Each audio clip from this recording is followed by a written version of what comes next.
Another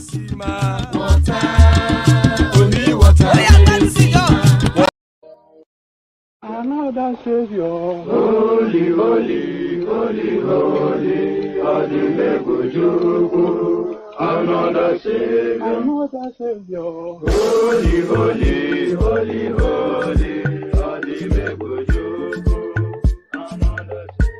Well, this is Paul Biya.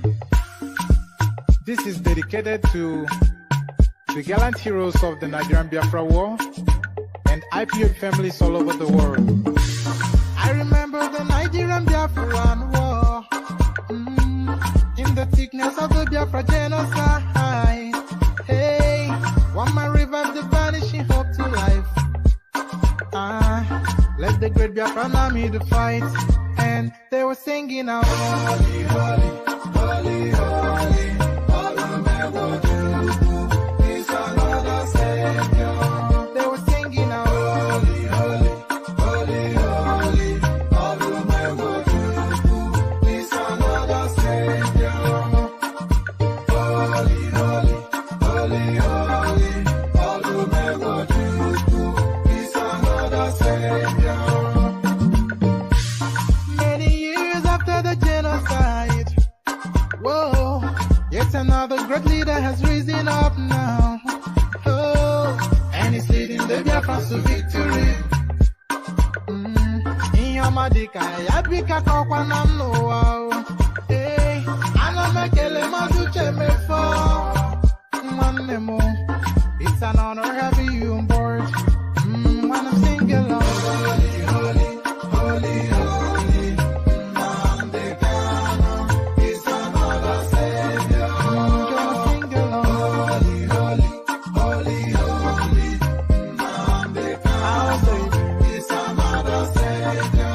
When I sing along, holy, holy, holy, holy, holy, holy, holy, is another Savior. Getting it right and getting it faster now. Holy, holy, holy, holy, is another Savior. Holy, holy, getting it right, faster, never freedom. Is another Savior. Never freedom. Holy, holy, holy, holy, Nnamdi Kanu is another Savior. Another Savior, holy, holy, holy, holy, Azubuike. Another Savior, holy, holy, holy, holy, Azubuike.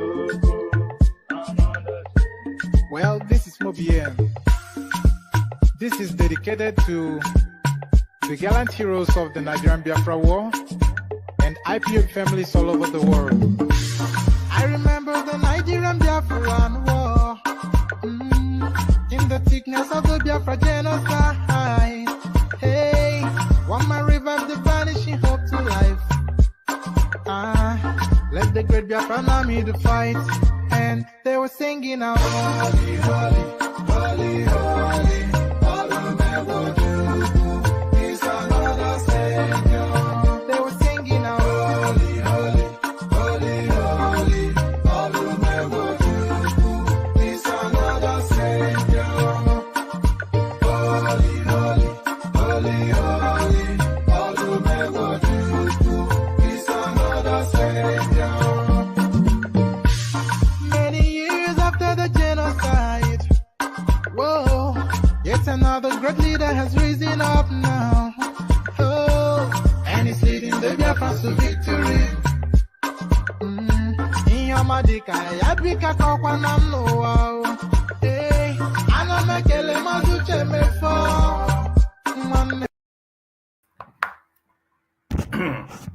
And there you are. That's the holy, holy song from the eastern parts of the country. The Igbo people in Yoruba land will say "Awamo Igbo." So that was the Igbo people singing to you in those hunting tones.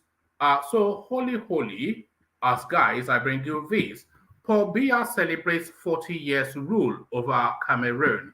So this is it now. It's just this president for life, I'm minded. Let me actually do something quickly.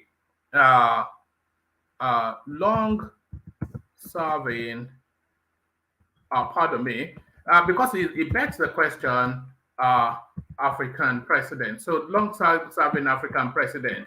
So a lot of them, they want to be president for life, don't they? Let's say, yes. So I'll probably give you that list. I'm just minded to give you that list, but we stay with that headline for the moment. Um, Paul Biya celebrates 40 years rule over Cameroon, but he is celebrating, but are the citizens of Cameroon, are they in that celebration with him? That's the question. And I did make this bold assertion just a couple of days ago that I will eat my heart if Adeleke is ever sworn in as the Osun State Governor. Osun Tribunal admits election results in 10 local governments INEC receipts. So there's a dispute over how the figures were counted in that Osun State space. So what have I done that Alexander Gomez is saying, geez? Please explain, because I don't quite know.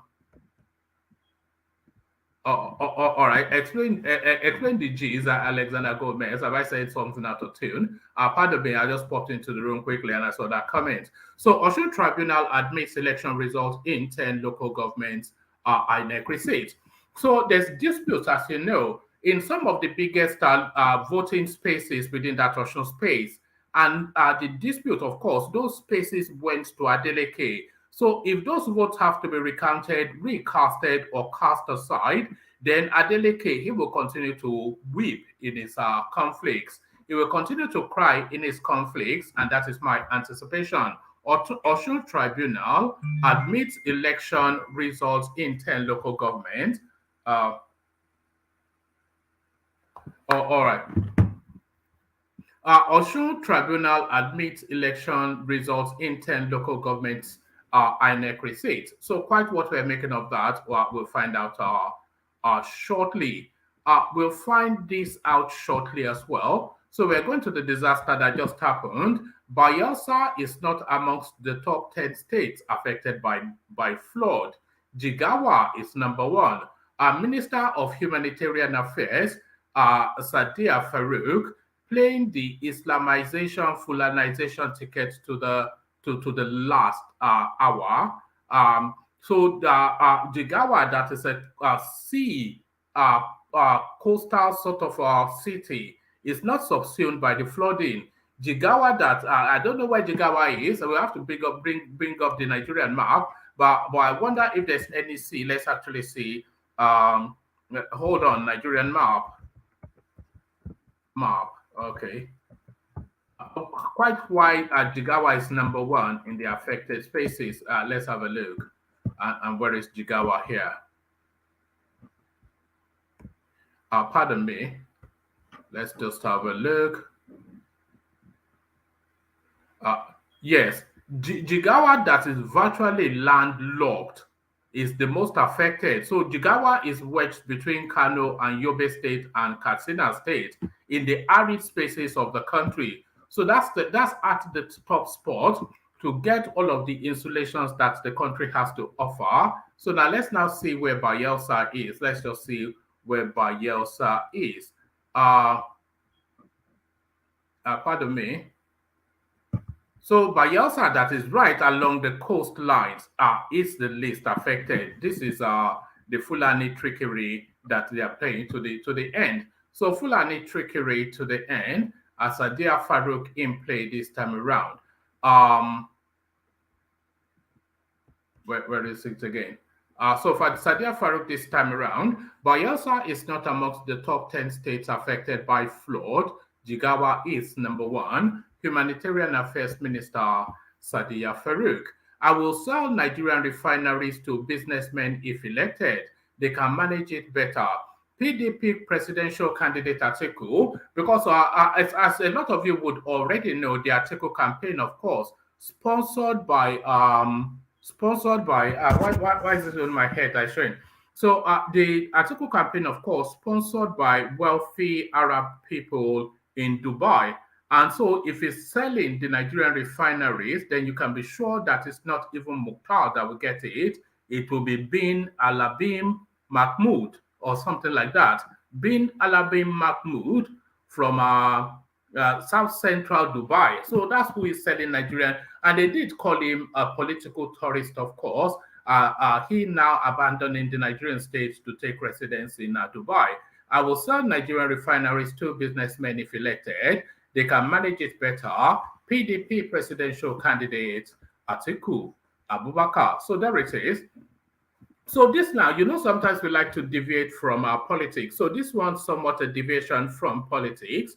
Youth invade Ondo Monarch's palace for converting to Christianity. So the Ondo youths, of course, and especially the Yoruba space, we have one, and it's very similar, of course, to the throwback that we're getting against Pa Adebanjo Adebanjo at the moment. The Yorubas were a very particular sort of people, and we like things to be done in ways that are particular and peculiar to our culture.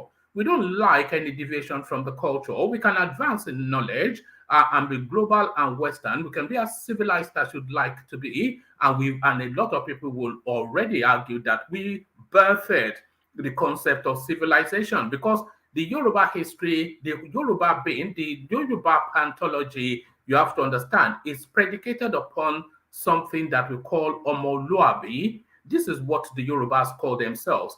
Omoluabi, which is to say a decent fellow, which is a civilized human being. So we are all of that, but culture we don't joke with. And that again, re-emphasized with this headline. Youth invade Ondo Monarch's palace for converting to Christianity. So you are the custodian of the deity, and if you cannot be the custodian of the deity anymore, then please move on. Professional praise singers and beggars. Wike still giving Dele Momodu a flogging, and Dobagbade Otoshi, Ogbetalaroka. So that is Yoruba language. I don't know the English translation of that, but you can get the essence of it. And Dobagbade Otoshi, Ogbetalaroka. Professional praise singers and beggars, Wike blast, Momodu. So there it is right there, brilliant and to the point. So a rich mix of everything from culture to politics.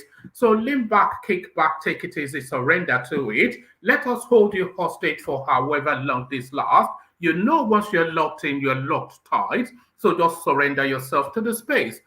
Click on the like button as you're coming in. Make sure you're already a member of the platform by way of subscription. If you want to come interact with any of the talking points, click on the hyperlink that says StreamYard. So if you click on the hyperlink that says StreamYard, brings you into a studio space. Soon as I finish reading out the talking points, I've given you the headlines. Soon as I finish reading out the body of the stories, I'll let you onto the screen and engage you in a forthright but somewhat an assertive, no quarters given conversation. You know how we do it.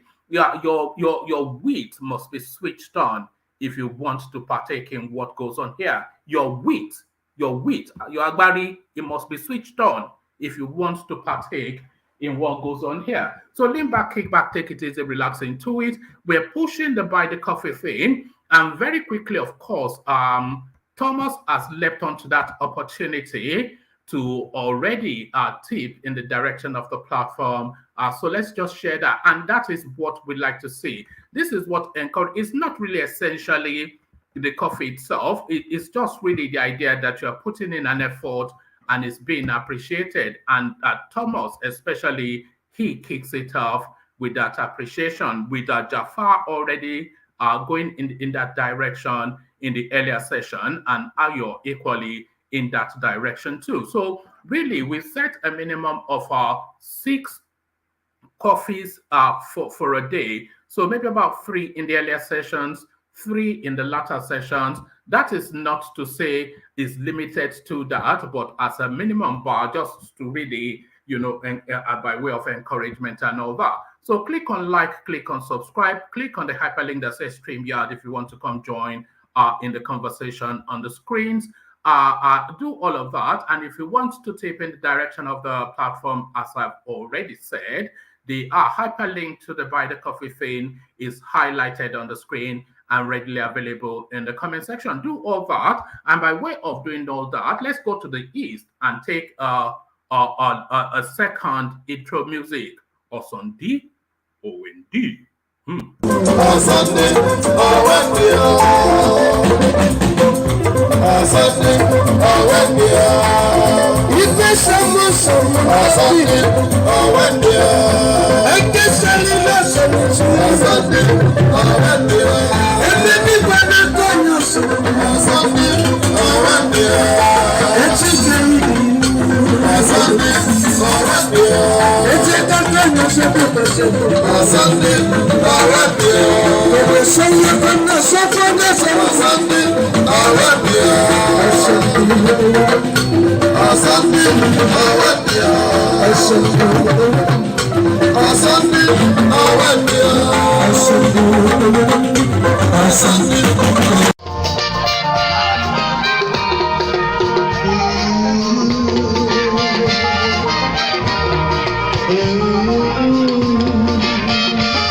And there it is right there. You caught me in the middle of vaping somewhat. But there it is right there. On Sunday and Wednesday, the dulcet tones of our cousins from the East. Our cousins from the East.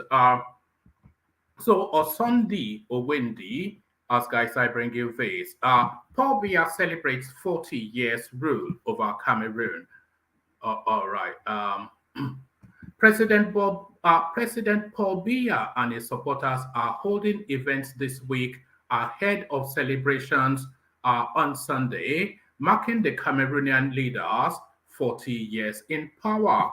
On Thursday, Voice of America reported that the Cameroonian People's Democratic Movement dispatched party officials to towns and villages to organize conferences and mobilize support for Mr. Biya.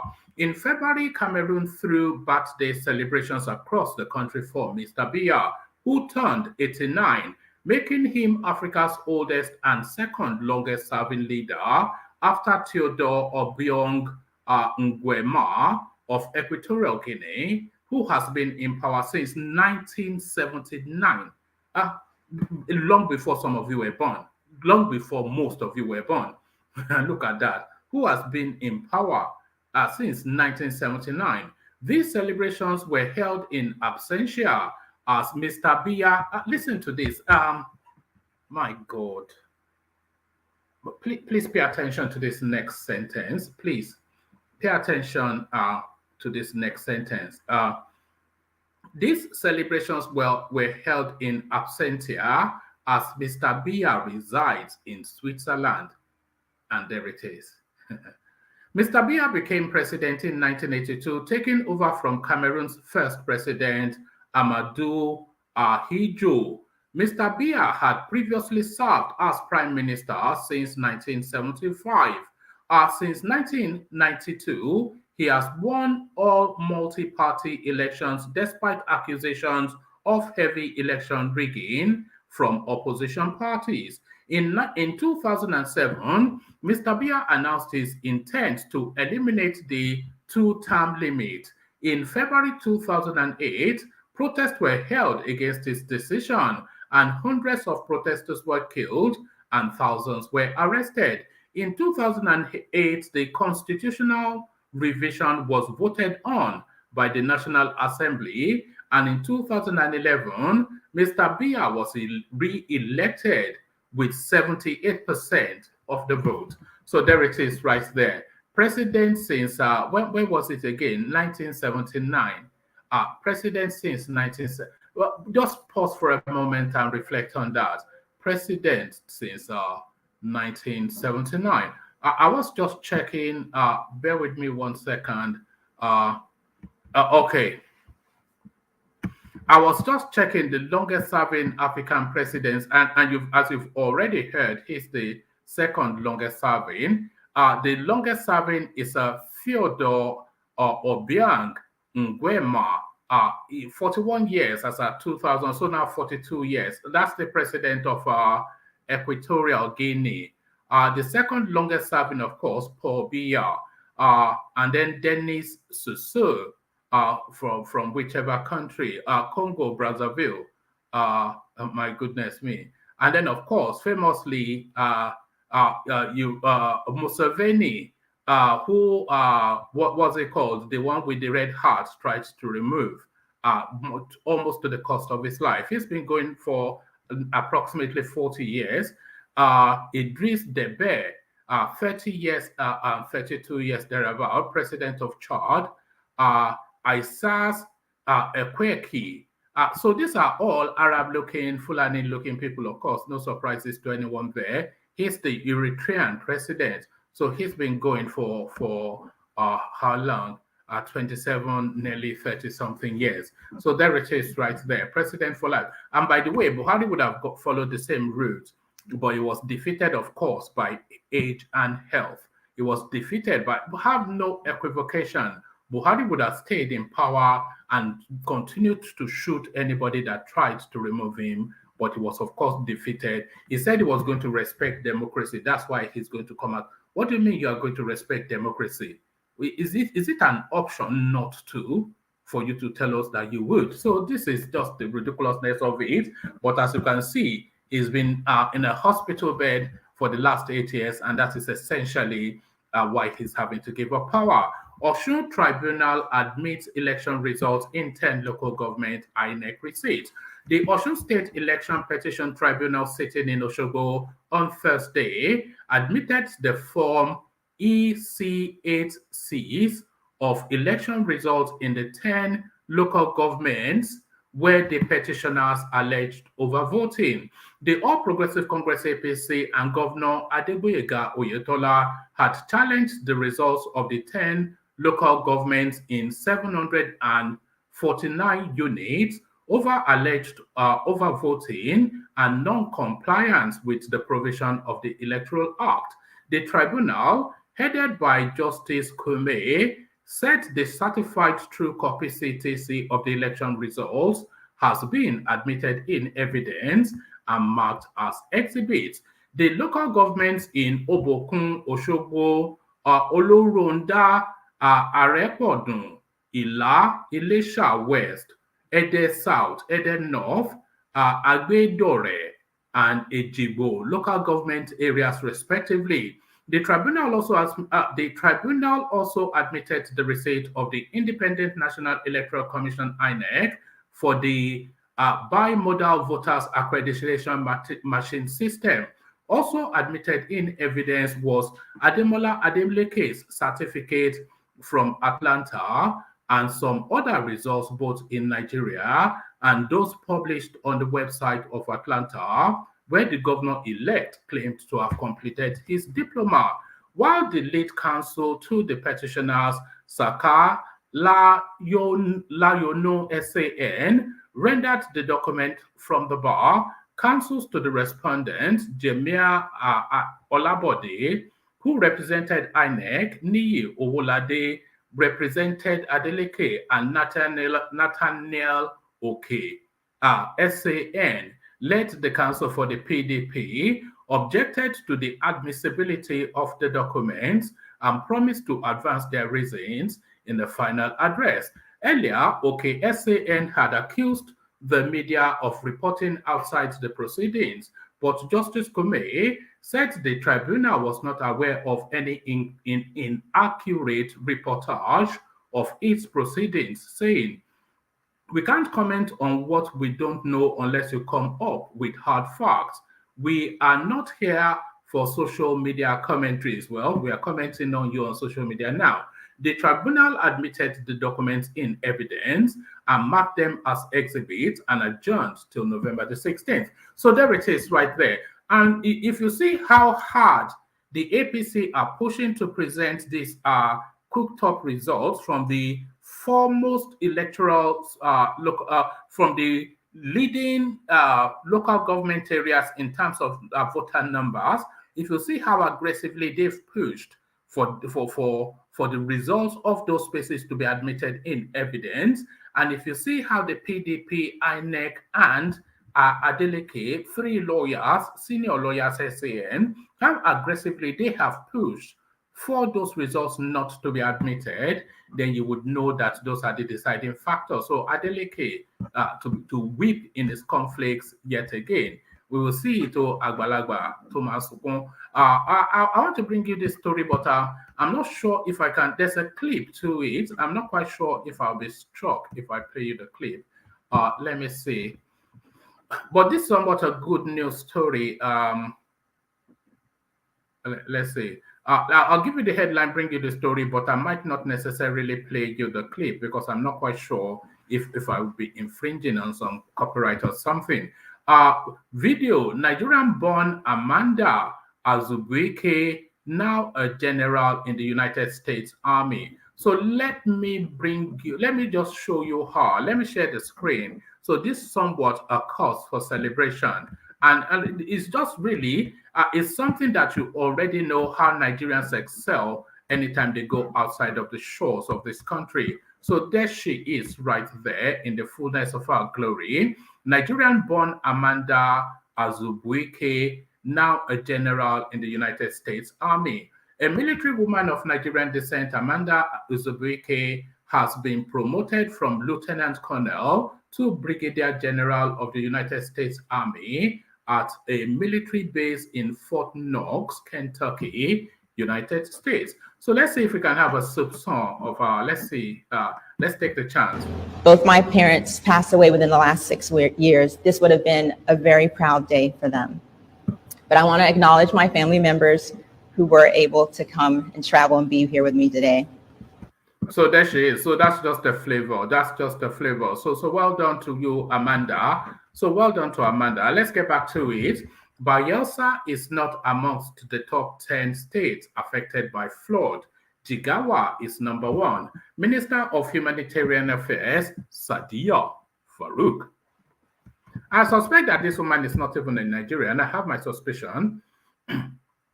Minister of Humanitarian Affairs, Disaster Management and Social Development, Sadiya Farouk, has reacted to claims made by elder statesman and leader of Pan-Niger Delta Forum, PANDEF, Chief Edwin Clark, on flooding in South states. Clark had implored the federal government to act quickly and save flood victims in the Niger Delta. Reacting to the plea, Sadiya said an assessment carried out by the ministry showed that Bayelsa is not amongst the top 10 most affected states by the recent flood. So I'm not quite sure, but she also revealed that the criteria used to arrive at the conclusion are based on the following indices: the number of deaths recorded and displaced persons per state, number of injuries, partially damaged houses totally damaged, farmland partially damaged, and totally damaged. So there is a list. So if I can, it's a photocopy, it's a document. So let me see if I can. Let me see. Let me save it and then see if I'm able to expand this, just so we can go through. Here, let me see if I can bring it up now and see what it gives us. Bear with me 1 second. Okay, let me then expand. Okay, so yes, I'm not quite sure what. I hope you are able to see this. So she told us that Jigawa is the most affected state, but what I say is Abia, Adamawa, Akwa Ibom, Anambra, Bauchi, Bayelsa, Benue, Borno, Cross River, Delta, Ebonyi. So where quite is Jigawa? How can Jigawa be the most affected state in a flood situation is the thing. It's a landlocked state in an arid part of the country. So there it is. So all the spores, even in disaster, they're still Fulanizing. So Fulanization continues, and Fulanization now marries up with Arabization for total domination of the Nigerian person. Fulanization marries up with Arabization for total domination of the Nigerian person, especially the South. I will sell Nigerian refineries to businessmen if elected. They can manage them better. PDP presidential candidate Atiku Abubakar. The presidential candidate of the People's Democratic Party PDP, Atiku Abubakar, has again vowed to sell Nigerian refineries to businessmen if he is elected in 2023. Atiku stated this during a special interview with Voice of America Hausa Service during his visit to Washington, D.C., the United States of America. He said, "My position on this is not new. I already said years ago I will sell them because if you give it to the businessmen, they will run these refineries better." Regarding the oil theft in southern Nigeria, the former president also promised to deal with the problem if he became president. This is a different problem that we have to see how we can use the power of government to stop it, because there must be cooperation between the NNPC and the security agencies who are responsible to look after the oil pipelines. He said, Nigeria has 4 oil refineries in Kaduna, Warri, Port Harcourt, which are not working properly. As a result, most of the refined oil used in Nigeria is imported from foreign countries. So there it is. We are not even clear. I think some of it is actually even imported from Benin Republic, and I've heard that Brazil also as well. But it continues. It's been something that's been subsisting for quite a long time. But anytime you land on it, you just want to chuckle in resignation. Just the sheer the audacity of it. The top 5 largest oil exporting country on the planet, which we have been for 40 years old, and we don't have the facilities to refine oil in our country. And then we take it abroad, they refine it and bring it back, and you want to be treated with respect when you go to the international community. Youths invade Ondo Monarch's palace for converting to Christianity. So let's have this.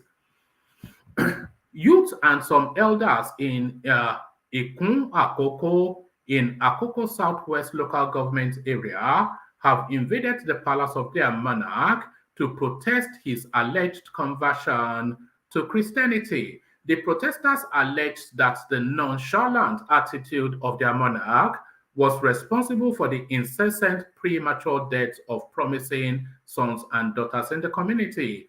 They carried leaves, palm leaves, and placards as they marched through some streets of the community.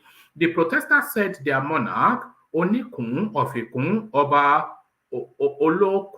Olokunbola Adedoyin, has been has been parading himself as a born-again Christian and has refused to perform rituals according to laid down norms and traditions. They also alleged that important rituals to ward off calamities from befalling the town has been neglected. A petrol station owned by the Oba was touched by the protesters. So there it is right there. This idea is a misnomer. It's an anomaly. It's an oxymoron, and indeed even a moron. The idea that somebody that is the custodian of the deities in an African setting in Yoruba land tells you that as a Christian. So how are you able to carry out the functions with which you sit atop of if you are of a completely opposing and even conflicting faith? Because the Christian faith sees native practice as barbarism, so you cannot be a Christian and straddle the top of a deity overarching a deity, whatever it is, stool. So that's just it. It's a total nonsense. It's just, if you want to be a Christian, then be a Christian, but you have to cede that throne. Professional praise singers and beggars, Wike Blast, Dele Mamadou. So this Dele Mamadou, I hope is getting plentiful from Atiku, because his name is now mud within the Nigerian political paradigm. His name is now mud, M-U-D. So hold on. By the way. All right.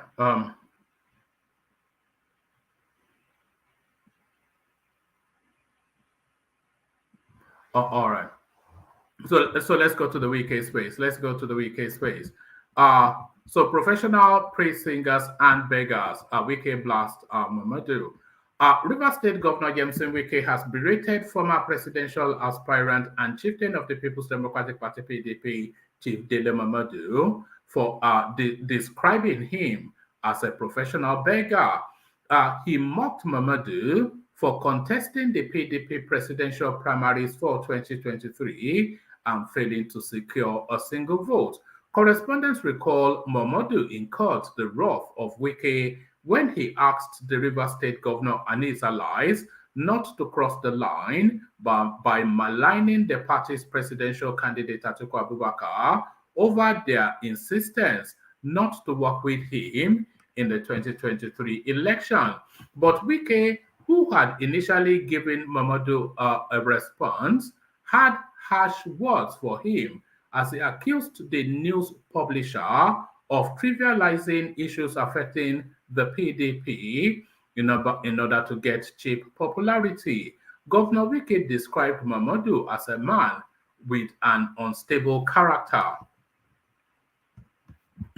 All these professional praise singers and beggars who have nothing to offer just to rally round the presidential candidate looking for what they will eat are beginning to abuse people. Those who even contested the primary without one vote are those who are talking. A presidential aspirant becoming a spokesperson to a presidential candidate, he said.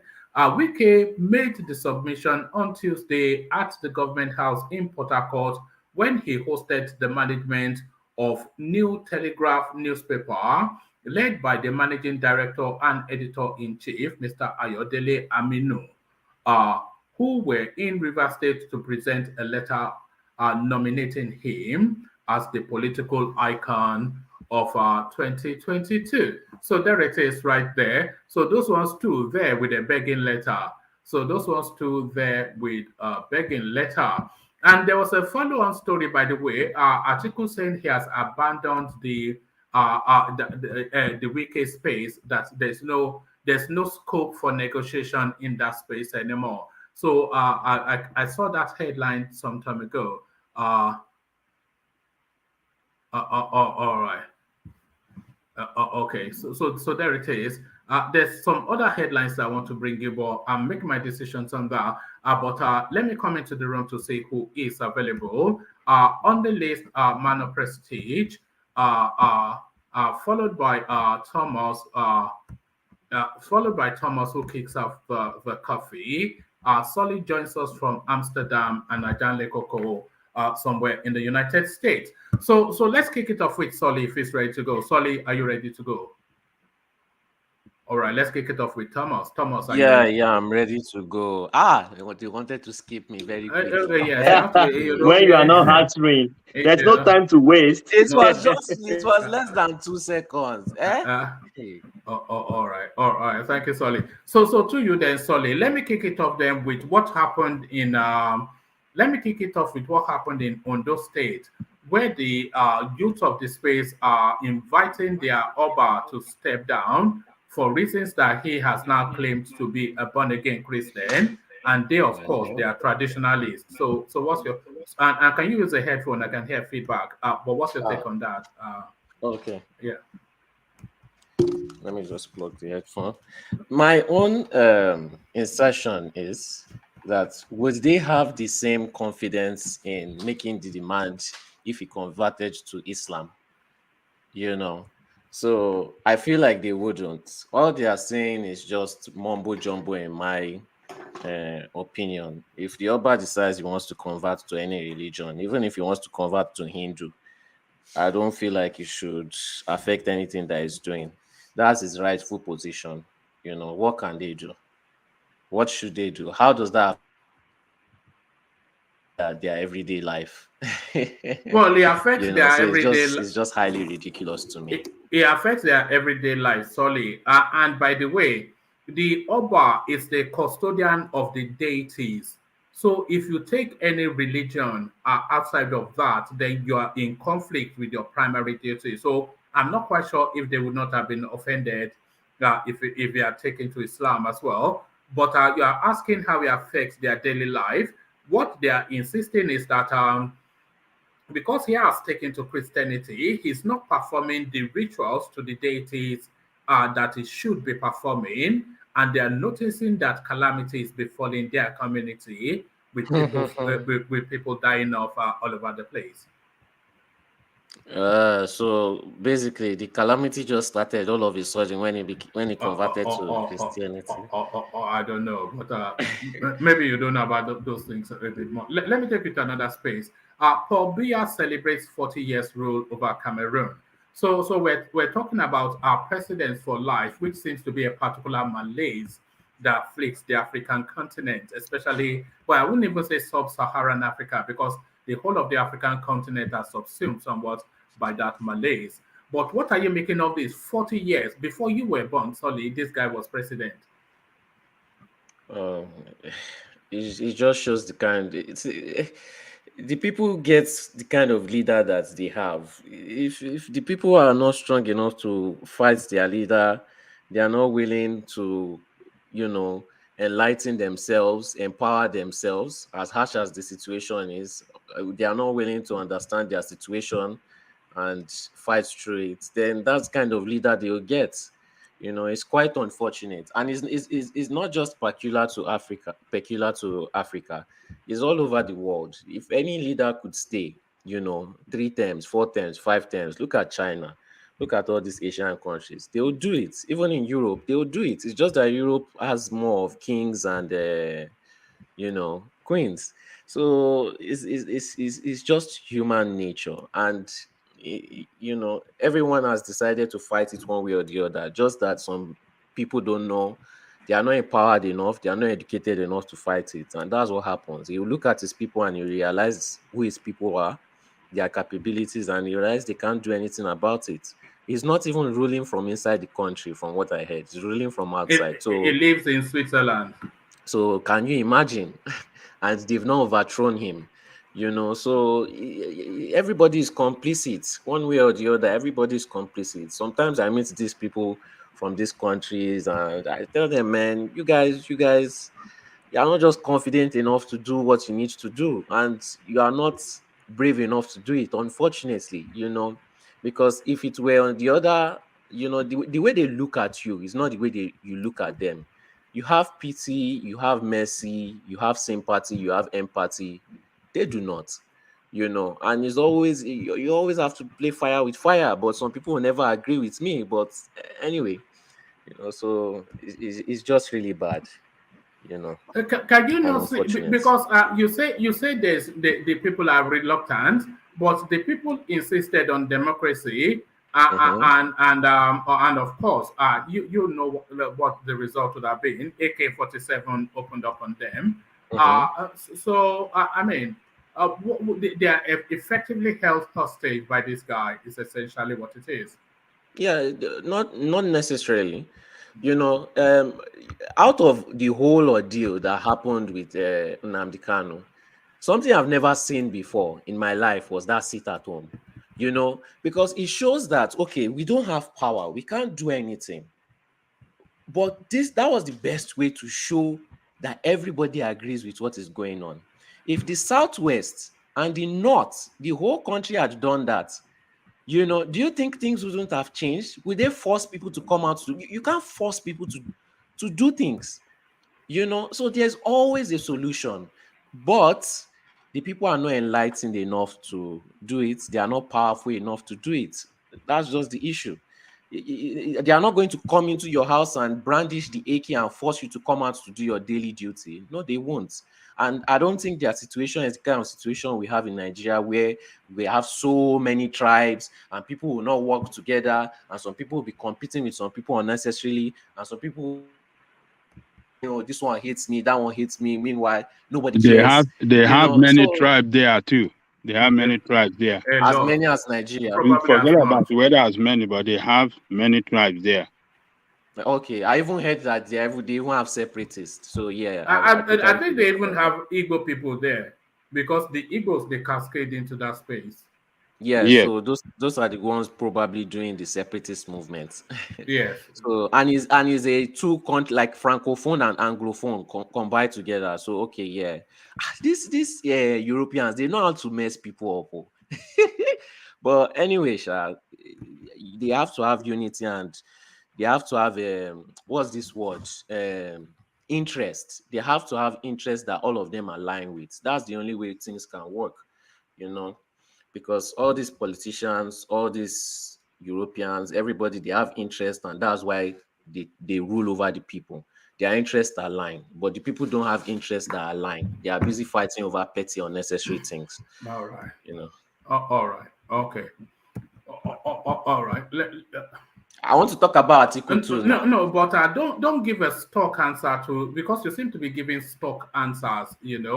I don't know deep Yeah, about yeah. all these things. All right. Okay, talk about Atiku and then I'll move on to Thomas. No, Atiku just shows lack of ideas. It's very good that he's not going to be the president. That guy, the reason why I feel like he wants to sell all these things to foreigners is because he wants to key himself in a way that they will be the ones that will own it, but he will be able to collect a share, a percentage, while he's in Dubai, all through his life, while they own that thing. It's very bad. Whatever these people in Dubai want to spend on that kind of project, Nigeria can afford it. Nigeria can build 5 times, 10 times of that. It's very, very sad all he has to. Even when he's talking to his people, he has nothing to offer them, nothing to promise them. I've not seen him promise them one single thing, except for don't vote for Yoruba and Igbo. But it's very good that he's not going to be the president, and he's getting fully confirmed now that he's having issues with Wiki and he's doing I am done. So that's just what I'm to say with Atiku. All right, brilliant. Thank you, Solly. So thank you, Solly. Let's move the conversation on to Thomas. Go to see you, Thomas. You have your camera on today. So good to see you, Thomas. So Thomas, let me take you to where Solly just left. Paul Biya celebrates 40 years rule over Cameroon. So he, of course, celebrates because he gets the prize, but are the Cameroonians celebrating is the question. Before a lot of people were burned, this guy had been the president, probably even yourself, of Cameroon. What are you making of this president for life thing? From Chad to Equatorial Guinea, Eritrea, all over the place, president for life. He doesn't even live in the country. He lives in Switzerland, and he continues to be the president. The last election, he claimed he won by 78%. What, can you see why we would never develop? Thank you, woman. Like, share, and subscribe. I hope you can hear me loud and clear. Perfectly. Carry on. Yes. Where I will start by this. I think Nigeria is still the most civilized African country on this planet Earth, because I know that can't happen in Nigeria. We are more civilized and more enlightened, and we know what we want, even though we still have some problems here and there. But I will say this: the whole Africa, some Africans are still under indirectly slavery. I call that slavery. The Western world left us, gave us independence, but indirectly we are still enslaving ourselves as a black man. I don't see anything in somebody being positioned for that long time. What are the citizens doing?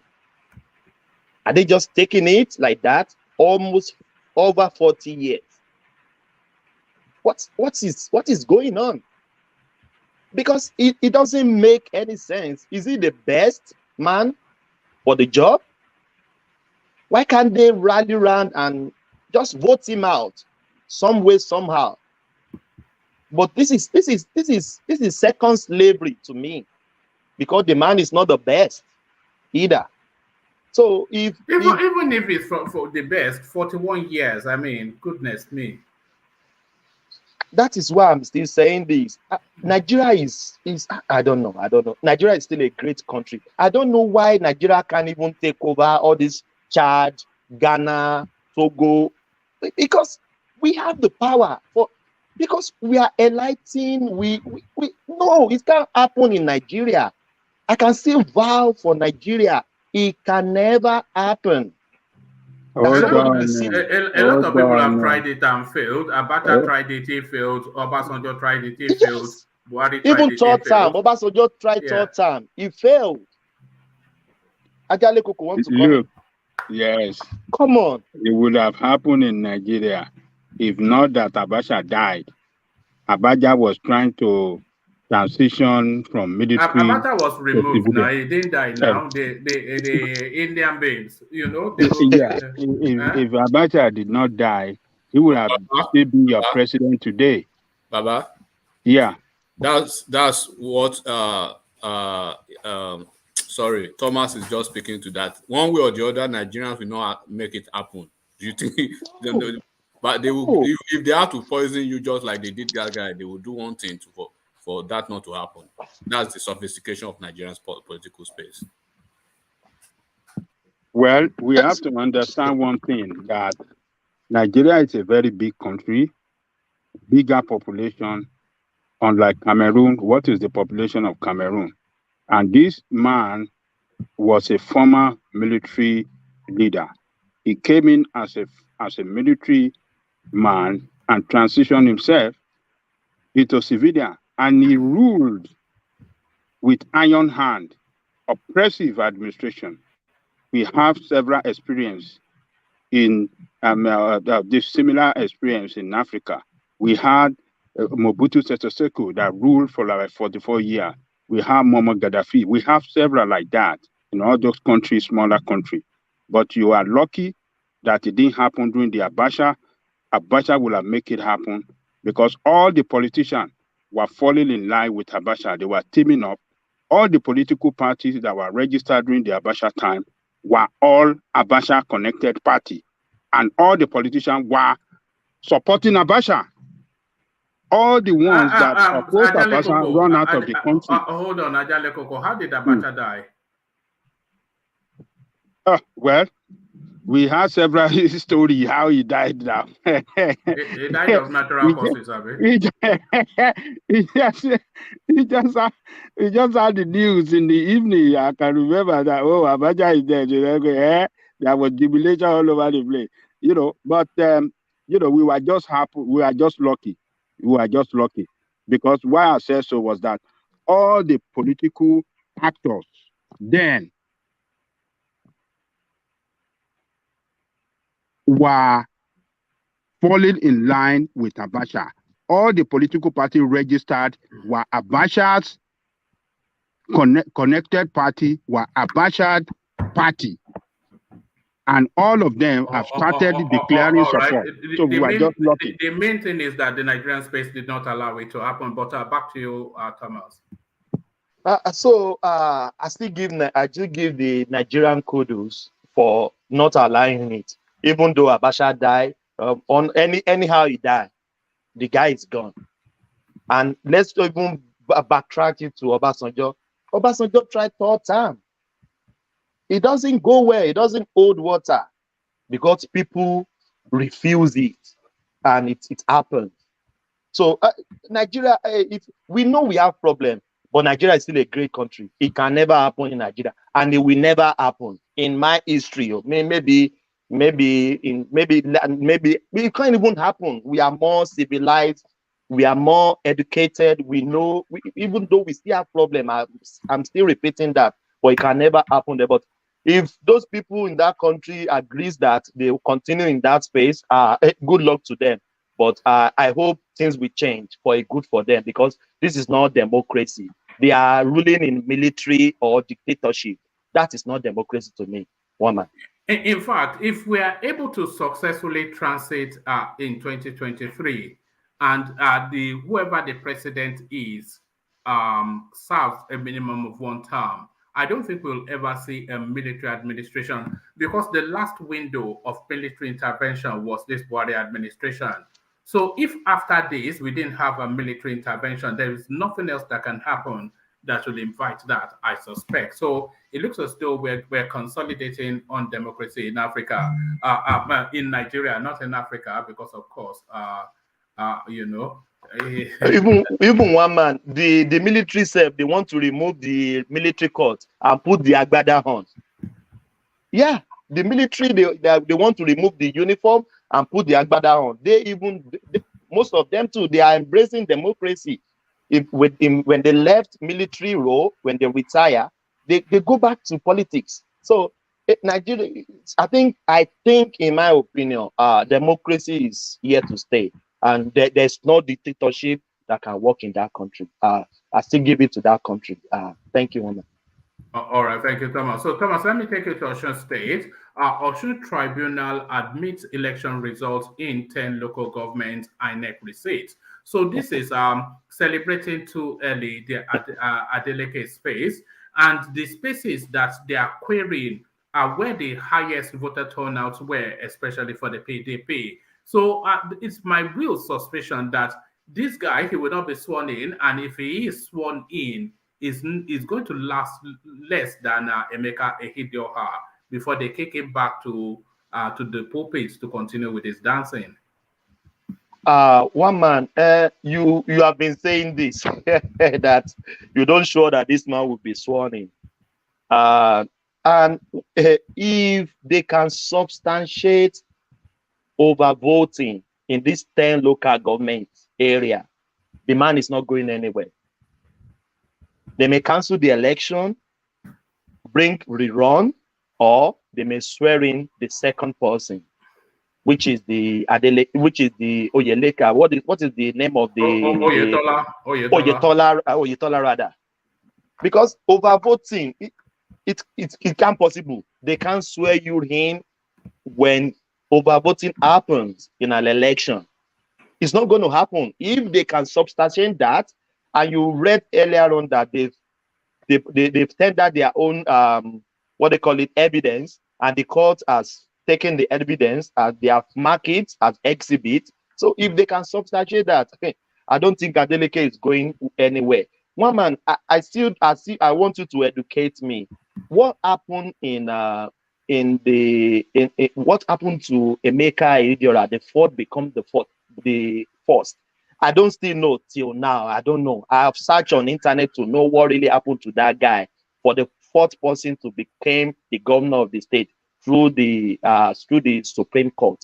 Can you just my memory of it is a bit vague as well, but what I recall is that Hope Uzodinma, he challenged an anomaly not far from what is going on in Osun State now. He queried some voting trends, and then and he invited that INEC cancel the result and declare him that the Supreme Court, they canceled the result and declare him winner. So that was his suit, and they found enough to cancel the result. And because he was the one that instituted the lawsuit, they just handed him the victory. That seems to be what happened there. It's the most bizarre thing. One man, can I give you a little bit of information on that area? Oh, okay. Yeah, carry on. Yeah. Thank you, Thomas. Nice to see you, One Man and Thomas.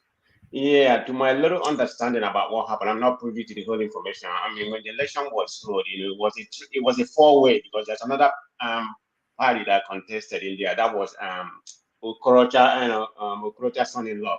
So it was like about four parties. So APC came forth. So when APC came forth, so he went and filed a complaint, said there was some shenanigans that went on, that everything wasn't counted or something like that. So after it was counted, he came forth. But they said that PDP, which Ihediorabi, was that won the party. They said that they did something right. I've forgotten the whole story, but anyway, it was something on a technical ground. That's how he lost. It's not because it was anything manipulating or voting or whatever, but it was certain kind of technicality. Don't quote me, but I believe that's what it was. But anyway, so they went to court, to the Supreme Court. So what was so astonishing about the whole thing is that when they went to court, they awarded it to the fourth person, to the person that came forth, not even second.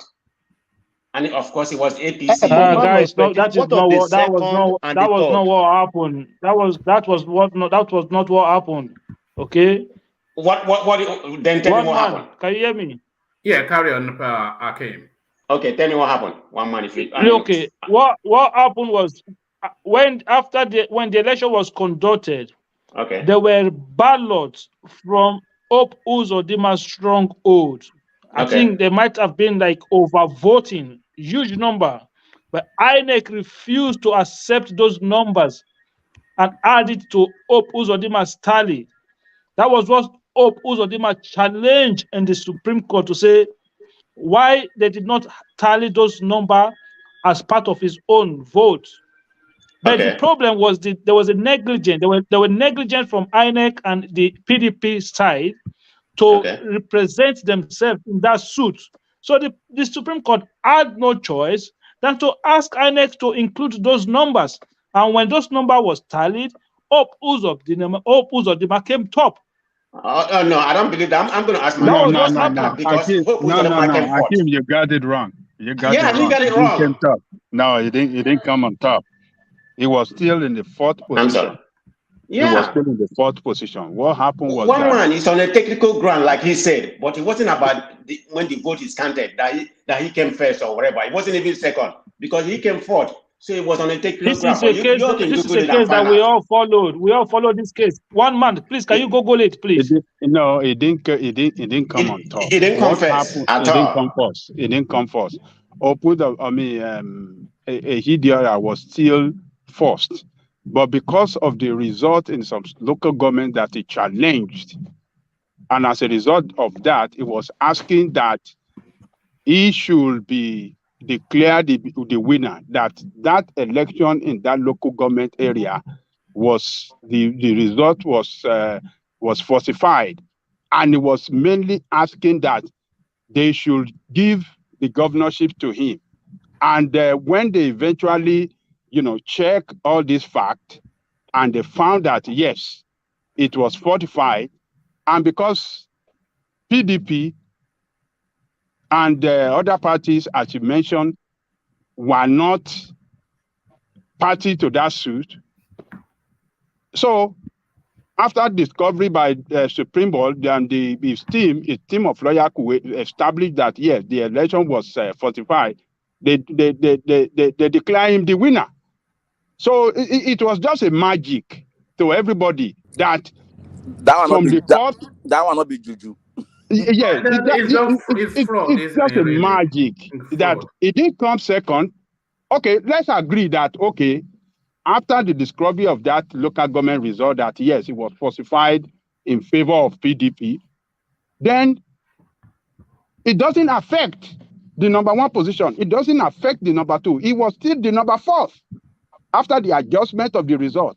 But because he was Ajani mainly Koko, that's not. asking, Mr. One man, I'm going to send you. One man, I'm going to send you a premium time report now. Okay, you can read it out to them so that they can understand what is going on here. Ajani Koko, that is not correct. I just explained the whole thing to you now, and you're still telling me that I'm wrong. I will send it to one man, and he can read it out. Let me ask you, came on top. Progressive, let me Okay. ask you. Are you telling me after the whole vote was counted that he came first? I just want to make on that ground. Just give me your answer on that ground. Okay, That just is hold what on. he's Look, saying now. the judge did not look. They just say, listen. They said the court ordered that the certificate. Okay, wait first. They said the judge did not provide the details of the new votes scored by each of the candidates after the addition of the result from the 388 polling unit. Consequently, she voided and set aside the declaration of Mr. Otedola as the winner of the governorship election. Okay, if you read, Justice Kekere Ekun said, with the result from 388 polling units added, Mr. Uzodimma polled a majority of the lawfully votes and ought to have been declared. What are you talking about? There were 380 result from 388 polling units that INEC did not add to Uzodimma's original result, and the court said that was wrong. In the law, it is only the Supreme Court that can void votes. Sorry, it is only the court that can void vote. INEC have no power to reject votes. That if INEC had accepted it and then PDP then go and challenge it, then they can say, okay, it was over voting, and then they can struck it out later. But what the court is saying is that those votes were illegally, unlawfully removed from Hope Uzodimma's number. When those numbers were added, Hope Uzodimma became the top. You can go and read it. It's out there. We were all here when the ruling came out, when the judgment gave the case, when they made the judgment of the case. All right. Thank you for that, Akeem. So back to you, Thomas. Back to the Osun State space, Thomas. Now I'm enlightened, even though everybody is not agreeing with what enlightened or Akeem is saying. confused? Because I'm a bit more confused now. I don't know because this question has been on my mind since I Googled it. I couldn't get a factual answer to it. That's why I'm asking everybody if people really know what really happened to Hope Uzodimma. Because to me, they could have picked the second. That is what meant to me. You should have got to the second person that won in that election, the second runoff. But it doesn't make sense to me. From fourth became the first. Back to Osun. If the APC candidate can prove beyond reasonable doubt that there was a overvoting in that 10 local government area, Osun State, Adeleke is not going anywhere, because one of the things that the tribunal normally go against is anything overvoting. There can be 20,000 registered votes, and you are telling me that 25,000 people voted. It's not possible. So what the 5,000, where did they come from? Are they aliens from the mass, or are they aliens from the Jupiter? So if they can substantiate that in court beyond reasonable doubt, I don't think Adeleke is going anywhere. And I hope they can finish this case before they swearing in, so that we will not have another extension of Osun election. And even all those governorship they normally do later on, I don't like it. I would even like them to. Yes, maybe there are about 6 or so out of sequence with it the rest of it doesn't make sense. I don't know if INEC can do something. They should just hold. Maybe they should put somebody there, maybe interim government. So all governors, 36 state governors, will be voted for the same year. I don't know how they can do it. It doesn't make sense to me. Osun is doing their own separately, Anambra is doing their own separately. It doesn't make sense to me.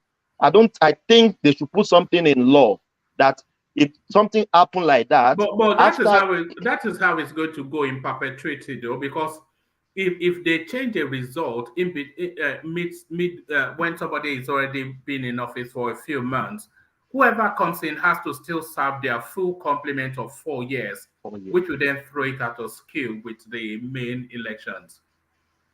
You are right, but I don't like it. I don't know why. It's been bothering me lately that Osun is doing their own, Anambra is doing their own separately. I know it's because of the court judgment, but it could have been better if they can put a judgment before they swearing in anybody, so that that person don't need to kick out and bring a new government, and everything will just scattered.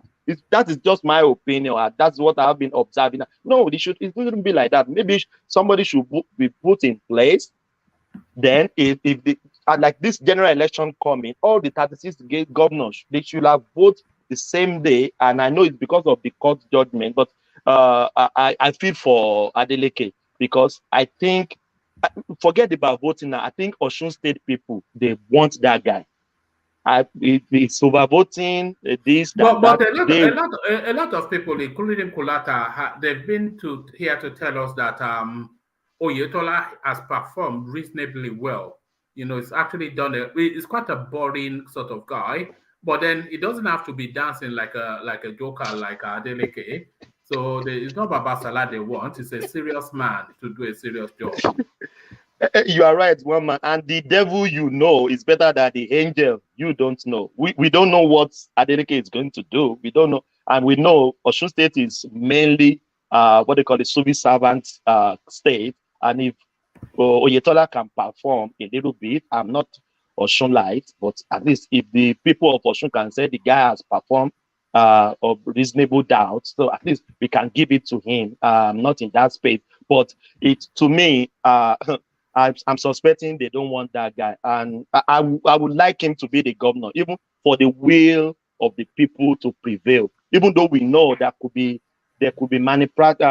some malpractices on the election, but I think Osun people want that guy. And we remember we spoke about this extensively, that even the last election, he won the election, they rig him out.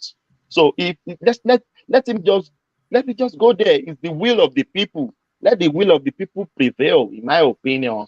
But if the court said no, what can I do? And I hope they will bring the verdict before they swear in Adeleke, so that it won't bring another. They bring Adeleke, and later on they kick him out again. Then Otedola coming. It's just going to be modular, in my opinion. Thank you, Oma. All right, brilliant. Brilliant. Well put. So the narrative of how Nigerians excel anytime they leave the shores of that country, the examples is just too plentiful for you to say it's an anomaly. Nigerian-born Amanda Azubuike, now a general in the United States Army. So another one to add to the list. Just you cannot just say it's an anomaly. You cannot just say it's a one-off or any.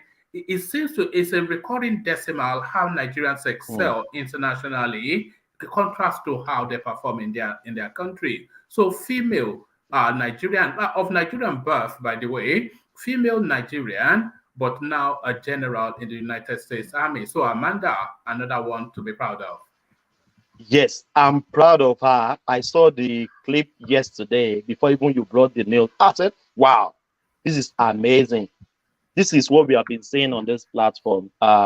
We tend to excel outside the country. You can imagine if we can bring all this brain back to Nigeria, that country will be a great place to live. It will be a great place to live. One man, I saw a doctor of Nigeria. My GP here is a Nigerian. In that hospital, I have like 3 Nigerians as a doctor in that hospital. We are doing very great outside the country. And you could remember there was a doctor, Nigerian doctor, that a pregnant woman, he took out the baby, did the surgery on the baby, and and return the baby to the womb. I don't know if you remember, it's a Nigerian doctor that did. We are doing very fantastic outside the shores of Nigeria. But you can imagine the brain drain we are having in that country. And Igige is telling us that we have thousands of doctors. Even we don't care if thousands of doctors leave that country. No. Well, we have thousands of doctors, 23,000 to be exact. The Nigerian Medical Association came out with that figure just a couple of weeks ago, that the doctors left in Nigeria, by their account, is 23,000.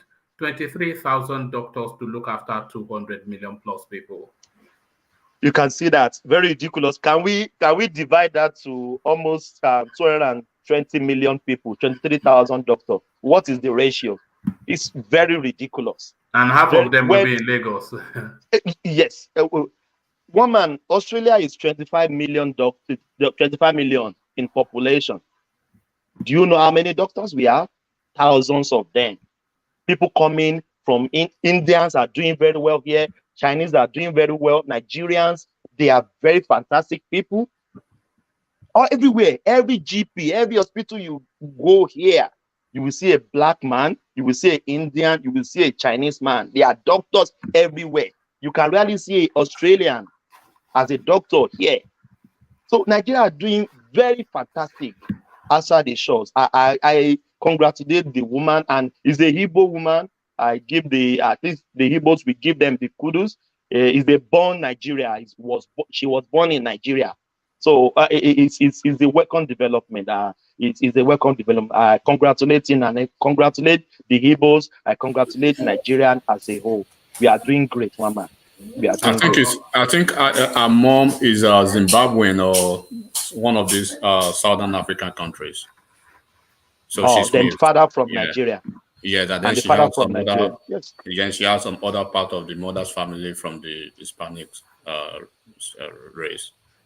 Yeah, beautiful. All right, but with a name like Azubuike, there is no mistaking where she's from. She's one of our own. Our own. Huh? We claim 100%. Yes. All right, but do you claim this 100%, Thomas? Bayelsa not amongst the top 10 states affected by flood. JIGAWA is number one. The foreign minister of humanitarian, the Arab woman, Sadia Farouk, what's she talking about, this Arab woman? I don't know what she's smoking. If Bayelsa is not the first, so how will JIGAWA become the first? You know, I had to dig out the map to see where JIGAWA is, you know. I was listening to you. You said JIGAWA is landlocked. So how come JIGAWA became the first when we know Bayelsa is covered with water? I don't know where these people getting their data from. I don't know where they are getting their data from. It's very ridiculous to me. I listened to him on even before you played. I said, what is this lady talking about? JIGAWA is more affected than Bayelsa. That we know that everything they have is water. Everything is water everywhere. So how come JIGAWA, that is landlocked, became the first? And he said the federal government has tried their best. What did they do for the flood victim? Any relief materials? Anything? I will say this, one man. The same problem we have in Nigeria, the happening here in Victoria, in Melbourne. The Victoria residents, they donated en masse for the flood victim. Food, anything, toiletries, food, name it. We don't have to leave everything for the government. Maybe because we are in the Western world, we are more civilized. We don't have. Yeah, governments don't even even the citizen did very well in the humanitarian side for this flood victim.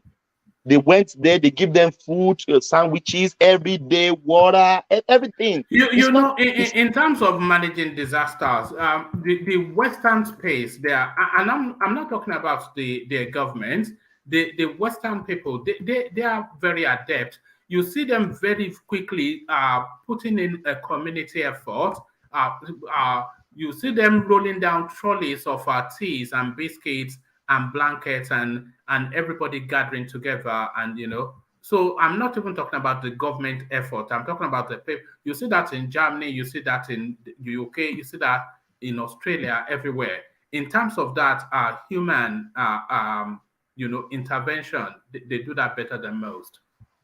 Let me cite an example for you. We call it, there's a children royal hospital here, which they treat cancer. One man, do you know how much the citizen across Australia donated 3 months ago with $1. People donated over $100 million. Citizen for the cancer treatment for that hospital. So when you go there, when you don't have money, they treat you free. This is citizen that donate this money I'm talking about, not even government. So the caring, the caring from even the citizenry to the other citizenry, it's out there with $1 in Ondo. Can I interject? Can I interject, yes, my please. brother? This is Yes, please. everything still boils down to leadership. Okay, you see, this country we live, the leaders they've already set an example of empathy. Okay, so it now goes down to the grassroots. So whatever, any little thing, they will just once the government does something, everybody will now come together and be donating their own. Sometimes the government won't do it, but leadership has already, they've sown it in them. But in our case, there's no leadership. Everybody's just doing their own. Everybody's doing their own. From the local government, everybody's doing their own. Local government we don't have.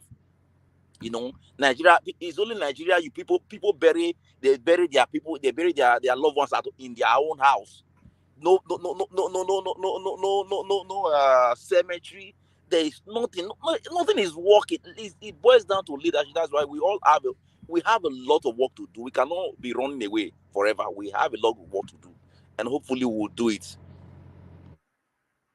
All right. Well, thank you. Thank you, BB. Yeah. All right. Yeah.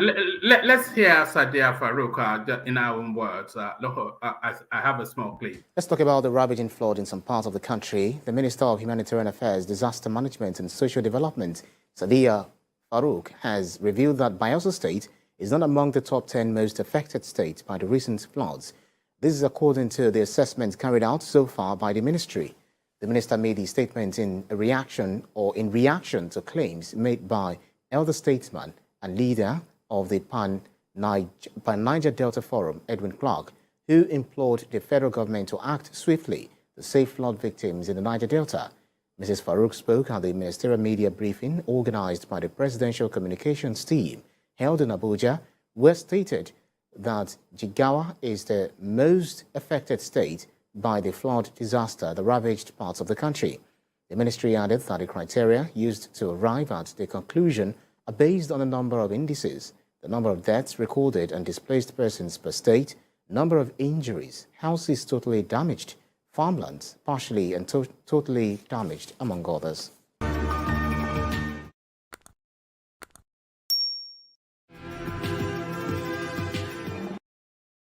All right, there it is. So the foreign woman talking nonsense.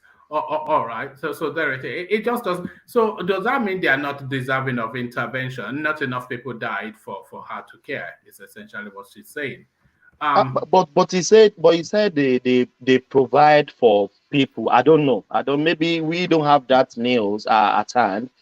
He said they provide for everybody, but he even specified there are some people. I listened to her in her home word. One man, he said there are some people saying this Bayelsa is more affected than JIGAWA. What is this trying to insinuate? I don't know. Yeah, I think that lady. It's very unfortunate. Very unfortunate one. It is unfortunate, but is it more unfortunate than this, Thomas? I will sell Nigerian refineries to businessmen if elected. They can manage them better. Our presidential candidate PDP Atiku Abubakar. So this is not news because he has always said this. But then there's always the concern because Atiku, quite a shifty character and criminal by instinct.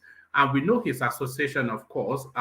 He has already abandoned the Nigerian state for the Middle East, and a lot of people feel that there's a lot of Arabian money back in his campaign. So do you share the suspicion then that he's going to sell Nigerian assets to his Arab friends if he comes in, the political tourist? One man, I beg to differ. To me, Nigerian NNPC has never worked. I think it can work.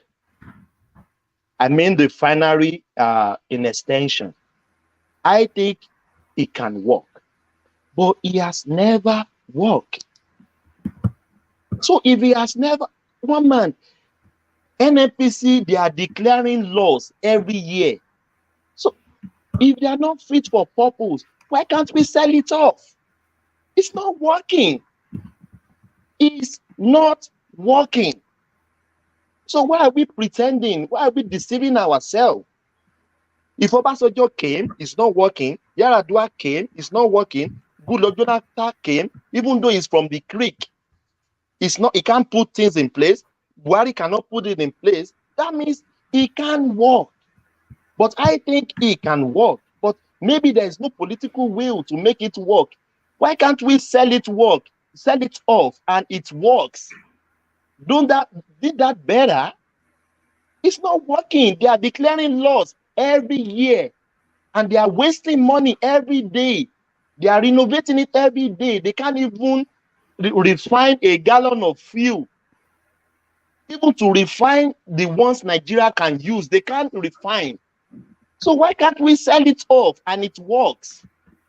Didn't that make sense? It's not working. In my opinion, I agree with him. I don't even care who they want to sell it to.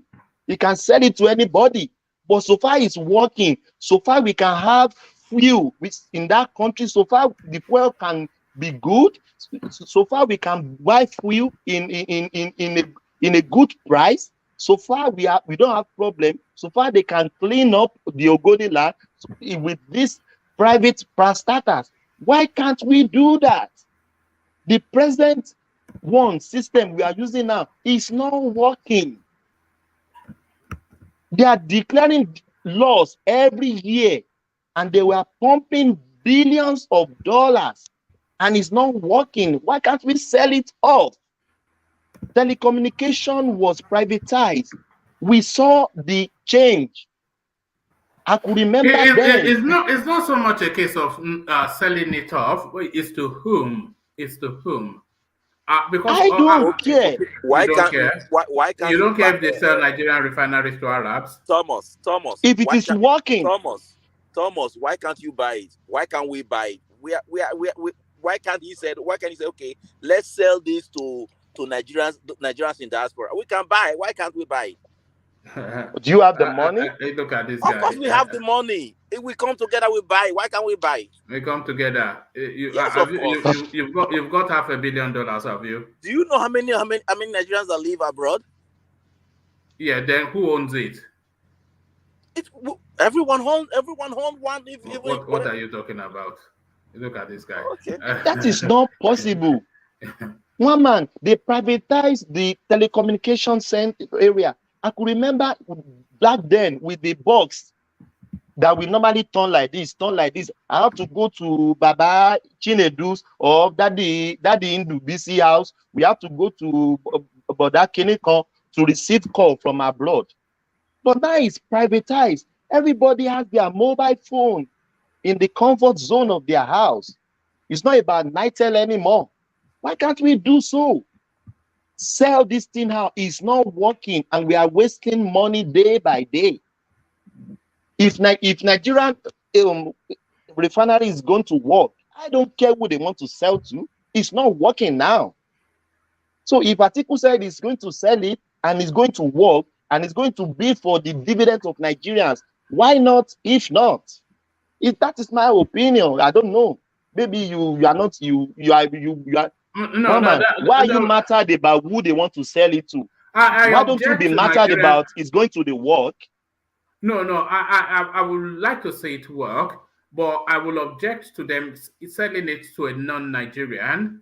That's one. And I will also object to them selling it to a non-Southern Nigeria. That's two. So if somebody from the creeks gets it, I don't mind. If somebody from the southeast gets it, I don't mind. If somebody from the southwest gets it, good. But if somebody that is either from the northern parts of Nigeria or outside of the shores of that country gets it, I object to that. One man, are you being racist now? I'm not being racist, but I'm just joking. Yeah. No, the most lucrative oil blocks in Nigeria, they're in the north. The one that has the best oil block in Nigeria, it belongs to a man called Ndemi. Do you know where it's from? It's from Borno State. Do you know who he is? It's Buhari's in-law. Who is the NNPC chairman? He's Male Kyari. He tells us that Nigerians are consuming 100 million liters of petrol a day. You know, so that is to tell you that they have a special account which they are just pumping money into, and they've just wrapped around that for decades and decades that oil space, and they just milked it. Some of the monies that these people control, the richest people on the planet will be in northern Nigeria. It's too much. It's too much. You're right. If I don't object to that, It has to come to somebody in the southern part of Nigeria if they're going to sell that NNPC. Enough is enough. That's all I said. I don't object to who they want to sell it to. I totally agree with you if they want to sell it to, but let's sell this thing home so that it can work. It's not working now. And I don't think it's going to work, because if it can't work in 22 years, this fourth I will even dispensation object to if they sell it to Adangote, who I know will do a decent job, but I'm just fed up with all of the southern assets, all of the wealth vested in the grounds in the south, all of them exclusively being milked and enjoyed by the north. Enough is enough. Enough is enough. You're right. Enough is enough. Yeah, you're right. It should go to the south, and because this fuel even come from us. The crude oil came from us. So if we can sell it there, but there's something the next administration to look into that. I don't know if even Tinubu get there, they should look into that. If refinery is not going to work, they should just sell it off. That is my opinion. And that's one of the reasons that I'm against Atiku, by the way, because I know that he will sell the oil space either to both to Arabs and Northerners, and then give a few crumbs to a few Yoruba names, and then they'll put that Yoruba name up on the poster to say this is who got it.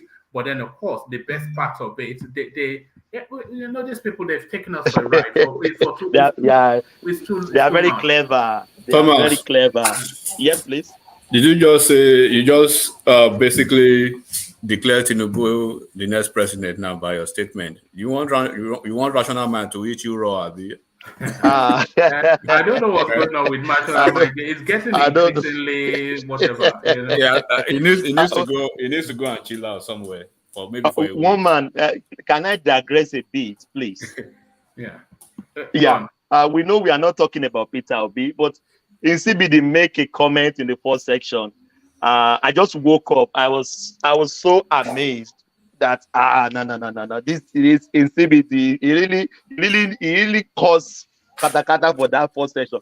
He make a comment, and I will say this. He said, "If you are supporting Tinubu, that means something is wrong with your head." I was saying, come on, what is going on here? So he is supporting Peter Obi. Can I say something is going on in his head as well? No, you can't say that. Because we are not somebody is not supporting Peter Obi, something is wrong with your head. You know, it's now. When he first came, we were fooled by his gentle voice until we started to hear the content of that voice. But let me move you from there for reasons of time and this one, and then I go on to the next contributor. Yoruba youths invade Ondo Monarch's palace for converting to Christianity. So this habit now of our custodians of our Yoruba deities taking Arabian religion, it looks as though the youths in Ondo State, they've had enough. Yeah, they have enough. I think there are some certain posts in Nigeria, a traditional ruler. If you are not ready to do the deities, just stay away from it. I'm a Christian. I don't oppose to him becoming a Christian. I don't oppose to him. But you are a king. You don't have the choice.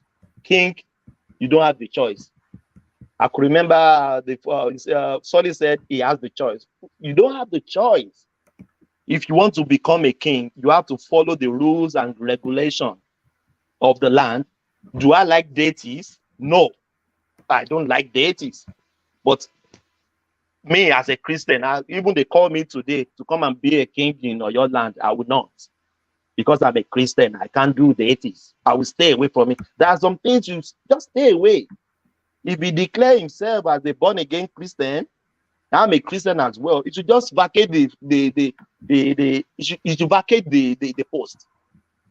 Because the Obas, they are the first deity worshipper in the state. And we are Yorubas. You can't leave the deities. Do I like deities? No, as a Christian. But no, you can't do that. You can't do that. Even though he's a born again, I'm happy he's a born again. But you don't want to marry this wife.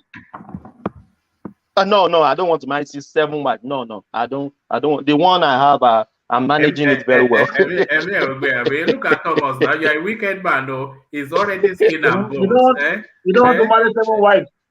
No. Look how skinny he is now. One more wife and he'll become just like an Ethiopian. No, I'm good with one wife. The one I have, one is good. Ojukoladani, Yoruba will say is only one sharp edge that Cutlass got. Do you think the African culture and being male, do you think it's suited to monogamy? No. We are just trying to copy the Western world. We are not. Average African has the tendency of looking for second wife. An average African man. Don't let us deceive ourselves. The religion and what they call it, civilization change our mentality. Religion really play a big role in that part. That Bible said 1 wife to 1 husband. And some Christian scholars still challenge that space, that there is nowhere in the Bible. Thomas, tell me that place in the Bible. It's not there. But we should stop. That's what I'm saying. If you would have let me land, I said some religious scholars still challenge that space, that there is nothing in the Bible say that you can't marry 2 wives. Because Abraham did, this one did. Solomon has many wives. He has many wives. He has many concubines. Many people in the Bible, they marry 2 wives, they marry 3 wives, they marry 4 wives. It's still debatable. But average African man have the tendency of doing that. And some people will say, do you think it was introduced more for population control than religion? I don't think so. It's perpetually religion. They really bastardize Africa with that religion that you can marry 2 wives. And you could be right as well in maybe some extent, but that's why they said some African men, they are married, but they will still have side chick outside. That's why some people will say, for you to be having side chick, just marry 2nd wife. Make it open, isn't it? May for that. May for that. Yes, now for you to go and die outside, we saw many side chicks that kill their lover boy, married people. So Thomas, do you even know the Western world is even the way the Western world is structured? I believe they pretend they kind of pretend with this their monogamy or whatever, because no culture, as I've seen it so far, is basically suited for monogamy. They just find a way around it. That's why you see the level of marriage is not really standing the test of time in the Western world, and they have No, a way it's to not get out working. easily. Enigmatic is worst here. The infidelity, people In going out Australia, of their wife. Yes, crazy. Enigmatic, 11,000 divorce every month. 11,000 divorce in Victoria only every month, because their spouse normally caught their husband stepping out on them. And you know why? If you step out, it's gone. There's no let me give him second chance. Let me When they just say cheat, something. it's done. Let me just say something. This problem, it came from the church and our parents. Okay? Because back in the days when our parents were getting married, when my dad wanted to get married, he called my grandfather called my mom and said, "Look, this man you are getting married to, you are not going to be the only wife. There's a tendency that he might marry another wife." So the woman will just know up front. But this time now is different. Even our new parents are telling us, "Oh, this is just one wife." I mean, and at the end of the day, most men are wiggling here, and trying to, and the women now became emboldened and empowered. And because to be honest with you, we are all just pretending. We are all just pretending, because back in when women understand that, oh, this man can marry another wife, she will be okay with it. The man will be happy, everybody will be happy. But now it's not like that. There are so many women that nobody to marry them. I don't know who is speaking. Who is speaking, please? Bramberry. It's Bramberry. Bramberry. Do Yeah. you know what is going on here? Yeah. The Arabs, the Iranians, they will have official wife in their house, and they have 2, 3 outside. Those ladies agree with them. Somalians are doing it too here. Yeah, they have 2, 3 No, wives. not only Somalians. Nigerians are doing it here. I know Nigerian Muslims who are into that. We are talking about Muslims. Enigmatic Really, Muslims are doing is crazy here. They have 2, 3 wives outside secretly. One will be official. But the Muslims are notorious for not having self-control when it comes to no, women. one man, no, one man, don't go there. Like I will use myself as a case study. Àwọn ayamiyami bí òjò. Look at that. Let me use myself and my family as a case study. And you can't use yourself now. You're an enlightened man. I don't know. As there are some circumstances beyond your control that may probably push you to that. Except that I don't. Ó di fìkìfìkì lójoojúmọ́. No, I don't see myself having. Ó fìkìfìkì lálálẹ́. More than one wife. My dad he just married to one, and then when you are a technocrat and then you come from a certain fact. I see a lot of even brilliant folks, technocrats, who are into that, but I believe it's just a preference, and I believe it's just maybe your priority. So that's the way I see it. How many kids does people even want to have? 2, 3 is okay. Then what do you need? 4, 5 women. So because the average woman wants to have 3 children, 2 boys, 1 girl. So if you marry we lost Thomas. If you marry 4 women, then you and that carries all the way through.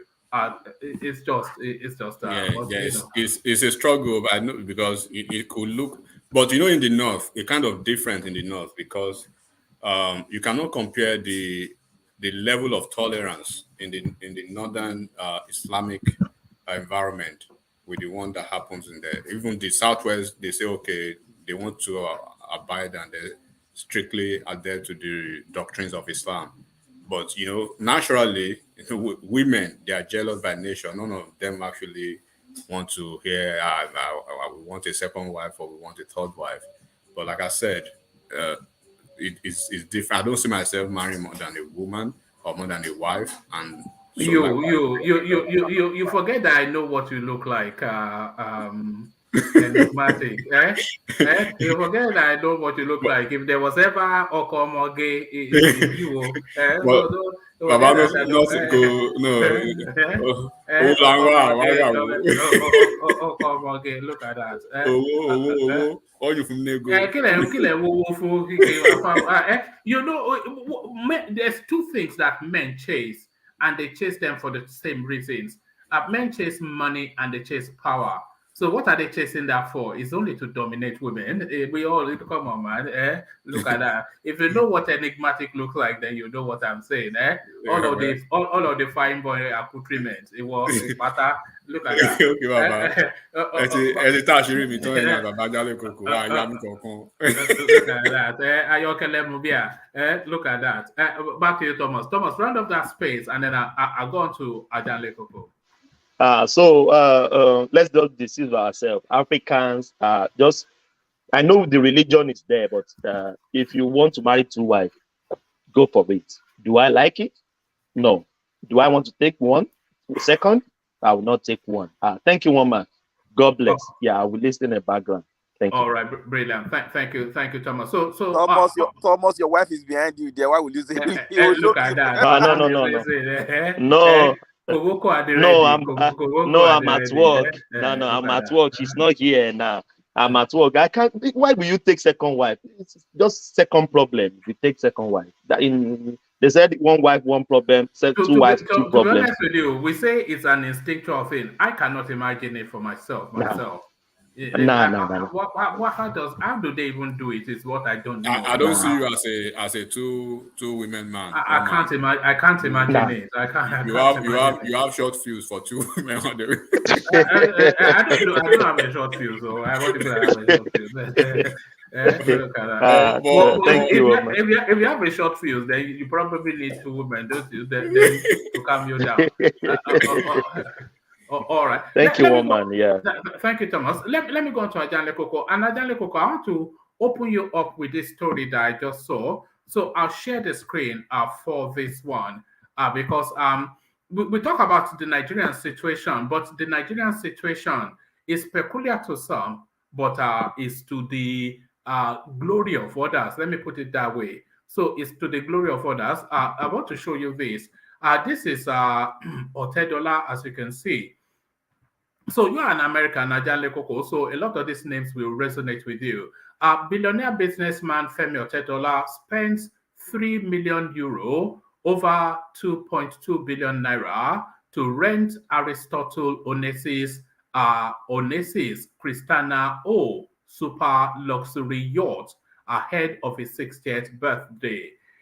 In celebration of his 60th birthday, which holds this Friday, November the 4th, the astute businessman and chairman of Geregu rented the super yacht belonging to one of his childhood idols, the late Greek shipping magnate Aristotle Onassis, who was once regarded as the richest man in the world. Otedola rented the yacht to celebrate his 60th birthday. Otedola rented the yacht to celebrate his 60th birthday in it with his family and friends. The yacht will sail for 3 weeks around the Mediterranean Sea with a 37 crew on board. Otedola was filmed entering the yacht. So let's have a look.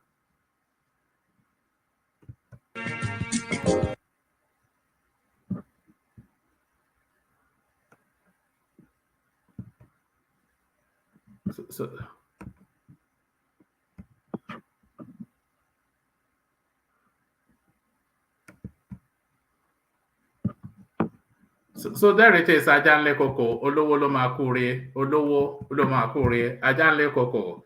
Look at that, $3 million to rent a yacht for 3 weeks. Oh, euros. He bought it or he rent it? He's renting it for 3 weeks. Renting? Yes. How can $3 million buy Onassis?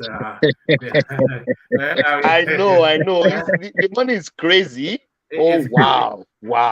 I hope he does. I hope he does a lot of humanitarian work. I hope so, because just using that money. May we never sign an MOU with poverty. You know that guy. You know when it really struck me, there was a time he was in London and he was passing through. Was it a Porsche showroom? And then he just popped in and ordered about 5 in different colors for his children and just bought it right there and then. And you're saying Nigeria is the poverty capital of the world. Nigeria, Ajale Koko, is Nigeria the poverty capital of the world?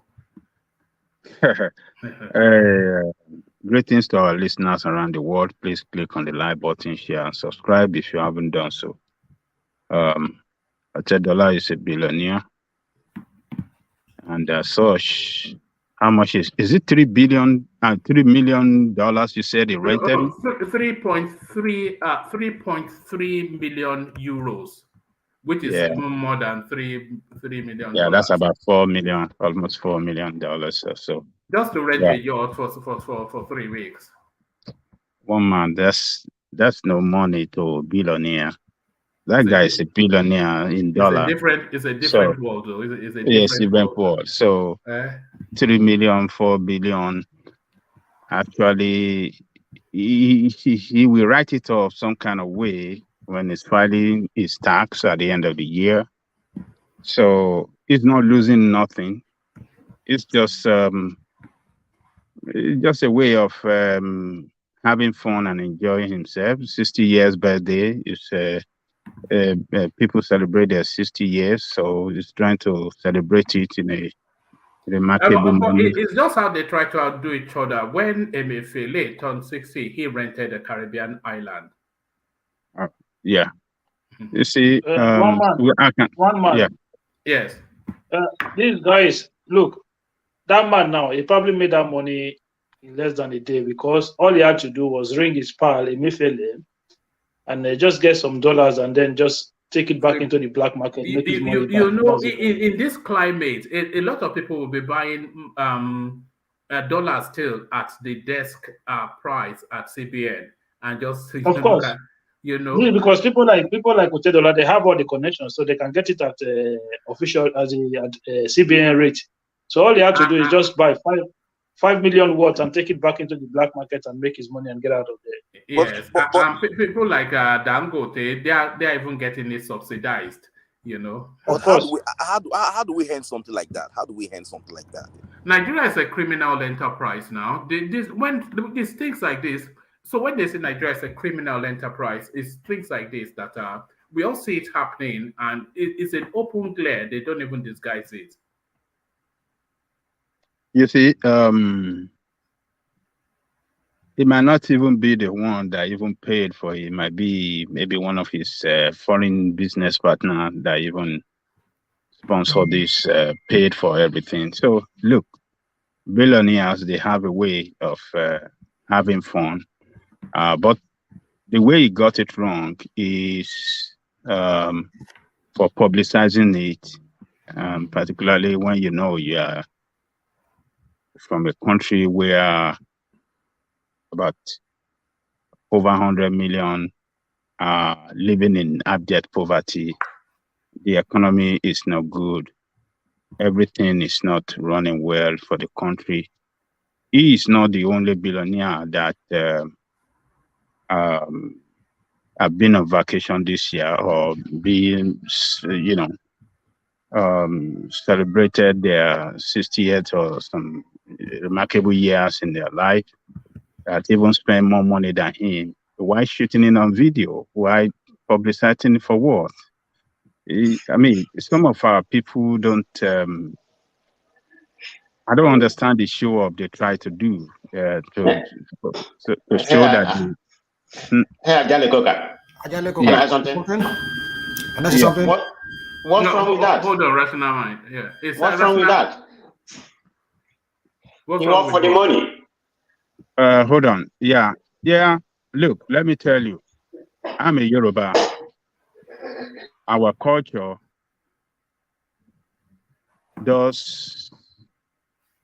our culture teaches us that you don't live extravagant life, even though you are very rich. And you have to be mindful of people around you and what is going on around you when you spend your money, even though you are rich. You have to do moderate for you to live peaceful life. Don't be too extravagant, and don't invite jealousy problem by your extravagant life rather. So what he's doing is just, to me, everybody knows he's a billionaire. What is the point of showing you are renting this for 33 billion or 33 million and convert it to your local currency? That is billion. Is it 3 billion or 2 billion? 2.2. That's a huge money. That's a money that should have been donated. This man worth about 2 billion. Come on Hold on, man. You have people that been submerged by flood in your country. So many states in your country, about 30 states or 25 states or 29 states, that are going through pain, suffering. They don't have nowhere to live. They don't have nowhere to go. And most of these people, you make money out of them because you run some kind of businesses that these people, patronizes, and you make money out of it. But here you are, you're a billionaire. And so what?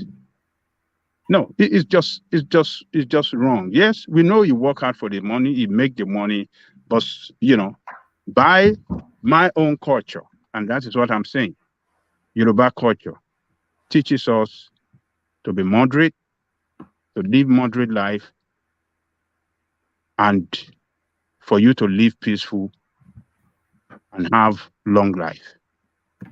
When we are growing up, there are people that are very, very rich. Very rich.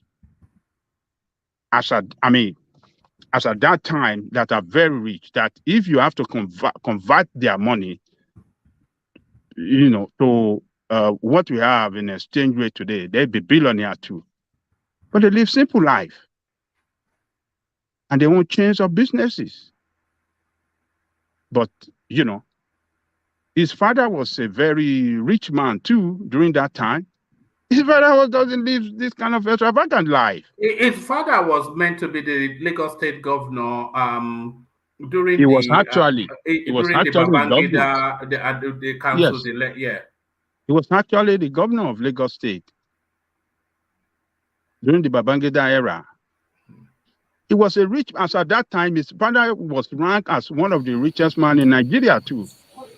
Baba, just a second. Yes.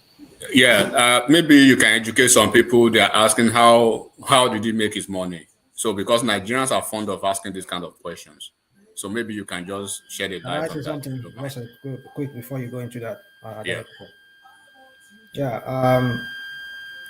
want to ask one more question. What's that sound, Rational Mind?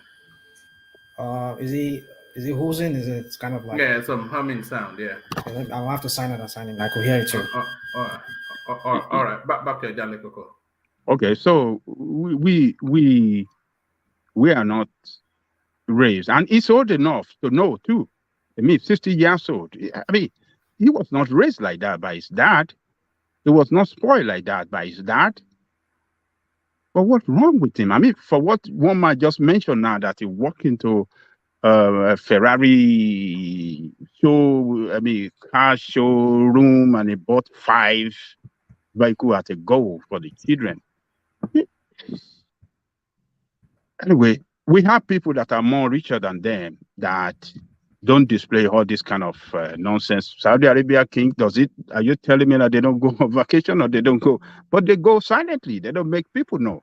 There are a lot of billionaires in America that when they go on vacation, they spend more than what they're spending. And they never show it on social media and all this nonsense. They don't make noise. So they don't make noise. But it's just the way some of us black people just like to show off and just display of wealth, that we are wealthy and we can show class and well, I don't mind him going on that vacation or celebrating his birthday, but the show of his on Instagram, I think I don't subscribe to that. It's totally nonsense. He should know better. He's more educated. He's an international man. His colleagues doesn't show that kind of in the rank of billionaire and the kind of business that he runs. They don't display all this kind of nonsense. This is for just people like a celebrity musician, and they are the one that display this kind of nonsense on social media and stuff like that. Ajahn Koko, when I said when I said he walked into a London showroom to buy Ferraris, Porsches for his daughters and children. I actually got that wrong. Watch this. Businessman and billionaire oil magnate Femi Otedola has bought a Ferrari for each of his daughters, DJ Cuppy, Temi, and Talani. DJ Cuppy shared photos of the Italian luxury sports cars with customized plate numbers on social media on Wednesday. Papa took us shopping and bought one of each. So it wasn't actually a Porsche, it was a Ferrari. Look at that. Ferrari. So yeah, it's I think he owned the first bank now. He has the majority share in Firm Bank, and he's into oil business too, and some. So it's very rich. I think he owned one of these power generating plants too, or what was that? I'm aware of the first bank, and I'm aware that he made his first real big money in the oil space. So I know those two. At the time he had the largest crude oil, I think, shipping. He was into distribution, wasn't he? Something distribution then. Yeah. So Otedola he's been on top for over 20 years. Oil. And then I think over 20 years now. In his 40s, he was already a billionaire in dollars. Yeah, it's an international businessman. He shouldn't be displaying his. This is for small boys that are in the 20s, and for those musicians and those hip hop guys and like Davido and all those shekere musicians. Those are the people, not for people like him. Yeah. One man, I wanted to ask you a question. That the videos you just showed us now, Yeah. is it? Wow. We're still hearing that. Oh my goodness! I mean, I think it's my computer here. I don't know the whatever here. I don't know, but I think I could hear it. You still hearing it? No, you can hear it as well. Rational mind, just dip that computer, just dip it inside the water and bring it back. I don't know. Every time it comes on, it's always that. Oh well, I mean, I don't know. I mean, I think it's gone because I could hear it. My computer I could hear that noise from the inside of my computer, my laptop. We can all still hear it. Really? It's not good to talk against Tinubu. That is Tinubu for you. All right, let me just let you guys have your fun today. All right, let me take you away from Otedola. 1 second, one man, before you go there. So, Baba, there's a general misconception about this. For years, Otedola, if you look at his personality as a person, is very quiet and he likes to operate behind the scene. But recently, people hear more about Otedola and what he does because of his kids, especially the one pinky lady. Copy. So most of the time, DJ. The DJ, they post all those things online, and you just have to go with the flow. Okay. Yeah. It might be the children that are acting enigmatic. Yeah. Not just the children only, but the man also wants to come out now. He's on Instagram fighting his daughter's boyfriends. I wanted to say that. Are you serious? Yes, I wanted to say that. He has a lot of followers on Instagram, millions of followers. So he's a social media guy. Everybody wants to be high, they want to be. Everybody wants to be popular. That's just what it is. Yeah, everybody wants to be celebrated. Wow.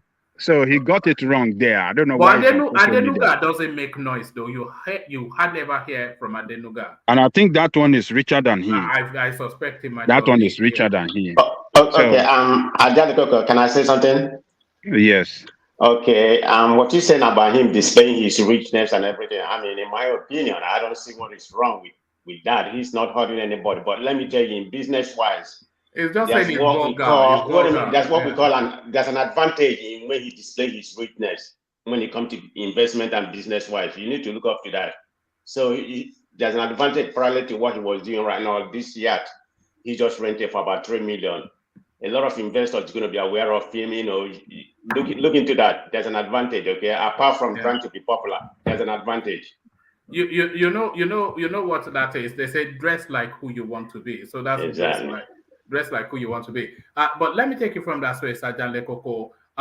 Youths invade Ondo Monarch's palace for converting to Christianity. So the custodians of the deities in Yoruba land, they seem to be taking up quite a lot of this. Well, there's only two. They seem to be plenty of them seem to be taking up all these Middle Eastern religions like Islam and Christianity. So if you are a king, should you really be a Christian or a Muslim is the question in Yoruba land? Well, the king is the head of in Yoruba land, and according to our tradition, they are the head of all religion. So, because he's the number one citizen in their society, and everybody, gives him the utmost respect as a king, and as such, every religion in his community, he have to celebrate it with them, and he has to accommodate everybody. But for him to abandon our original religion, not Muslim and Christian, not Islam and Christianity, but the original religion, I think he's gotten it wrong. He got it wrong, rather. So, and we have to give kudos to the young guys and people that resisted him. This is not the first time that this man will be facing this problem.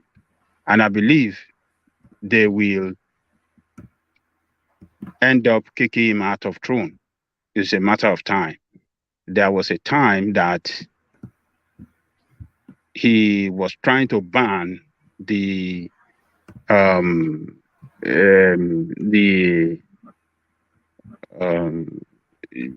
think it was Ogun festival and Ogun ritual. So he was trying to put a stop to it. That no, we can't continue to do this. The people resisted him, and he backed down. So I think it's just he's trying to turn the tradition upside down, and he forgot. He doesn't know his people well, and that is why. Because I have a friend from Ondo State that told me that this guy lived most of his life in Lagos, and I think he's a medical doctor. If I got it right, I think according to what he told me or something like that, I stand to be corrected on that. But he said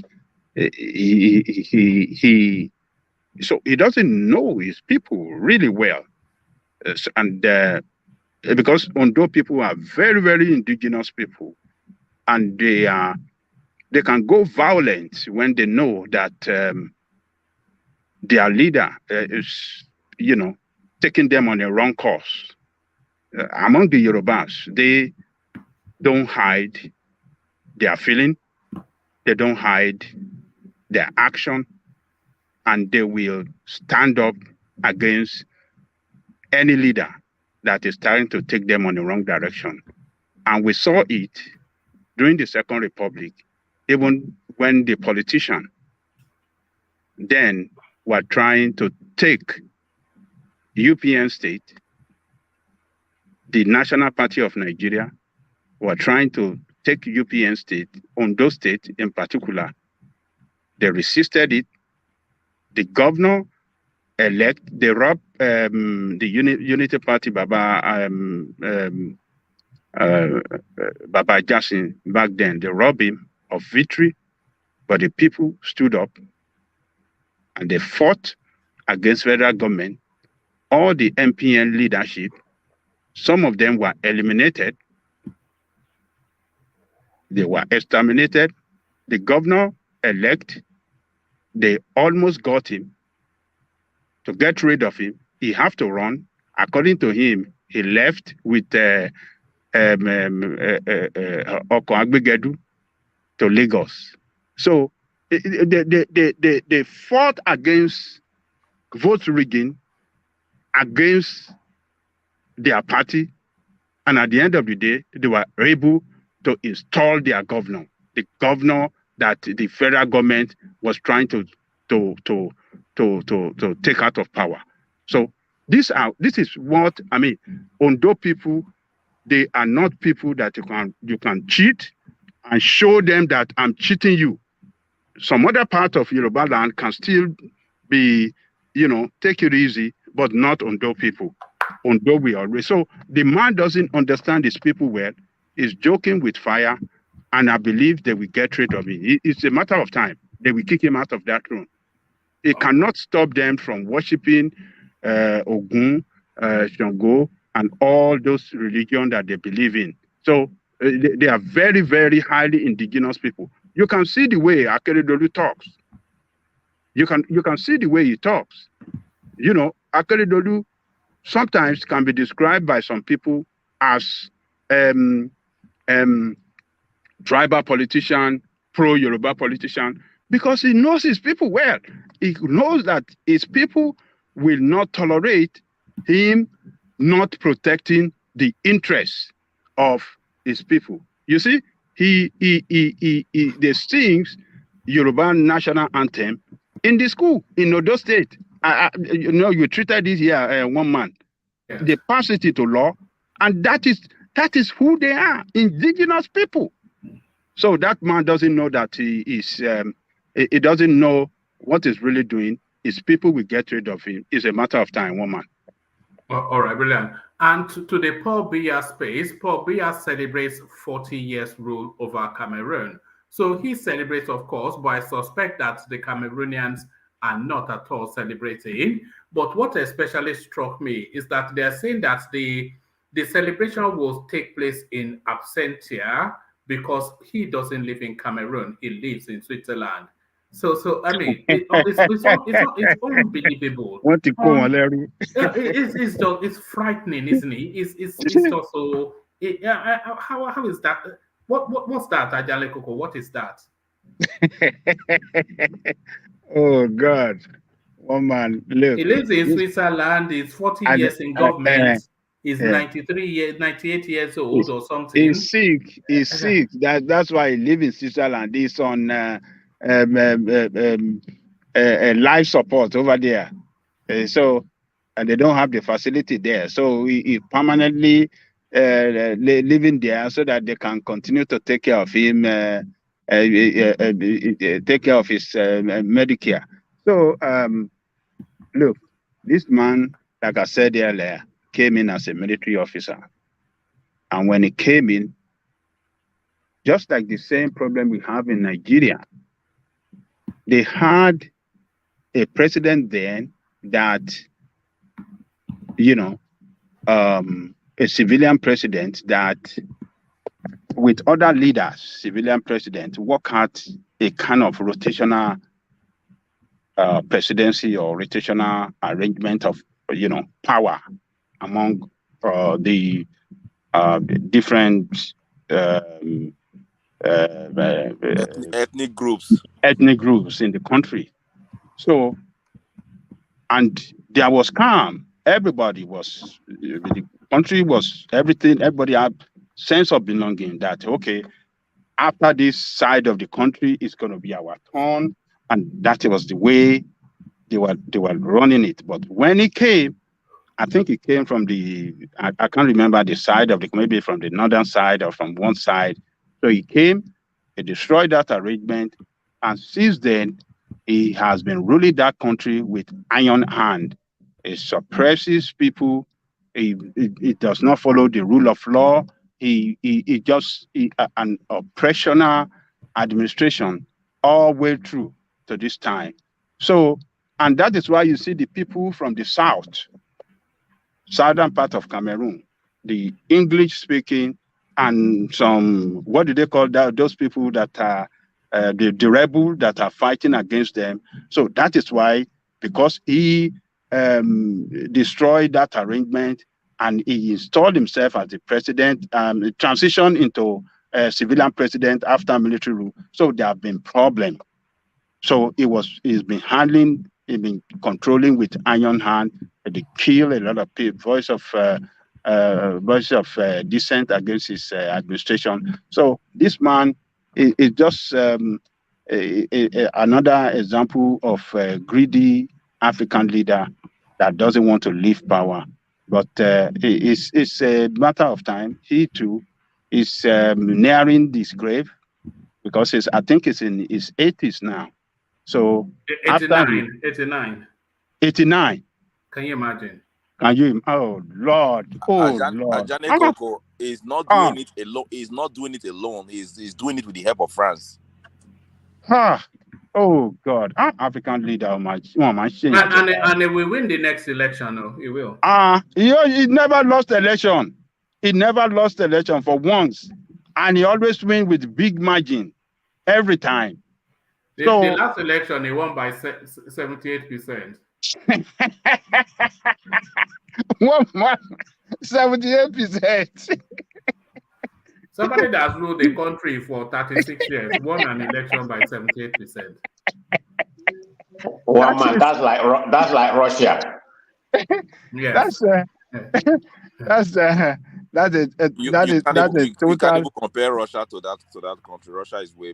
Russia is better now. Why are they even doing election? No, I mean the president winning. Field marshal for life.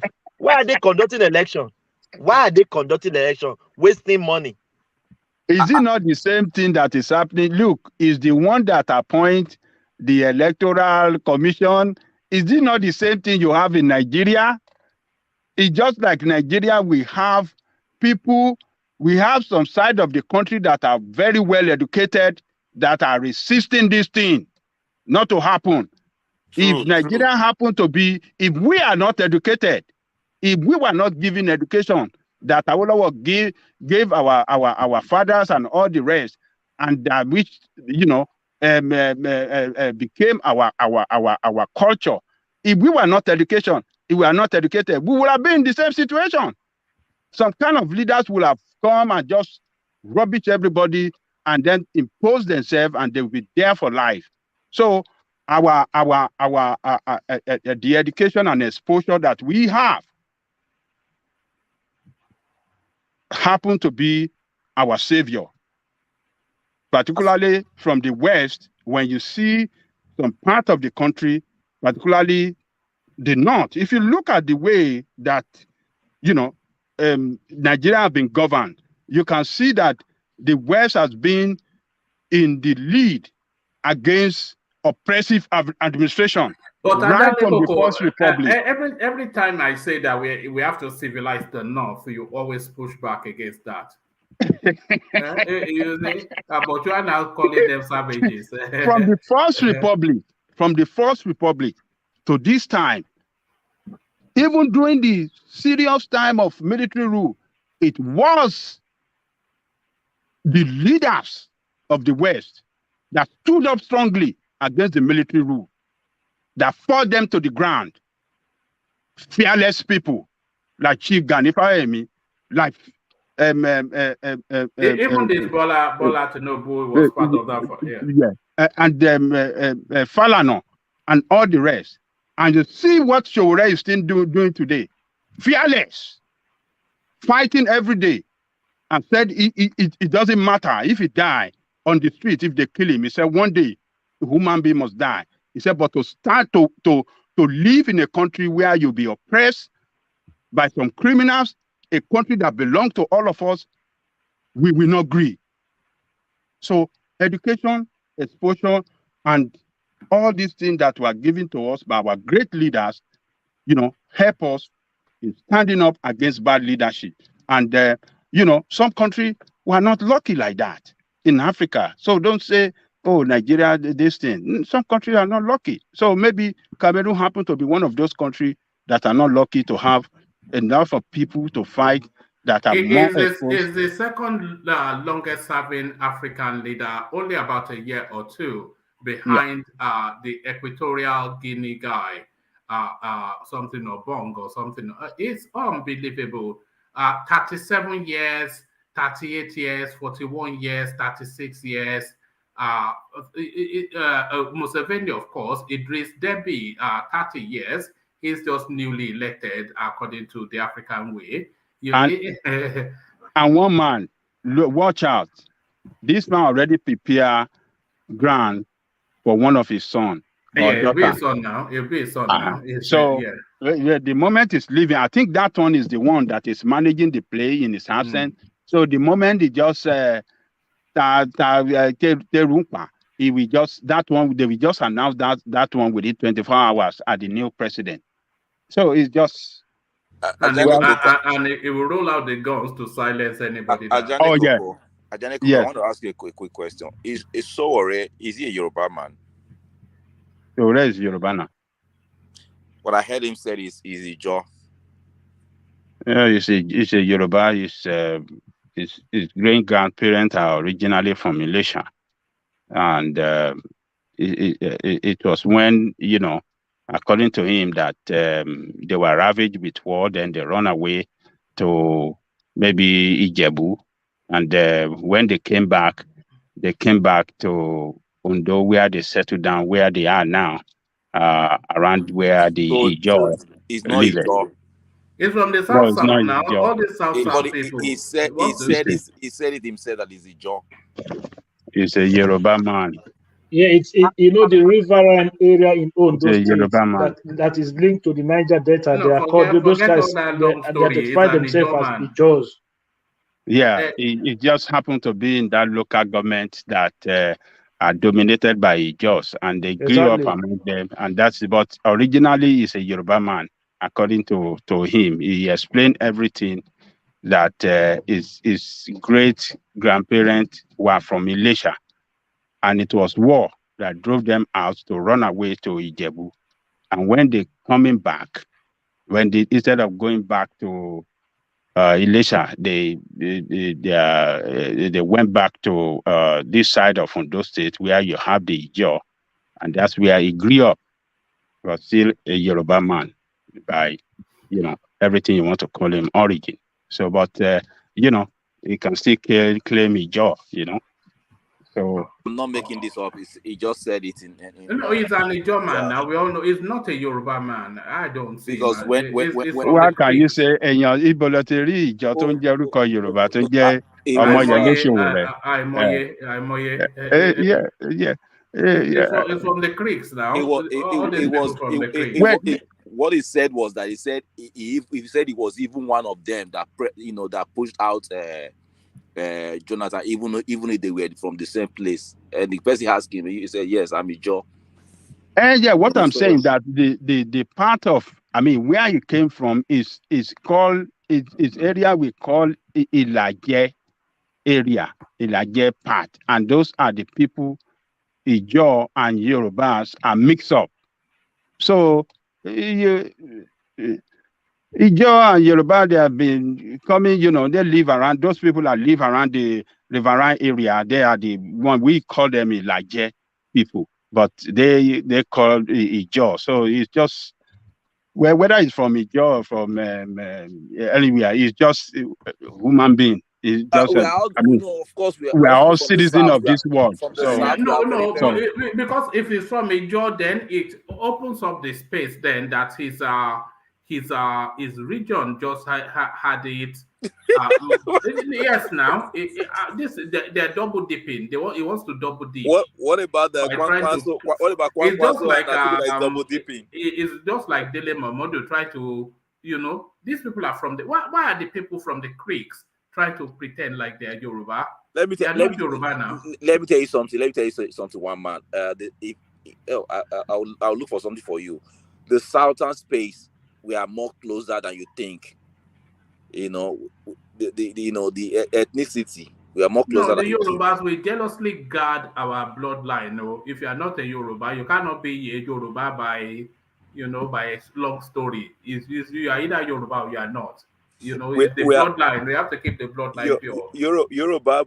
I mean, me, I'm Yoruba by a long story. No, then you are not Yoruba. Both side. Let me tell you something. Both sides of my parents, they are from. One is from Owo, and the other one is from Akure. So yeah, Yoruba, you are coming here to champion Peter Obi. You did not see what happened to Adebayo. I'm telling you that. Did you not see what happened to Adebayo? I'm talking about 200 years ago. That was when they migrated to Edo. So. Okay, so now you are talking. Okay, so they migrated to Edo. So where do you claim now? Do you claim Edo or you still claim? I will claim Edo now. Or you claim both? Yeah. So your name is Edo. Your name is Edo name, right? Yeah, I have Edo name. Yeah. Okay, the same thing that happened, the same scenario you mentioned about you is the same that happened to Showore, but Showore still keep their Yoruba name. Yeah, they still keep their Yoruba name. So he said it recently. It was a recent interview that he said it, that I heard him said his great-grandfather, they are from Elisha, but war kicked them out from there and they run to Ijebu land. And after everything settled, they came back. But instead of going back to Elisha, they went back to the Riverine area. And that Riverine area is a dominated Ijaw area. And they live among them and they grew up there. And since then, they regarded themselves as part of them. But, but they never forget home. And that name, they still keep their name. And they still visit Elisha sometimes, they know where they came from. So it happened like that. We have some people that are so from some part of the country to another part, and they still know their place of origin, but they claim another place now, but they can still claim some other part of the country that this is where we originated from. But because they live so long in one side of the country, they still claim that as their, they can still claim that as well as their place of birth or origin as well. So if anybody passes away from my family or we having a marriage, people still come from Akure. We still go to Akure to invite people. Okay. All right. No, my guy, you cannot be a middle of the road person. You can't be a middle of the road Yoruba. It's either we are not looking to recruit or we are looking to excrete. So you cannot be a middle of the road. It's either you are Yoruba or you are not. You can't be half by half. Have you ever heard of such a thing? No. Never. I've never. Yoruba by half. No. But even the Benin that he mentioned now, that he says his father's side from Owo. You see, if you go to the Olowo Palace, you will think you are in Benin. Most of their regalia and everything you will see there are just look-alike of everything like Benin culture, the Owo. They used to be very close, and the culture, even the language, when the Owo is speaking, listen to their dialect, very similar intonation and everything with that of Edo people. You cannot as a Yoruba, you can't even understand their dialect. Is totally. It's just like the Ondo people. I can't understand their Yoruba. I can't. Yeah. Those people are real indigenous that you don't just mess with them. So that Owo, Ondo, and those Akure area and Edo, they kind their culture and everything kind of similar. So you are in the same place. Don't worry. You said you run to you claim it. You are. I mean, I know what they are. The same thing. They are. It's just a little thing that divide the two sides. So you're the same people. All right. Thank you, Ajande Koko. So thank you, Ajande Koko. So 4-time Ajande Koko. Let me take the conversation on in the direction of Enigmatic, if it's ready to go. Enigmatic, are you ready to go? Life's good. All right. I think temporarily we don't have him. So let's go to Man of Prestige. Man of Prestige, you're ready to go shortly. Yes, I'm ready. All right, brilliant. Good to have you, Man of Prestige. Thank you. And to the Paul Biya space, then, this president for life. This is one of the things. We blame the West a lot for the things that afflict us, but the things we do to ourselves is really central to it. And at the heart of it is 89-year-old celebrating his 40th year as president of a country. How can that lead to anything progressive, Man of Prestige? Yeah, thank you, one man. Nice to be on the platform. Greeting to everybody. Yeah, this is one of the problems we have in Africa. I'm not saying Africa is the only country, because there are some of the foreign countries, that has a dominant, personality when it comes to ruling in that form. But Africa as a whole, has been the worst dominant when it comes to that situation. On that Cameroon space, I'm a little bit familiar with that situation. That man has ruled for 40 years. He has never allowed any other part of the country to rule. As you can understand, one man, there's two parts of Cameroon. I think Cameroon is like about 25 million. About 83% of that is Francophone. Only about 70% of that is Anglophone. So, that's why they're subjecting them. That's why there's some kind of separatism in that area. I heard you earlier say something about the Igbos in Cameroon. I think they're called the Amazonians. Yeah, exactly. They are the ones being attacked. So I'm going to make a very funny. They are Igbo people, aren't they? Yeah, you see, Igbos have been attacked everywhere in the world. What's going on? We are being marginalized all over the world. You tell Nobody me, likes Igbos. what is it about you? I know. I'm asking you. You people are at one, treating us like that. But that's fine, But anyway, yeah, the Ambazonians, I think they are like the Igbos. That's what I heard. So I don't know. Pretty much, So that's what's been going on. They never allow the Anglophone to rule. Throughout their existence, when they got independence in 1960 or 61, something like that. I think they're about the same with Nigeria, something like that. And that one has been ruling forever. I'm talking about dictatorship, suppressing, and everything. And of course, there's a friction between them and the English speaking and the English speaking and their French speaking area. And he has been like that, subjecting them to, extreme. We think the Igbos have been marginalized. No, that's not marginalized. Go to Cameroon from what I heard. It's on a different level. They have been marginalized, which is called a marginalization to the extreme level. They are hunting them down like yeah. They are hunting them down. One man, let me tell you, there's something that happened, I think about 2 or 3 years ago. His daughter has I don't know, is that like 17 or 18 birthday? Guess who they invited? Wizkid. Wizkid went there and played for the daughter. Yeah, I think they pay Wizkid millions. I don't know. So some of that Cameroon musicians are complaining. Say, how come everything is Nigeria? So that's when they started to say ban Nigerian music. You know that thing that you said casually. It's a big thing, especially in Cameroon, also in Ghana. The way that Nigerian music is dominating their landscape, is really cutting deep into them. In Ghana, they cannot bear it. But then if you go to any club, what can they play other than Davido and Wizkid? They don't have music. They don't know. You know what I tell them? Make a good music. Because music has no filter. Make a good music. People will be listening to you. It doesn't matter where you're from, okay?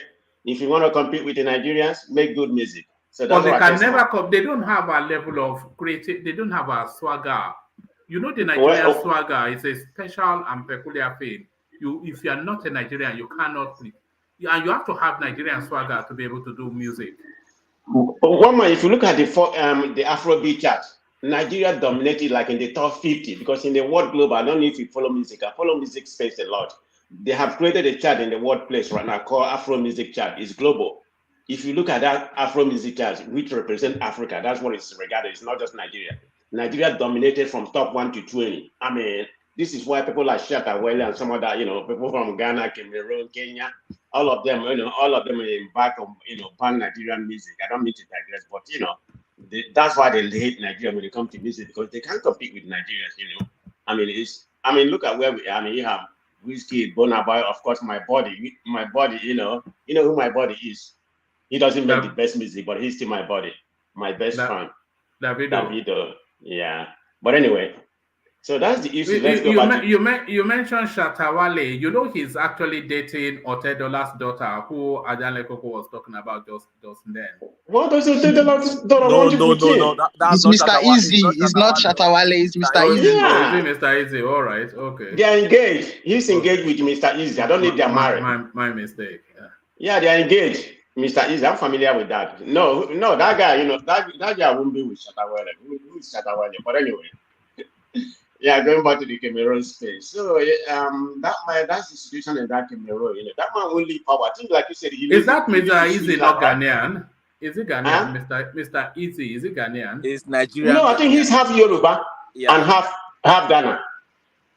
I think his parents his dad is from Yoruba. His mom must be a Ghanaian, because he refers himself as a Ghanaian Nigerian. I mean Nigerian Ghana. So that's the way he refers himself. But he is known to be a Nigerian, in the world space anyway. I mean, a Nigerian. But anyway, going back to what we are talking about the Cameroon situation, Yeah, so that's what's going on in Daman. Daman is not willing to release his power till he died. He's probably like about 89 right now. Am I right? One man out, you correct me. Yes, you're correct. Right, so he's close to that age. He's not going to release his power. The reason why I mentioned Russia when it comes to voting system, I mean, he's going to win like about 80 to 70%. That's what Putin did. I'm not comparing him with Russia in terms of development or whatever. But in terms of when it comes to politics, Putin, look at, whenever they do politics, you win like about 90%. So that's what's going on in Cameroon. His people like him. You cannot compare. His people like him. So that Biya is not liked, he's not loved, but he still wins. Yeah, no. You are definitely right on that. His people doesn't like him, not like Russia. Okay, but how do we know that's what's happening in Russia? Or what they put in? You may be right. Maybe they like him in Russia. No, you are right. Let me take that back. They like him in Russia, because I had a massage some day ago. Almost about 2 or 3 months ago. Me and my wife. Yeah, the lady was in Russia. He said they like him. I remember that. But anyway, yeah, they don't like him in Cameroon. So you are right, definitely about that.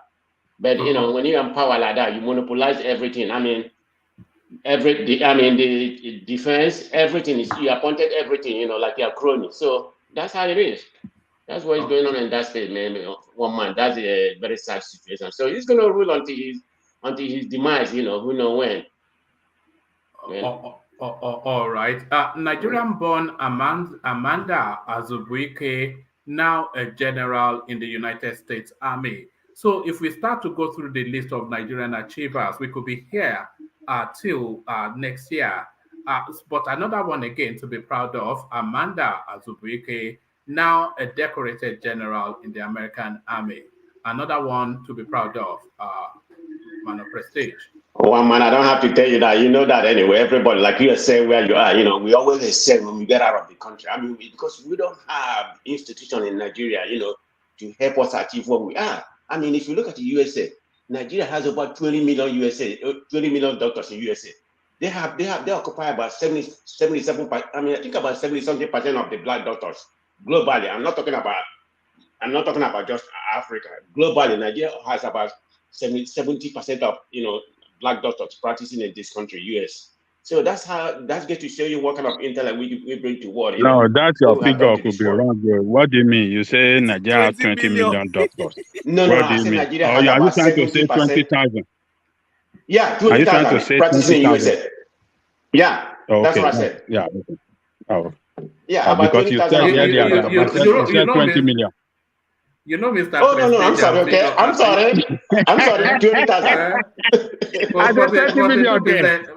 All of us, where Nigerians have no reach 20 million. No. I misquote. I gotta go to misquote. About 20,000. Then if you want to rank it in percentage, They have like about 70% of the, man of prestige, why should we allow you to reverse that statement? When Tinubu said 5 million something, you people held him hostage. But I'm only joking. I'm only joking. Yeah. Okay, that's cool. One man, you don't bother me. But anyway, so they have like I said about 70% of the black doctors practicing here, black globally. So that's good to show you what we are capable of doing. So that doesn't surprise me, because we excel in any position. Even one of the major clinic we have here, I think everybody is familiar with major clinic. We have two Nigerian doctors there. I mean, they probably has more, but we have two of them. One of them is a Yoruba guy, one of them is a Hausa guy. I mean, renowned physician there in a major clinic. So that get to tell you how we are. Are you not going to make an ethnic claim to her? I know you want to. No, I'm not like that. But I mean, I come here to jab like in the magic and everybody, But I'm not like that. That's not my personality. But I just have to come here and jab your back, All right, brilliant. I will sell Nigerian refineries to businessmen if elected. They can run it. They can manage it better. This is Atiku. He's doubling down on a position that he has adopted since 2019. First, do you agree that the refineries should be sold? And then do you agree that Atiku should be the person selling it? Well, I don't know about Atiku. I don't know if it's gonna get there. I doubt it, because for my own opinion, the presidency is between Tinubu and the Obi. But anyway, no, it's not. It's not. He has a 50-50. That's my own one man. This is my opinion. All right. Strictly. But anyway, if he has a chance to get there, but let's be more realistic. He did not really say that. That was Oshimole, Oshimole narrative. What he said that he's committed, and he doubled down that he's committed to privatization. Which I totally agree. Because if you look at Nigerian space, I mean, we are like the 7th oil producing country in the world, and we have like about 37 billion barrel of oil reserve. I mean, we have a lot of oil to tap. But about 40 or 50% of that is being, stolen every year. Where is it being stolen from? It's what I call a mafia. Even the NNPC is a mafia. I mean, know that, and you have other organizations like the bunkering and everything going on, the Nepal, I'm part of them. So this is where we're losing all our money. So why not privatize it? It doesn't have to be to Saudi Arabia, but if they are legitimate, why not buy it? I'm not opposed to that, believe me, one man. I'm not opposed, because if you look at the country where we are right now, a lot of these things here, being privatized, bought by the Chinese and everything. And, I mean, that's for the betterment of the country. If you find a legitimate, buyer, it doesn't matter where it comes from. Maybe that will stop all this corruption we have. I mean, we have NFPC, we have that. No, yeah, I agree in privatization, but he did not specifically say it's going to be to Saudi Arabia. That was a similar narrative. Yeah, I agree with him, one man. That would definitely help solve the problem, in my opinion. All right, brilliant. Osun Tribunal admits election results in 10 local governments. So is that Senator Adeleke's space? He, of course, very quick to celebrate his victory, but then that victory looks as though he has some dark shades to it. So the sitting governor, Otedola, he has forced into play now evidence of heavy rigging where Adeleke won the most. Do you have the anticipation that Adeleke ultimately might not get sworn in as the governor of Osun State? Well, some of the things you've been forecast came true, but not a lot. I'm not going to give you a lot of credit. Okay, so don't get a big head, one man. I'm talking about previous political something we talk about, like that kind of thing. So I'm not going to give you too much credit. You've been saying about him that this may happen. Because from what I read, because some area of the local government, they have found a little bit of shenanigans that happened that, was kind of convoluted. So I'm kind of afraid, because I want the guy to win, because, because I mean, they did a fine, so that's my affiliation in that area. So I want him to ascend to that position. But I'm afraid, I hope it doesn't be like Ihejora. You know what happened to Imo, even after the election? I'm afraid if that may happen, but I hope not. But because of what's going on right now, up to right now, how long it's been? About 3 or 4 months since after the election, and it has not really been affirmed that he's definitely going to, win it. So there must be something in there, but I'm hoping there's not going to be maybe after everything has been counted or whatever. nothing is going to be reversed. I'm hoping so. That's my, that's what I hope. But I don't know what's going to happen. So everything's kind of, if it is speculation of but what I read, they have found some hole in the some of the area that was supposed to, he has won. They say it was manipulated or rigged otherwise. From what I'm seeing right now. But we just have to see what happens after everything has been finally resolved. That being that APC is in power, and Tinubu in that area, and Tinubu become president, there's a chance. And they say that Osun State is really Tinubu's home state. It's not really a negotiation, as a lot of people have suggested. Well, that may be a problem. My point is that it wasn't resolved before the election, and it doesn't look like the result before the next year. If it is stand as it is right now, they are finding something every day, because it was like about a month ago. It was two local government. Now it has been up to 4 local governments. So as we proceed, keep on getting much more delicate. Yeah. But go ahead. No, go on. Yes, I'm hoping it doesn't amount to anything like illegality, whereby they can usurp him, the result of the election, taken away from him. But one man, we just have to wait and see. But I just want, I hope he obtained that position that I feel like he obtained legitimately. But I wasn't there, so I can, just my own permutation. So who knows? A man of prestige, they say, careful what you say, because it might well come back and bite you. I want to play you this clip, and this is some of the things that might well ultimately damn Adeleke. Watch this. Okay.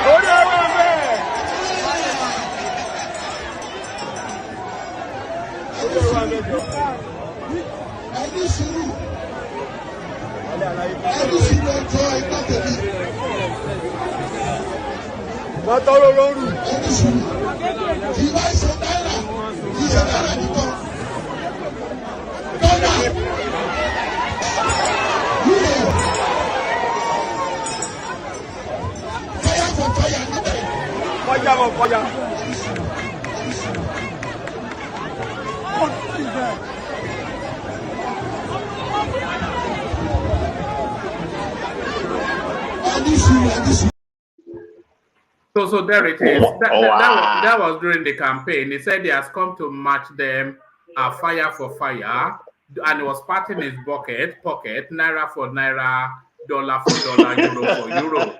So when they play that in court, and then you say the guy is just a clownish guy. That's like an preemptive indictment on himself. But I mean, it's just a rhetoric, So, but I don't think that's going to matter into when it comes to the reality of what's going to happen. If they're going to, if they say that he bought the election, and then they said it doesn't, and then they play that clip. Yeah, but that's not going to amount to any kind of indictment on him, or kind of elude him from the candidate. It has to be based on fact. But like you said, one man, anything in Nigeria. But I'm afraid if it hasn't been decided before the next presidency, and APC retain the position, that might be very problematic to him. I mean, I can see that. Let's just, for now, by March next year, nothing has been resolved after the presidency, and APC won it. APC win the election. It might be a problem for him. That's what I'm going to say on that space. All right, thank you. And finally, to this space, a man of prestige, Bayelsa is not amongst the top 10 states affected by flood. JIGAWA is number 1. So this is the Minister for Humanitarian Affairs. Is there there's a bit of noise coming from you. Oh, sorry, hold on. Go ahead. All right. So just give us a brief commentary on that, and then because of the background noise, I'm a bit concerned about copyright. But okay. Yeah. Hold on. Yeah. It's a pity about what's going on in that area, So I don't know how that's gonna. I don't know how that's gonna. I don't know how that's gonna resolve, So. But in the Nigerian space, I mean, how can you say such a thing? Because from what I have seen, I mean, the place that was hit. Can you hear me? Yes, perfectly. Yeah, I'm sorry. I moved to a different room. Some place over there making up a different room. Yeah, that's fine. So when it comes to a Nigerian space, it's just a problem. I mean, how can you say such a thing when the place that was hit is like local area, and the Bayelsa, from what I have seen. I've never seen anything in the north or wherever, or that area that even remotely close to what's happening over there, So unless they want to divide the whole money over there and claim that that's where the worst thing is being ravaged or whatever. But that's Nigerian politics for you. I think Tinubu donated about 50 million, and the Atiku about, was it 100 million? I've forgotten, but people are donating money. And Peter Obi donated 5 million. One man. It can't be 24 loaves of bread. 24 loaves of bread. And Indomie. Wait a minute. It can't be comparing Obi. Do you know how much Tinubu worth? 4 billion. 25 loaves of bread. Do you know? Wait a minute. One man. Yeah. Do you know how much Tinubu worth? Go. I'm not making this up. Network. I'm talking about his network. It's $4 billion. But Peter Obi said he's richer than Joe Biden. Hold on. You said 38. No. I'm talking about network. That's what I saw. I saw it. I'm not making but you said 38 billion just about an hour ago. No, I did say it's 4 billion. Do you want me to play back what you said to you? I know what I said, and that was like about a week ago. No, this was today. You said it's what about 38 billion? Okay, what's the difference between 38 and 40 billion? It's not that much. It's not that different. Where are you getting this from? Go. I'm talking about network. His total network. So it's richer than Dangote. Huh? It's richer than Dangote. No, why are you getting that? Naira. No, you said dollar. I mean, is it not dollar you mentioned? Oh, I didn't mean it that way. They said $4 billion. $4 billion. Yes. 4 billion, right? Is it 4 billion or 40? Is it 4 or 40? No. I'm estimating it to be about 40. Hold on, man. Don't put word in my mouth. Okay, let me land. Let me finish. And you stop laughing, okay? I'm estimating. You are fast developing a reputation. Yeah, in America, man. You said we should not laugh. I mean, hold on. Let me land, okay? I say $4 billion. About 40 billion naira. Oh, okay. That's what I said. 4 billion dollar. Yeah, I'm talking about his network. I'm not talking about money on hand. Okay, that's what I said. About 4 billion, dollar, US dollar. But I'm just making a comparison. Okay, so that's the reason. That's the reason why. That is the reason why he donated 100 million to Kogi State. Yeah, he can afford it. That's my saying. That's my point. Obi is not that rich. Obi is a billion naira, but not a billionaire. I don't think in dollars. I don't think so. So Obi donated 20 million in Bayelsa. Okay, but I'm just saying in comparison, how do you expect Obi to donate a lot of money compared to Tinubu? Obi try for donating 20 million. He tried. You should you need to donate your own money. I heard you're a rich guy in Birmingham. What about all the billions he stole from Anambra? Don't go there. I'm not gonna go there.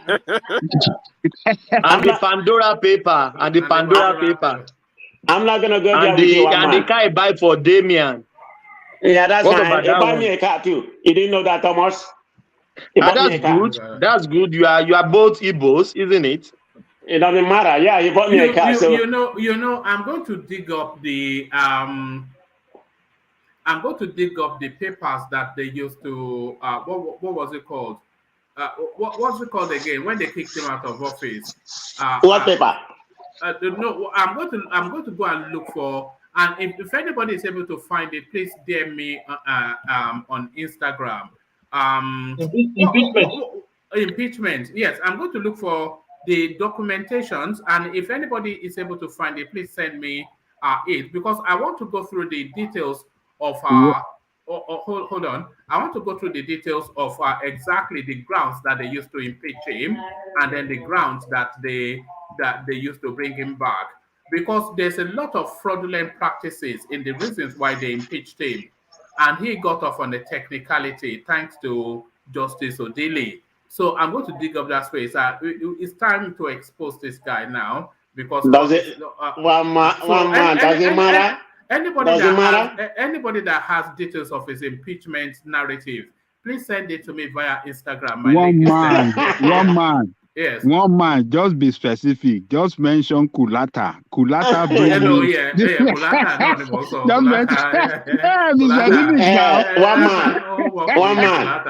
One man. I used to believe Kulate a little bit before, but right now when he came here, he kind of come up with his own narrative. Everything is forged, you know. So I don't believe Kulate anymore. Don't worry. Don't worry. All the stolen looks of Peter Obi will be out there soon. That's okay, one man. Okay, I'm enjoying part of it. All right. Thank you, man of prestige. All right. Do you live in a mansion or something? Look. No, I don't live in a mansion. I live in a small bungalow here. Okay, come on now. It's not everybody over here that is rich. You have poor people like me, so don't be going there. Poor people like you. If you are a poor person, then I want to say, let me highlight you. Look at engineer. Look at what a poor man looks like. Look at that. It's got Picasso on the wall. He's wearing he's wearing Gucci. He has American teeth. And I'm a ton of my camera. Well shaped. Maybe a big motive that Gucci. Look at that. Oh my God. Gucci gang. I love you, all my brothers. Okay. You all of my brothers, but I come here at Gavio sometime, okay, because it's fun to me. Okay. No, it's fun to have you too. Thank you, man of prestige. Stay with us for as long as you can. Let me try if what's it called? Enigmatic is there again, and then if not, we go on. Enigmatic for the second time is gone. All right, thank you, Enigmatic. So let's take the conversation in the direction of Akim, and we come to you, Akim, to have your commentaries. Yeah, I'm here. All right, brilliant. We come to you to have your commentaries on Atiku's threat to sell Nigeria's sovereign wealth to Ibn Maktoum from Saudi. Oh, thank you very much, Maman. Good evening to all the listeners out there. And I just want to say on this issue, right? I heard, was it Thomas that was saying it was a good idea, right? We're not talking about privatization or introducing private sector. The industry has already have laws that allow private individuals to invest in refinery, like Dangote is one, and you have a lot of other modular refineries. So, and Atiku Abubakar, his record on privatizing or selling Nigerian assets is so poor. Is unbelievable. So he has a record of undervaluing Nigerian assets when he is selling it. He was the head of privatization during the Obasanjo's government. People say, oh, look at the mobile telecom, but people forgot that with mobile telecom, we never had like a mobile phone at the time. It was just landline, right? So after, if they say they've sold it or they privatized it, but don't forget, after the privatization, the landline was basically dead. So it was the private sectors that brought investment into the mobile telecommunication sectors that almost make sure that we still have some level of mobile communications today. So that one is different. But every other sector, there was one privatized in Delta State. There was other, like, his record on it is so poor. For me, when he said things like that, it means that he's already lined up buyers among his colleagues, his friends. Because who is he going to sell it to? It's a moribund refinery, a dead refinery that is taking billions out of the Nigerian treasury every year. Who is going to invest into such property? The only thing he's going to do is sell it to his cronies at a very, very cheap rate. For me, I would rather people bring money into this country and just build a new refinery. No, there's no law that prohibits anybody from building refineries. Those ones, if we cannot fix it, sack all the workers that are there and just let the thing rot there. I wouldn't want to see Nigeria put any more penny into those refineries. It doesn't work. Dangote will come up soon. There are other little modular refineries that will be coming upstream. Let us continue from there. These ones, we can't say we're going to cut our losses because we've used it for years and there will be years that it didn't work. and we built them a long time ago. Just leave them there. Okay, that's all. All right. Are you saying because of Jakonde, I mean, Dangote will be coming on stream, so we should not bother about our refinery that we have? We should do anything about them? Is that your position?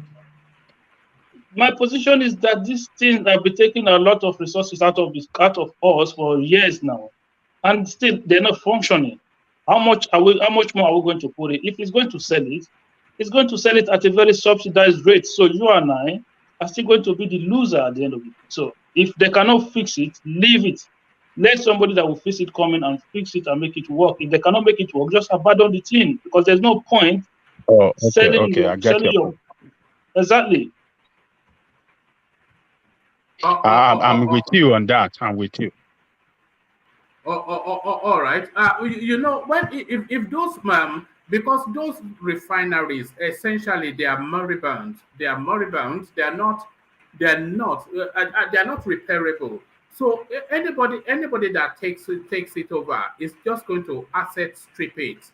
They'll just strip it of whatever value there is in it, sell whatever there is left as scraps, and then sell the land. I cannot see that anybody can bring them back. These are 1980 technology that were not even fit for purpose then. Or what they should even do, right? Just if the ones in River State, just hand it over to River State. The one in Delta State, hand it over to Delta State, and just let them just give it to the indigenous people and say, look, it belongs to you. Do whatever you want to do with it. That's all. As a form of compensation to those people. That's all. And the one in Kaduna, there's no need to compensate anybody up there. Is it Kano? Is it the one in Kano? There's no need, just get rid of the that one. I've never heard of anything. Yeah, just get rid of that one. Yes. You know, I've never heard of anything more ridiculous than to situate a refinery in Kaduna and then to draw pipelines all the way from the creeks to Kaduna. Why don't you just refine it where it is and then transport it to Kaduna? That one is better. Are you not aware? Are you not alive recently when they move our naval base to to Kano or something? How do you move a naval base? How do you move naval base to a dry land where there's no water? You know. One man. There's nothing wrong if Nigeria is a united nation. You know, like here in Canada, we don't have a refinery, but I mean, the oil in the province in Alberta, I mean, there's a pipe that goes from there all the way to the United States where they refine it. So, it's not an issue. Just that Nigeria the way Nigeria is different. No, the thing is, but then you wouldn't, if you wanted to build a refinery, you wouldn't go and build it in the United States, would you? You will build it where the oil is situated. But I think they have an agreement here between United States and Canada. I guess so. I don't know why they don't have I used to think they have a refinery until recently I realized they don't.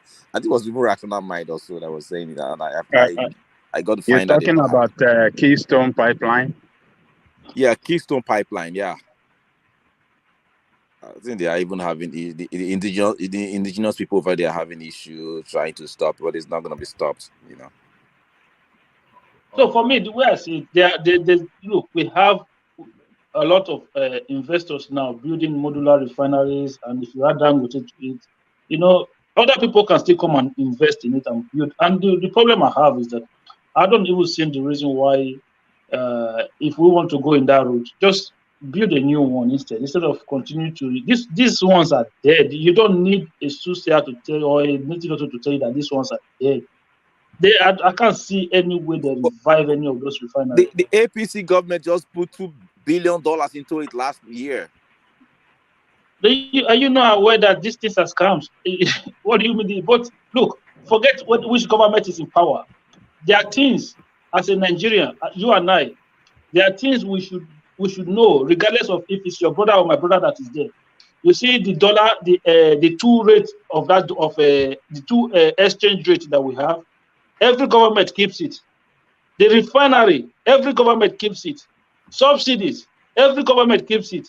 So What does that tell you? I think the refineries are going to be sold, except Peter Obi wins the presidency, because I think Tinubu will definitely sell it, and Atiku has already told us that he will sell it. I think whoever comes in will attempt to sanitize that oil sector. I don't think Tinubu said he's going to. I don't think Tinubu mentioned that he's going to sell it. No, he has not mentioned that, but I feel that his instinct might be in that direction. You would think Tinubu and Obi will not sell it. Atiku. No. Obi said he's going to sell it. Before they saw Atiku in, that refinery is sold already. The day they announced the election result, he already sold it. NNPC sold. Obi said he's going to sell it too. Obi has said he's going to sell it. I've not heard him say he was going to sell it anyway. But I'm telling you right now, the day they announced that result and Atiku won, right, or Atiku wins, that evening, they just go and put sold on that NNPC gate. Sold. You know, 2019, he said if it will cost him his life, he will sell that. He said it 2000 when he was running 2000. That guy is, when he sleeps at night, he dreams and see him selling those refineries. So for me, as soon as I think that's it, the thing is gone. That we'll just forget that no more refinery is finished. That's it. You know. All right, brilliant. Thank you. So let me take you then from there to Cameroon. And on the way to Cameroon, a gentle nudge in the direction of the buy a coffee link. Only Thomas seems to have availed himself of that function. But this idea of presidents for life that we have in Africa, Paul Biya celebrates 40 years rule over Cameroon. So he celebrates, but Akim, are the Cameroonians celebrating with him? Is the question. The francophone sides, they celebrate with him. It's only the anglophone side that are not happy with him. The other side, for some reason, I used to have some. Do you think even the francophones, they want? He lives in Switzerland, the president of Cameroon. Yeah, but one man, have you seen these francophone Cameroonians? They almost celebrate the lavish lifestyle of the president and his family. It's not to them. It's like I've heard these people talk, and you see the way we have this conversation, and you see a lot of people are boiling, people are hungry. But when you have conversation with francophone Cameroonians, it's more about life, and they don't really give a care about the situation on ground. It's just like I get to a position where I can have things for myself and I enjoy myself and let other people see me that I'm doing well. You know, them kind of thinking. A lot of these francophones, Cameroonians think like that. For me, if I can climb up the ladder, I'm doing well. It's normal for some people to be poor, for some to be okay. That is their mentality. So for them, the way they don't see Paul Biya being there for 40 years as an issue, you know. It is only the Anglophone side whereby these people, you know, they kind of align with us Nigerians, and they have this issue whereby there's an election. Okay, just watch.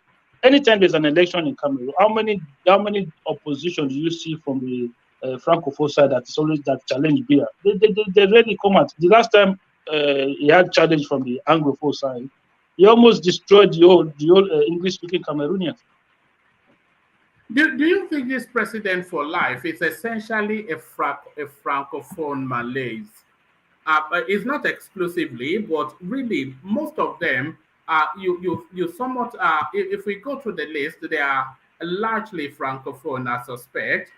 The Equatorial Guinea guy, Theodore Obiang, Paul Biya, of course, Denis Soso of Congo Brazzaville, Museveni, you say he's an Anglophile, Idris Deby of Chad, from a francophone country, and the guy from Eritrea, you probably say there's an Italian influence there.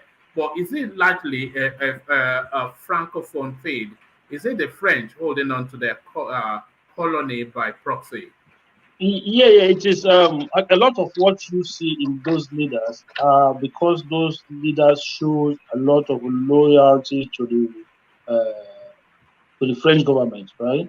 So if you are in power in one of those Francophone countries and you show serious loyalty to the French government, they don't care. You can alter your constitution as many times as you want, and then just use that way to keep yourself in power. For them, all they want to see is that there is something called an election that is holding, right? And then you just use that means to keep yourself in power. Okay, look at where we come from since 1999. We are still complaining today. We are still complaining about INEC. And I've always said the progress that INEC has made over the years in terms of election, in terms of conducting election. Right. For me, I still give them credit because I give them credit and I still give some Nigerians credit who want to see progress because whether you like it or not, in some country, we would have had Obasanjo 10. And when these leaders are behaving like this, what they don't understand is that they will not live forever. And then they will create a legacy whereby through that legacy, a monster will arrive, where that will almost lead to the destruction of that nation. So Paul Biya over time have make adjustment to the constitution to get himself to continue to remain in office. But these people are so dumb to think that they will live forever. He's going to die. Now imagine when he is gone, that could create room for even a worse person to come into office. That for them to get rid of that person, it will not have to lead to civil war. At least in Nigeria now, we don't like it. We're just patient for 8 years maximum. It's gone, right? But in these countries, there's nothing like 8 years. The person could be there for the rest of their life, and which is a very bad thing, So these leaders are creating a scenario that could lead to the destruction of their country out of their own selfishness. All right, thank you, Akim. So, Akim, let me take you to Ondo State, and the indigents of that space, they are circling around their monarch's palace, looking to chase him out of his stool for reasons that the monarch has taken to Christianity, and he is not then paying libations to the deities. He's not performing the necessary rituals, and the natives are saying that this has led to woe befalling their township. So the indigents of Ondo, they circle around the palace, but the progressives, is this the crossroad that let's say the Yoruba space is in? Because the Yoruba space, they are trying to translate into a more educated kingship. So they want their obas to be educated and enlightened, but then with that education and enlightened comes all these Middle Eastern religious beliefs. So is this that crossroad then conflicting with tradition, Akim? I think there's a way. They say give what belongs to the gods and what belongs to Caesar, right? So if he want to personally be a Christian, but he should also understand that the position that he holds demands some certain level of participation in terms of the culture and of the people, because this is not about him, it's about the people. So he might just be the head of that tribe, but he cannot then kind of deprive the people of their way of life. Let me put it that way. So like if you look at you talked about education, if you look at the Oba of Benin, a very, very, very highly educated man, right? So he was once an ambassador to one of these countries, I'm not sure. But during his coronation, he actually did a lot of people was thinking then that maybe because of his education, he might want to skip the normal traditional. The man, he did everything to the letter traditionally, everything. Everybody was surprised at the time. So you must understand as well the role that is that Omonoba Adok Kolokolo? Yeah, the current Oba Ewari the second, the current one in power now. Yeah. So that, like I'm saying, you have to also show some level of respect. I don't have problem if he personally want to be a Christian. That is him. So he cannot then impose his Christianity on his people. It doesn't work that way. If you think Christianity will stop you from acting or playing your role as the king or the traditional ruler of the people, then you can step down and go and worship and go and serve your God. Akim, I don't think he's imposing it on the people. Well, I don't think so. He is. If he's not performing the ritual, so he has imposed his Christianity on the people. But by so he has denied them their rituals, right, or whatever right they have to participate in their own culture. The chief priest can still carry on with the deities. Thomas, is not so. The number one man cannot be something different. You expect the chief priest to do something different. Yes, I speak against it earlier on as well. I don't agree with him. But Yeah, I'm just saying they can carry no on the deities. No. There are certain things there is no but. When it comes to certain things, there's no but. When you start putting but, you are creating room for a vacuum, and that vacuum created will cause a lot of problem. You know, why will you blame that guy? Which is Adeboye? Was it Adeboye?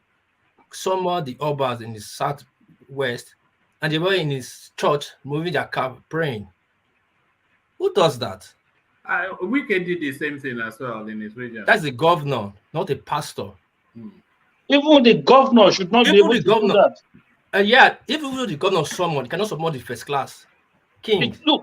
It is the fact, it is the way the people have. Look, you see, when election was going on in Edo State last time, and there was a lot of rancor, a lot of shooting, the Oba summoned both political parties to the palace, and he gave them stern warning to say, I don't want to hear it anymore. And that was the end, one man. That was it.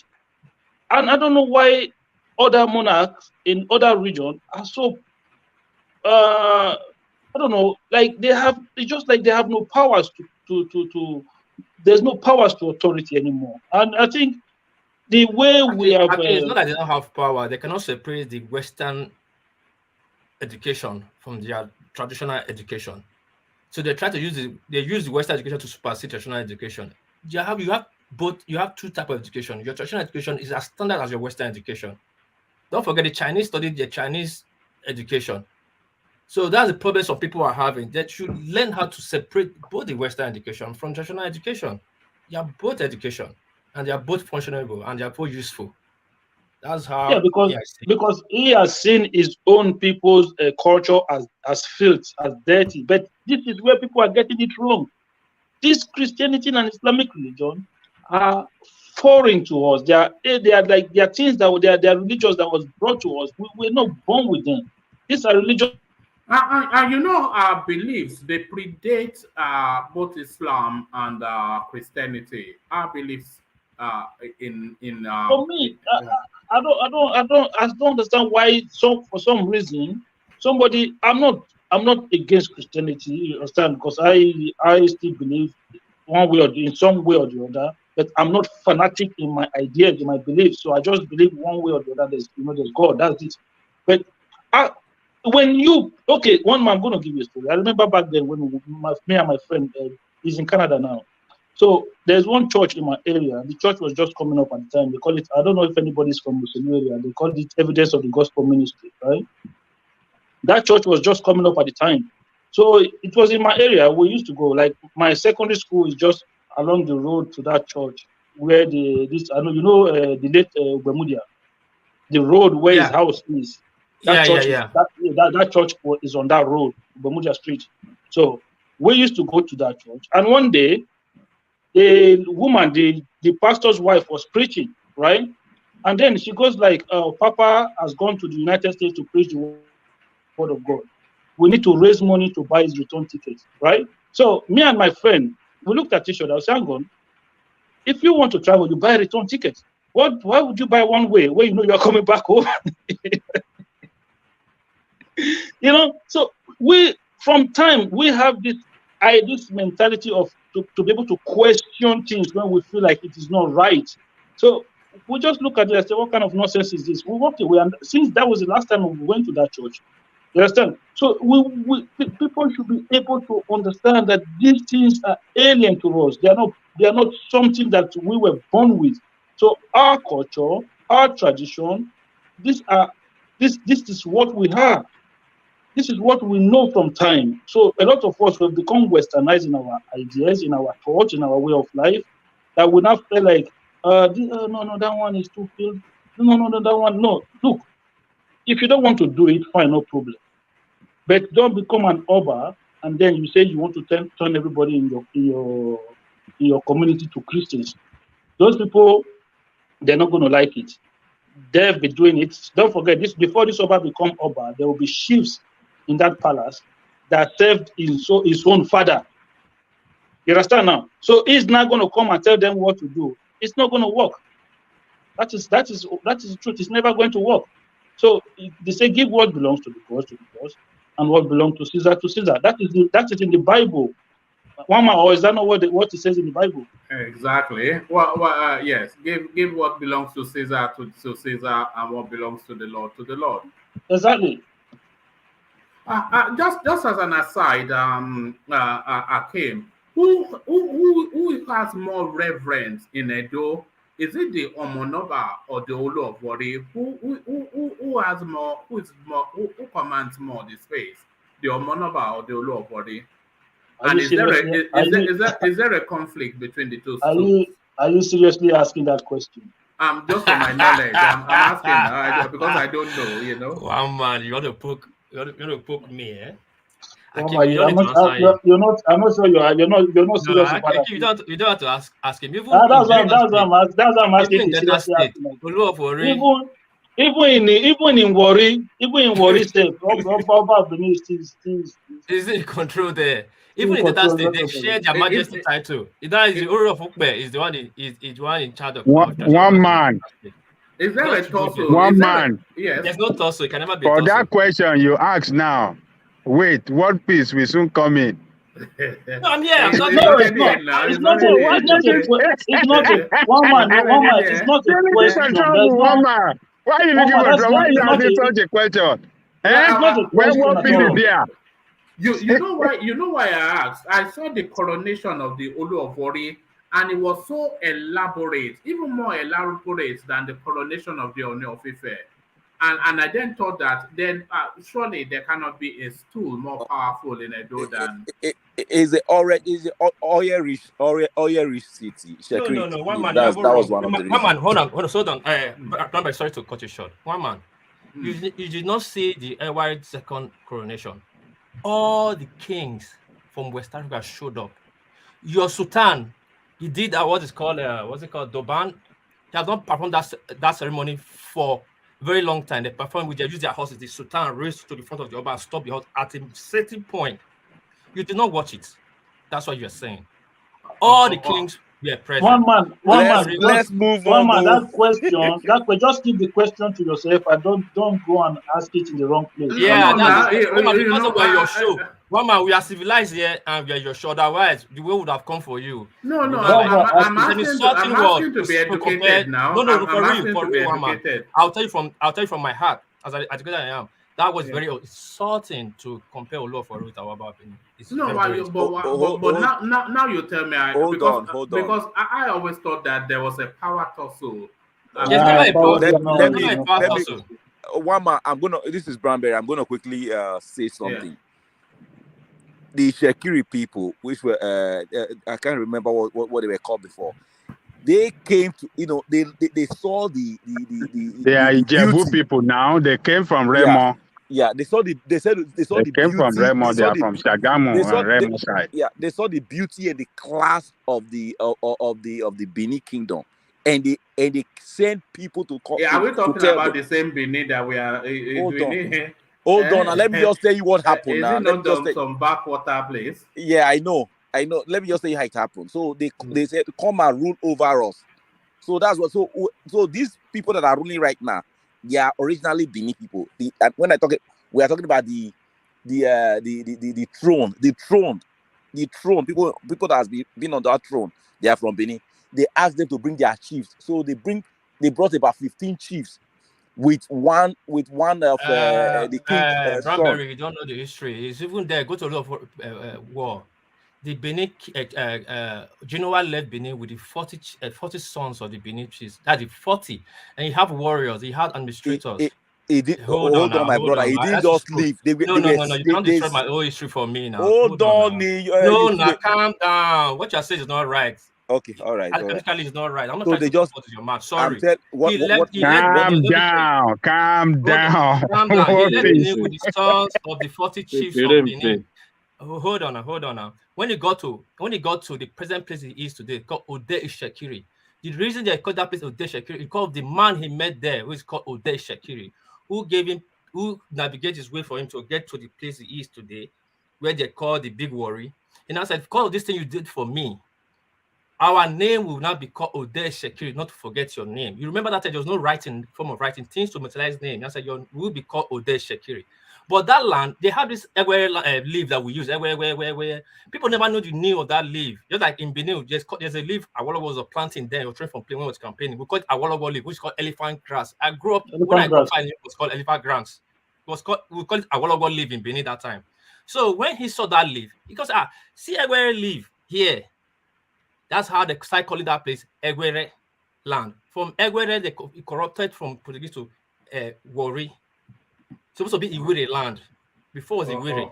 It was Awolowo that moved it, changed it from Olu of Shekiri to Olu of Wari, and moved them to the mainland. They used to be in Ode Shekiri. So I know this very well. And I'll tell you something, right? You will never find any Oba in the whole of Nigeria that command the amount of fear and respect like the Oba of Benin does. I'll give you an example. You remember there was a time. Is that for reasons of voodoo? Is it voodoo? What's the respect based on? It is culture. It is the culture and for me, it's not a good thing. Hold on one second. Branberry, what are you on, Seth? I don't understand. No, just hold on one second. Don't put fear. You say respect. Why will you say fear? What are you on? I don't understand. I don't get it. One more time, you always say respect. Hold on. Why would you say fear? There was a time. There was a time when the Oba market caught fire, and people went in there and started stealing a lot of things. The Oba came out then. The Oba then came out and said, those people who have taken things from that market should return them within certain days or else. One of my body people who stole sweets, they went and returned the sweet back. I'm telling you this for a fact now. People who stole everybody everybody took everything there and returned it back. So that is it is not fear the way this guy is talking about it. It is the respect and it's respect. It's self-submission. Yes, exactly to the culture. It's culture. It's nothing to do about fear or voodoo. We just love our. If you remove the Oba or remove our tradition from us, then what are we? We are not apart from the Oba. That's why we jealous it. We hold it so much. We love it. If it's not good, leave it for us. It's okay. That's one thing that people found on like, wow, you people marvel this guy like this. That's just it. Nothing else. And nothing to wrap your head around about. And what Branberry, nobody has talked about where you're from. You're a Benin man. It's fine. Nobody accuse anybody. In Benin, everybody have equal rights and equal power. Nobody tell you are lower or you are bigger. You're king or What peace? What of this guy where they run show on internet? This Igodo guy. They call Ogiame. That's Ogiame. I can tell you. Branberry will tell you. Where they yab your king all the time. Waiting happen to him. Nothing happened to him. Listen, not be waiting happen to him. Not what if. He's in Benin. He's in Benin. Can you say that's how Benin? Why you say Branberry will tell? I don't even know what you're talking about. Don't worry about what I'm saying. Don't worry about it. Who are they talking about? Don't worry about that. Sorry, I caught your name. The guy is in Germany. See, the guy's in Germany. Yeah, the guy there for Germany now. Yes, now listen. Well, let's just take something like that's why when it comes to history or certain things, you have to hear from the both side. There's only things I want to know from Ife. I will ask the Ife man to clarify me more. But what I might know from outside might be different what's happening inside. So before you pass your judgment or to have a bigger picture of what is going on, you have to have for both sides. Then you now have your own. They put your own, use your own discretion to put things together. Now, Ogiame has been tussle. The Ogiame family have been tussle with the Oba family, which is the Oromia family that came to Benin. They never accepted that guy, Oromia. So they have been fighting with the Oba monarch right from almost 900 years till now. Anything they can use, they will use. My family, we are the same rule. My family are the people put them in order that they never succeed. So when I'm saying issue from society part, I have authority to say it. So Ogiame people, this is not the first time. They have done so many things to bring that stool down, but yet they cannot. Yet they can't. They still feel. That guy is in Germany just saying, if father dies, he cannot come to Benin. He cannot come to the Ghanaian family. Went to palace and said they are not part of this. They're not part of this guy. The Arisco that is sponsoring him, his father is Ijo, his mother is Ogiame. He's hiding in Benin. Recently, this why I said something here that there's something I cannot say here. Let me tell you now. Recently, this issue almost caused governor. Why do you think Obasaki is losing fame in Benin? You think he's not doing well in Benin? Because he mentioned to that traditional history, he almost lost his respect. It was a big problem. You have to apologize. You went to the ESIS place to go apologize. You don't do that in Benin. We love our Oba. We love him.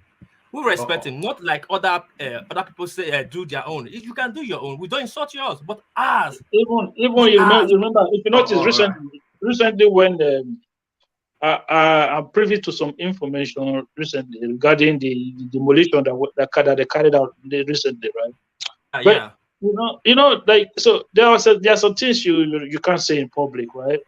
So thank you, Mr. Akin. You know what I'm saying? So there are some things you can't say in public, but it is just between even the governor himself, as a governor, as a sitting governor, he knows that there are lines him himself don't want to cross. And you know, I have some private information that that tells you that if you notice recently when he was fighting those land grabbers, there are some chiefs that are part of those that their name was not on the list that was released. Yes, true, yeah. These are private conversation that was aired outside that I'm privy to that I cannot release out here. Let's just put it that way. Yes. All right. Let's go on. You ask both sides next time. You ask so people should get better clarity, not just one-sided information. We don't like come out to speak to other people's narrative. Let me tell you one thing here, and I can bet my money. You can never see any Benin social media that is making nonsense in social media insulting somebody else's king or kingdom. It's never happened. Has anybody done that? A lot. The Igbos have done nonsense. A lot. But we don't. No. But that's how we are brought up. In the course of this conversation, has anybody said? No. I'm not saying here. I'm just telling you how people. One man. There's one thing you need to. There's one thing I want to say here. Right? Yeah. You see, if you are born and raised in Benin, even if your parents are not originally Benin, right? You still have that cultural discipline in you to understand the value of that traditional institution. Everybody it doesn't matter whether you are a Fulani man that grew up in Benin, or you are an Igbo man that grew up in Benin, or you are a Yoruba man that grew up in Benin. Everybody key into it. It is an understanding. All right. Let's move on swiftly then before we commit anything sacrilegious, and move you from Benin to Osun State, where Senator Adeleke may be celebrating too prematurely. 10 local government areas are in dispute, Oshogbo, Ede, Ilesha, etc., where all the big votes come from and where the winning margins came to Senator Adeleke. So now the court have accepted the documents of the votings of those spaces to be presented as evidence. They've even documented them and marked them as exhibits. So is it your anticipation then that Adeleke might not yet sit on that seat again? Okay. For me, you know, I've always said that Otedola for me is just chasing shadows. Is chasing shadows. I don't think I wouldn't say the election was not rigged, but I'm not going to say it was rigged, because for me to say the election was not rigged, it means that I'm trying to say that there was no form of election malpractices. Malpractices doesn't mean INEC rigging election. It means that when people buy vote, but buying of vote, I've always been on the belief that it does not happen on one side. It is always the highest bidder that end up winning in most of these cases.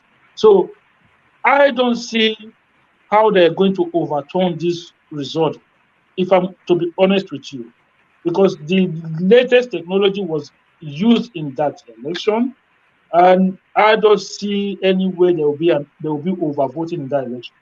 If we want to be honest with ourselves, the guy won the last time anyway. He only lost in the court due to technical errors from the judgment of the court. A judge that was not in the hearing was not sitting in the decision making. That was how he lost in the court. So he won the election the first time. He won it from the first tribunal appeal. It was the appeal court and the Supreme Court that overturned it. If not, he would have been going for his second term anyway. So for me, I just think APC over time, from the time of Ogbeni, made a big mistake by not trying to let the Adeleke family just take over their brother's seat at the time, and that was what led them out of APC into PDP. If they had just let them take over their dead brother's seat at the time, this party would have still been one big united APC, and then they will be formidable in that state. But Rauf when he did his own, then Otedola came inside, and then within the party as a governor, he divided his own party, and then you want to win the election. It doesn't work like that. You know, you are fighting a formidable candidate. If you are fighting him with a divided house, you're not going to win. And that was what happened. So for me, I think going to the court is just a way of rolling the dice and hoping that it favors you. And a lot of people have been using. I understand that our courts over time have made a lot of bad decisions when it comes to tribunal issues or when it comes to electoral matters. The one of Yaya Bello in Kogi State, that one is one of them. But that Yaya Bello, at the end, I later come around to understand why they made that decision for Yaya Bello. But there were a lot of other stuff behind that Yaya Bello decision that I could not understand. One, Faleke withdrew as the deputy governor, and the law clearly stated that you cannot run without having a deputy governor. Two, Yaya Bello did not vote in the election that brought him in. So, and the law said that you have to vote in the election. So, but the Supreme Court still gave it to him anyway. Then the one of Azubuike as well, 2015, where the Supreme Court just completely ignored Kadria, you know, and then gave the result to Azubuike. So they've made some bad decisions as well, but largely, I think they've done the right thing. They've made a lot of good decisions. So I think what these people do sometimes is they just go to court and roll the dice, hoping that it favors them. If it doesn't favor them, look, they have the money. What do they have to lose? But the one people I heard earlier about Opus Ondima, Opus Ondima came up with his own numbers, right? But it's like somebody does one man, you know how you go up there. It's like you are looking at somebody, and the person is trying to rob you, right? And then you're just looking at him and say, well, what's wrong with this one? This one, do you think I'm stupid? You just completely ignore the person, and the person then ended up robbing you. That was what happened with Opus Ondima. Okay, so the man presented figures, and everybody laughed at him. INEC laughed at him, PDP laughed at him, and then the Supreme Court said, no, you cannot laugh at him. You have to accept.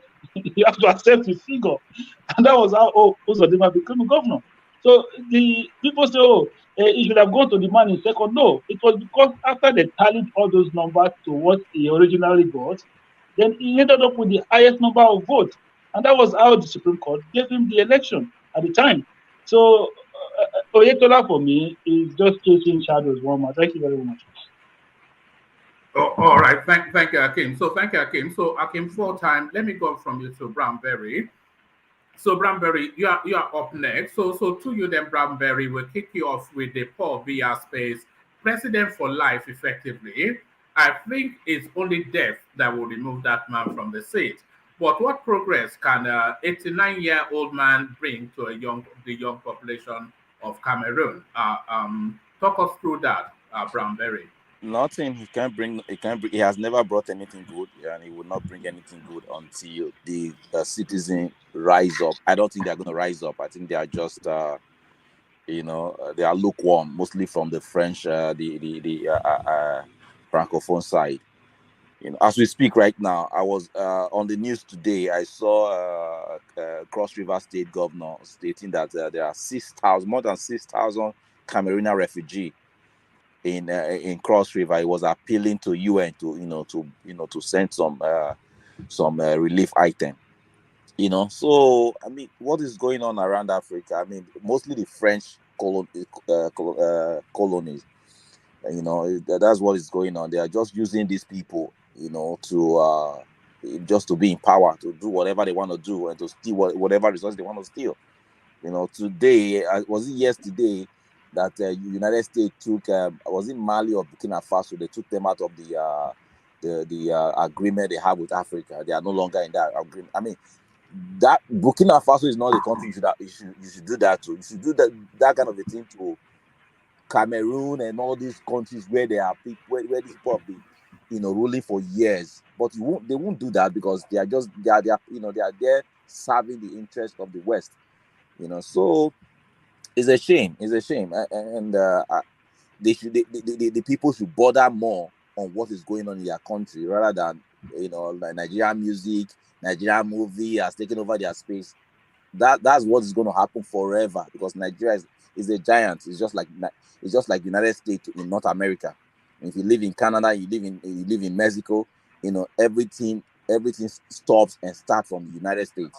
Music, movie, you know. Now they got a massive game live on Talk. Who's talking? So somebody is listening to Talk Sport. Who's listening to Talk Sport? I listen to that station too. Carry on. So that's it. I mean, most of the best musicians here, most of the best musicians in the world, they are from Canada. You know, like Drake, Justin Bieber, Weeknd, but they all live in the United States. You know what Ghanaians and Cameroonians should do if you are a movie actor or you are a musician, come to Lagos. That's the headquarters. You know, they've started to do that. That's the headquarters. Yeah. That's the headquarters of entertainment. If you cannot come to Lagos, then you'll be irrelevant. You'll be irrelevant. So it's just what it is. You know, United States is the center of entertainment in North America. So is Nigeria in Africa. So is UK in Europe. So if you cannot deal with that, then you remain on the ground. You remain there forever. All right, brilliant. And to the Osun State space, Akim is convinced that Adeleke will be sworn in, but I have my reservations. What are you making of that space? I told you several times. I totally align with Akim that I mean, this man won before. Even if the judge is just the most dumbest judge, he knows that. I mean, this man won in 2019. We know what happened. The Akim Panking, the wuru that happened there. And they went for rerun again, and they did everything. Shomole was the one that put it on his head. You know, took talks and some talks from Edo State, and they brought some.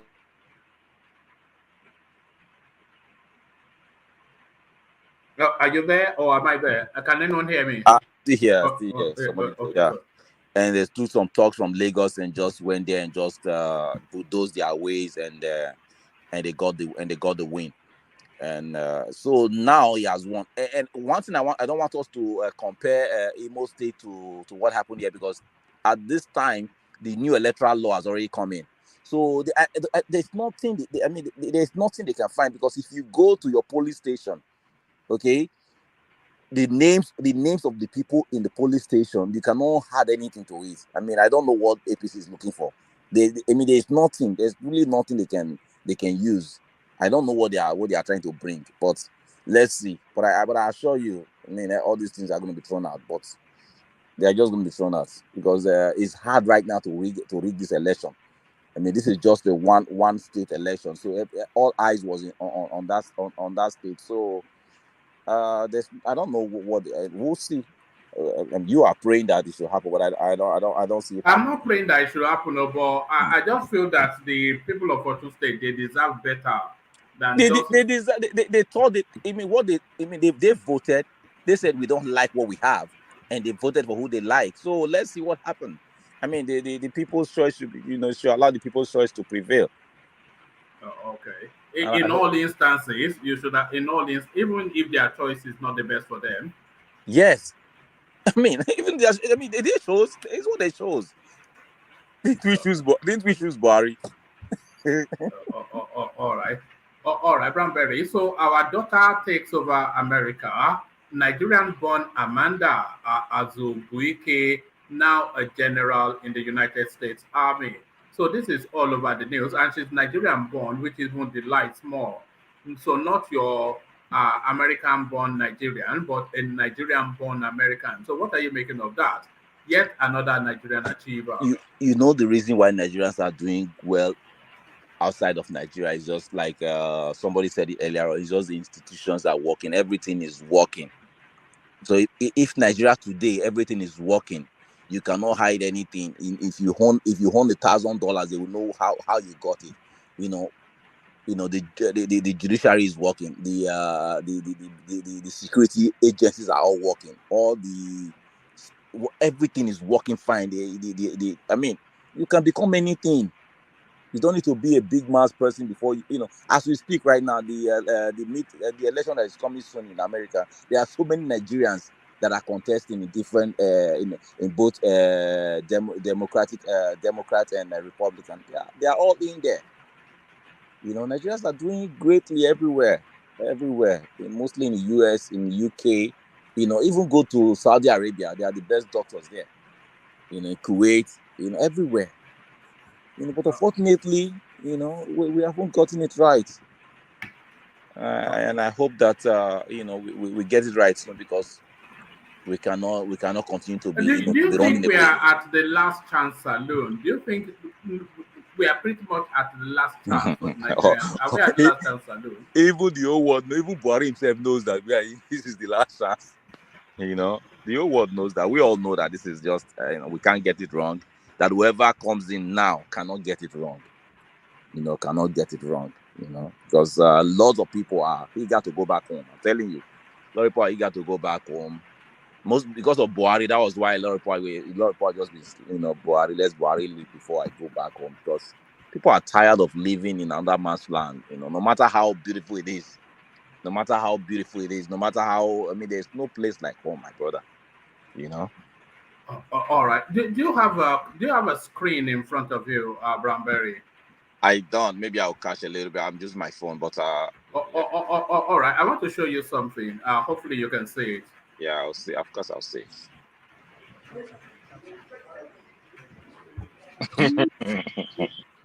At job recruitment exercises in Nigeria. There is a special difference in this particular instance, though, as these are qualified medical doctors applying for jobs overseas, in Saudi Arabia to be precise.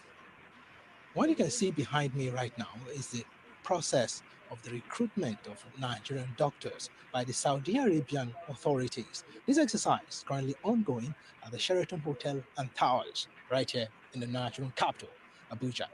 Nigerian resident doctors have been on strike for almost a month in their demand for better working conditions, and negotiations with the government have failed repeatedly.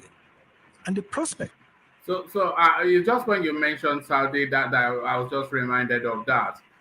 All the brains are just leaving the country en masse. If anyone ever said Nigeria is poor, I can slap that person. I swear to God, Nigeria is not a poor country. Nigeria is a wealthy country. Nigeria is a wealthy country. We can pay these doctors the way they are paying them in South Africa. If we cannot match them in the US or in Canada or in UK, we can match them the way they are paying them in South Africa. We can pay our lecturers the way they are paying them in South Africa. Okay. I could have shown you another clip from the UK. Everybody is just they are all just UK just open their borders. UK, everybody is moving into UK now from Nigeria. It's frightening, It's frightening. Because I don't know why. They need people. They need Nigerian brains. They need Nigerian brains. They are pretending. One man. If you are in Nigeria right now, will you not run away? Everybody, even if I have to swim, Even if I have to swim. I know people that will never run away from Nigeria. No matter what. Otedola will not run away. No, it's not about the money. Some people won't just leave Nigeria. Those ones can go and stay 6 months outside of Nigeria. They have the money. They can go and stay 1 year outside of Nigeria. Those are not the people we're talking about, man. Those are not the ones we're talking about. You know, we're talking. Look, in the situation whereby even if you're a medical doctor in Nigeria today, by the time you finish work, you go home.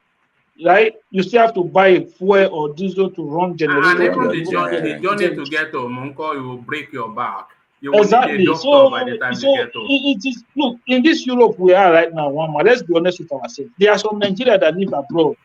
At the end of the month, they cannot afford spare extra 50 euros or 50 pounds. They can't afford it. That's true. It is the comfort of when they go home, they turn on the light. It's just the comfort. There's power. You buy a house. You buy a house on credit. You buy everything on credit. You are living. I couldn't live stream the way I am now from Nigeria after 6 hours. All that.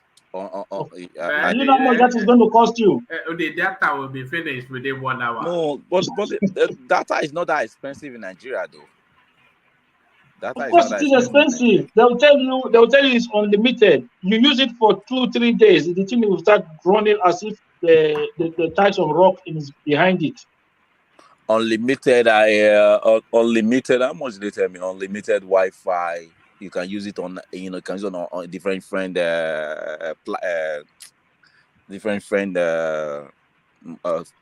what's it called?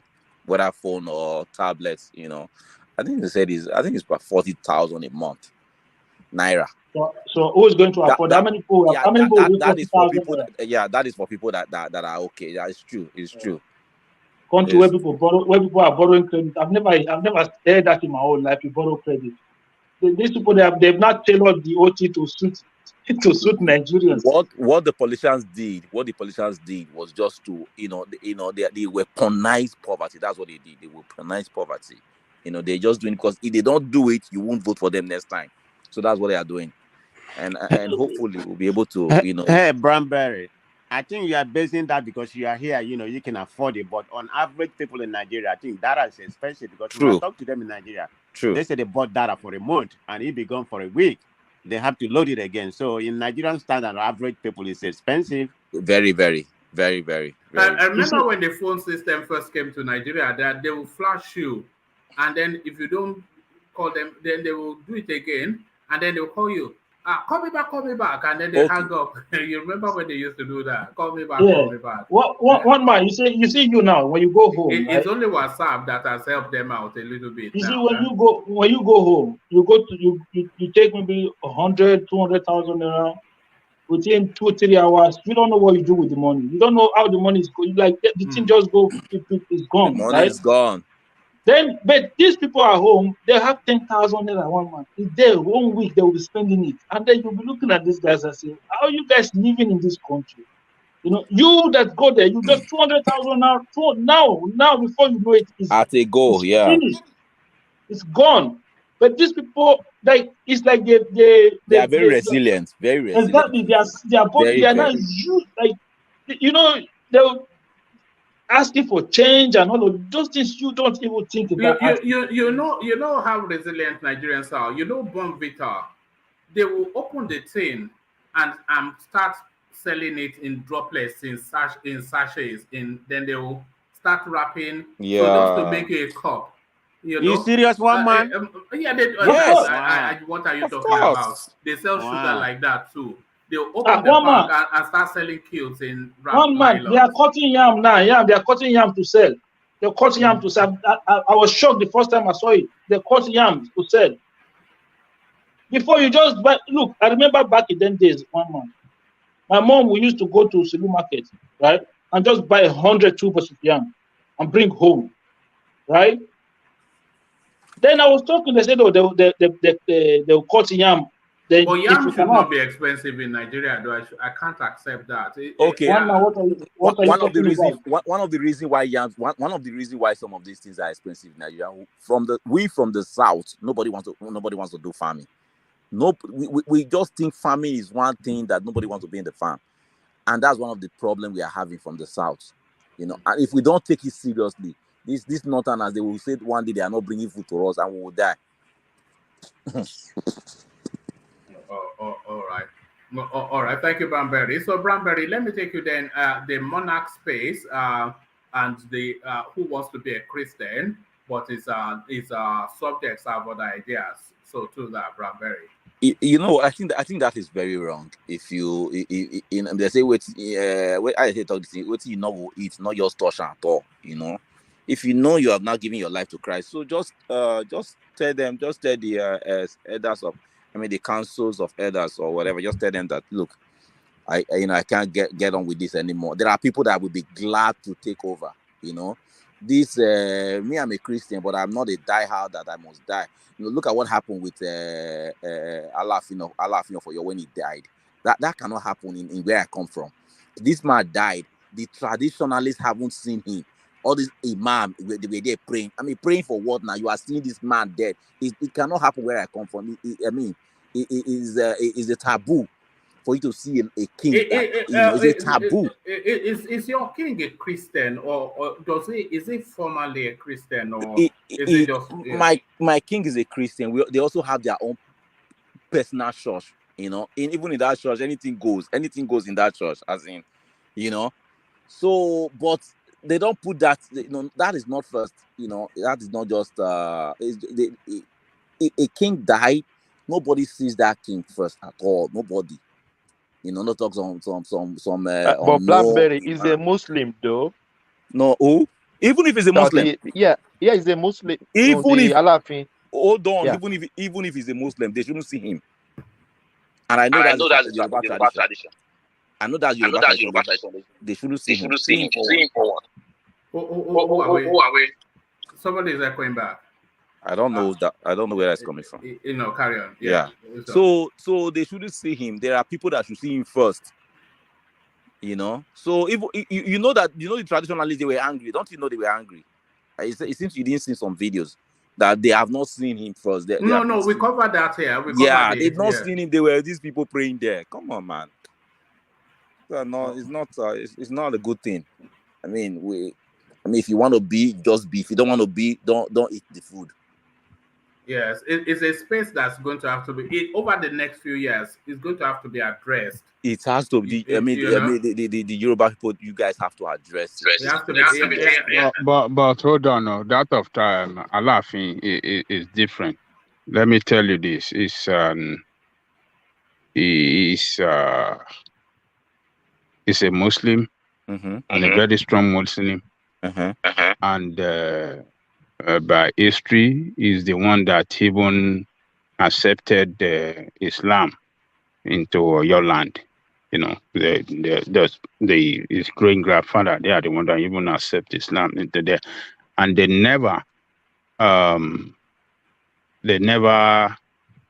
at any time not allow the traditionalists not to perform their destiny, and it's always part of every traditional worshiping and every other thing. So it's just is that the tradition?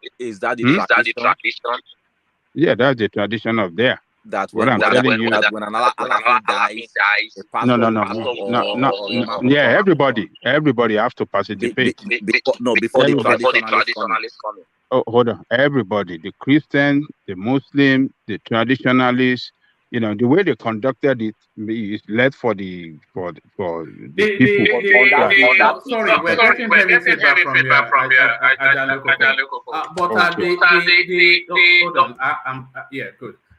The Ifa priests, especially the Shango worshippers, they were very upset. Yes. When their Alafin died, that they were being prevented from the body to go and perform the necessary rituals because the imams had surrounded the coffin, you know. So remember we addressed that here. So, sorry, yeah, you have to use a mic, headphone. Yeah. We addressed it here. No, that's not good. It should be looked into. All right. Thank you. So thank you. Let me go from you for time, Bramberry. and go to Solomon. So Solomon, you are up next. So Solomon, let me take you to the space then. Atiku threatening to sell Nigerian assets. Is that sufficient enough for you to abandon this guy and join the winning train, the obedience?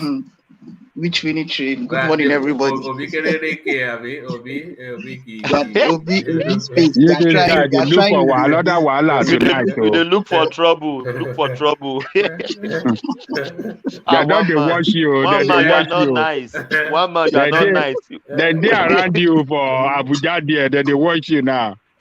If this Abia boy, we go get this Abia boy one day.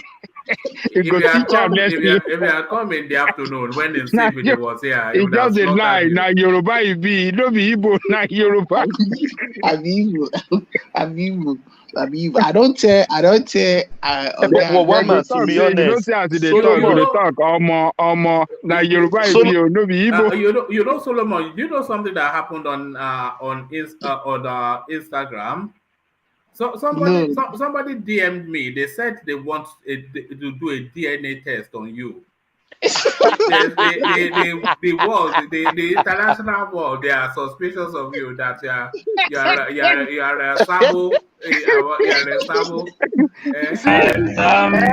So now you be superstar now. That they look for you. You be celebrity. What please? We can't hear you. One man, I think Solomon is only the Igbo that I know online that is not supporting Obi. I've never seen any and he's showing his face. When they come and confu you down. No. See, let me tell you something. The obedience are trying. They are really trying. But this is Nigeria. They are really trying. I won't lie to you. I even told a guy that Obi is going to take over the Southwest. And now he's going to head to the North. But after these things, we know that they will not give him the office of the president. After taking over Aso Rock, do you think that Obi should proceed to take over the White House as well? Of course. Obi for America. No. He should go to UK. He should go to UK and be the prime minister in UK.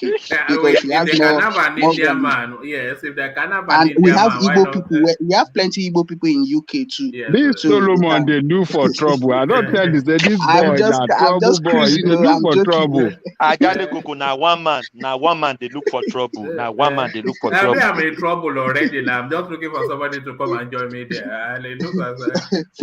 No, I enjoyed your big cruise very well. I'm just joking though. All right, back to Atiku. Atiku wants to sell off to the Arabs. I think coming from with what he said, let's just see it like this. So maybe like if he sells it to normally Igbo people, as in the southern Nigeria, we have people who are capable of buying these properties, but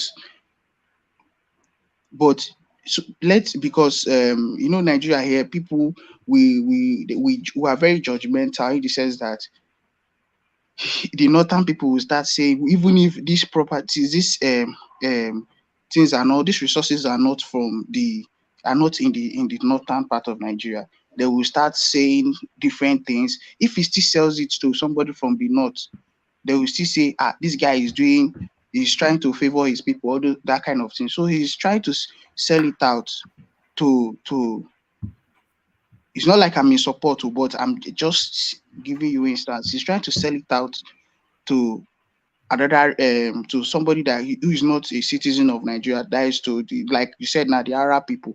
So that it will look like everything is balanced and is not treating anybody. You see, even you are struggling to say what you are saying because you don't have confidence in it.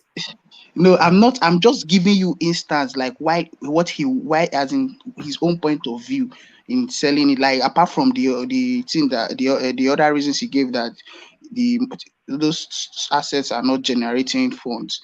But I'm just giving you in the political and the way the Nigeria is structured. Yeah, that's why I use this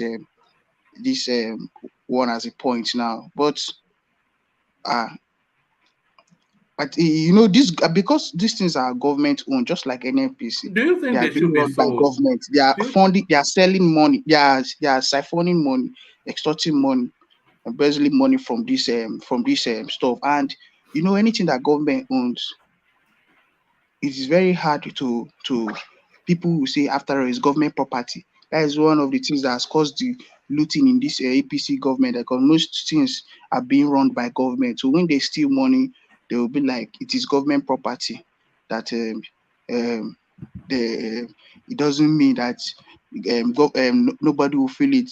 Or like, but if it's an individual that owns this thing, you can't steal money because they must always checkmate this. They will always check these properties. Yeah, you wanted to say something.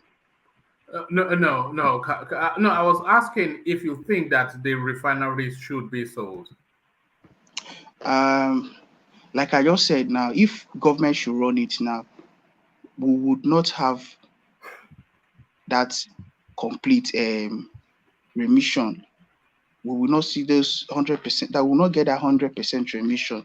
If he wants to sell it, we have individuals, capable Nigerian citizens who can buy it. He should sell it. I'm somehow against him in saying that he's going to sell it to the Arabs. It's better he sell it. There are people in Nigeria here that even can form a cooperative society, this thing. They can form cooperative and purchase. He did not say he was selling it to the Arabs, by the way. That's just me adding my own Okay. jara. Oh, That's just jara for no. me. He should sell it. He should sell it because we have individuals that would buy it and will run it. Where it's still our own plus, but you should sell it to Nigerians. We have people who can buy it. You should sell it because, yeah. And to the youth in Ondo State are protesting that the Oba has abandoned tradition to take to Christianity and is not doing the necessary rituals. So is this modernity coming into conflict with our tradition? No. This is something that if he knew he would not practice this tradition, he would have not. Even if the seat is hereditary, he would have not accepted it, because you must definitely perform the rites you are supposed to perform.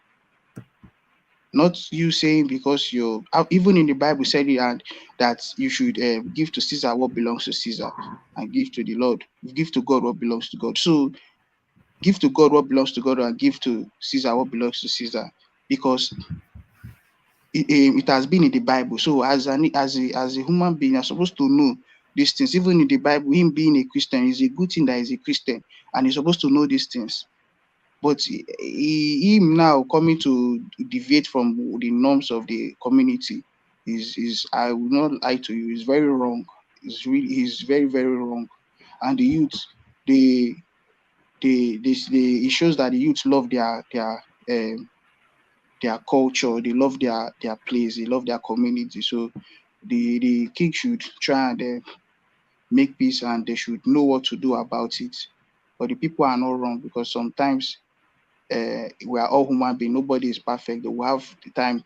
As a king, people should still caution you, and you too, you should still use your head every time. All right, brilliant.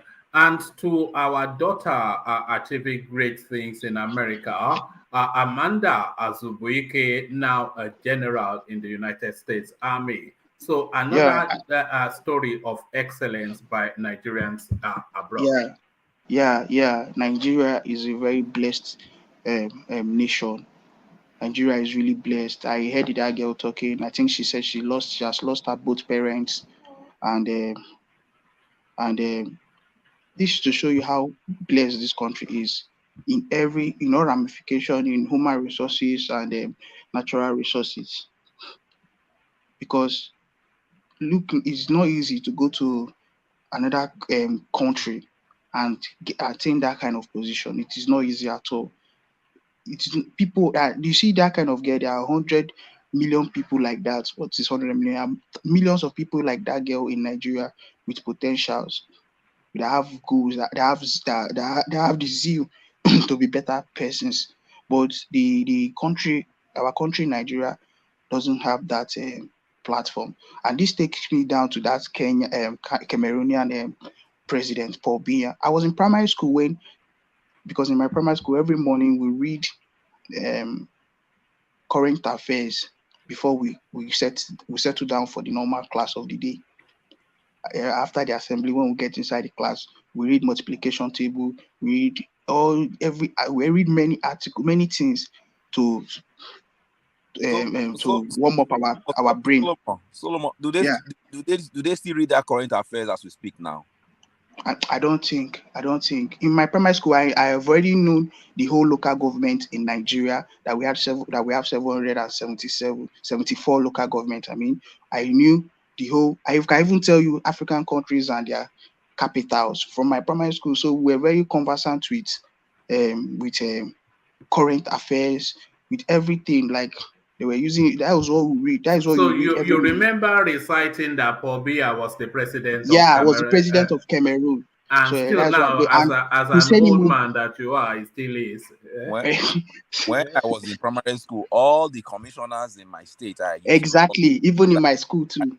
They do it now anymore. It's just like even in my school, states and slogans, all these things. So Paul Biya is somebody who I've been calling his name as president from primary school till now. Now he's still a president. So your children are not calling president too. No. I'm not giving birth yet. But God forbid, before I'll give birth, that man would have left that seat by the grace of God. Even this planet is 89 years old. 89. Of course, this is like a cost to that. This is why why I brought him. Is nearly as old as Buhari.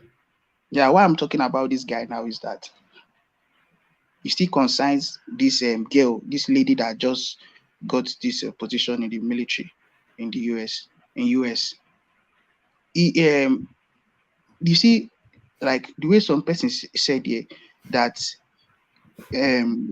Cameroon was colonized by the French government, by France, and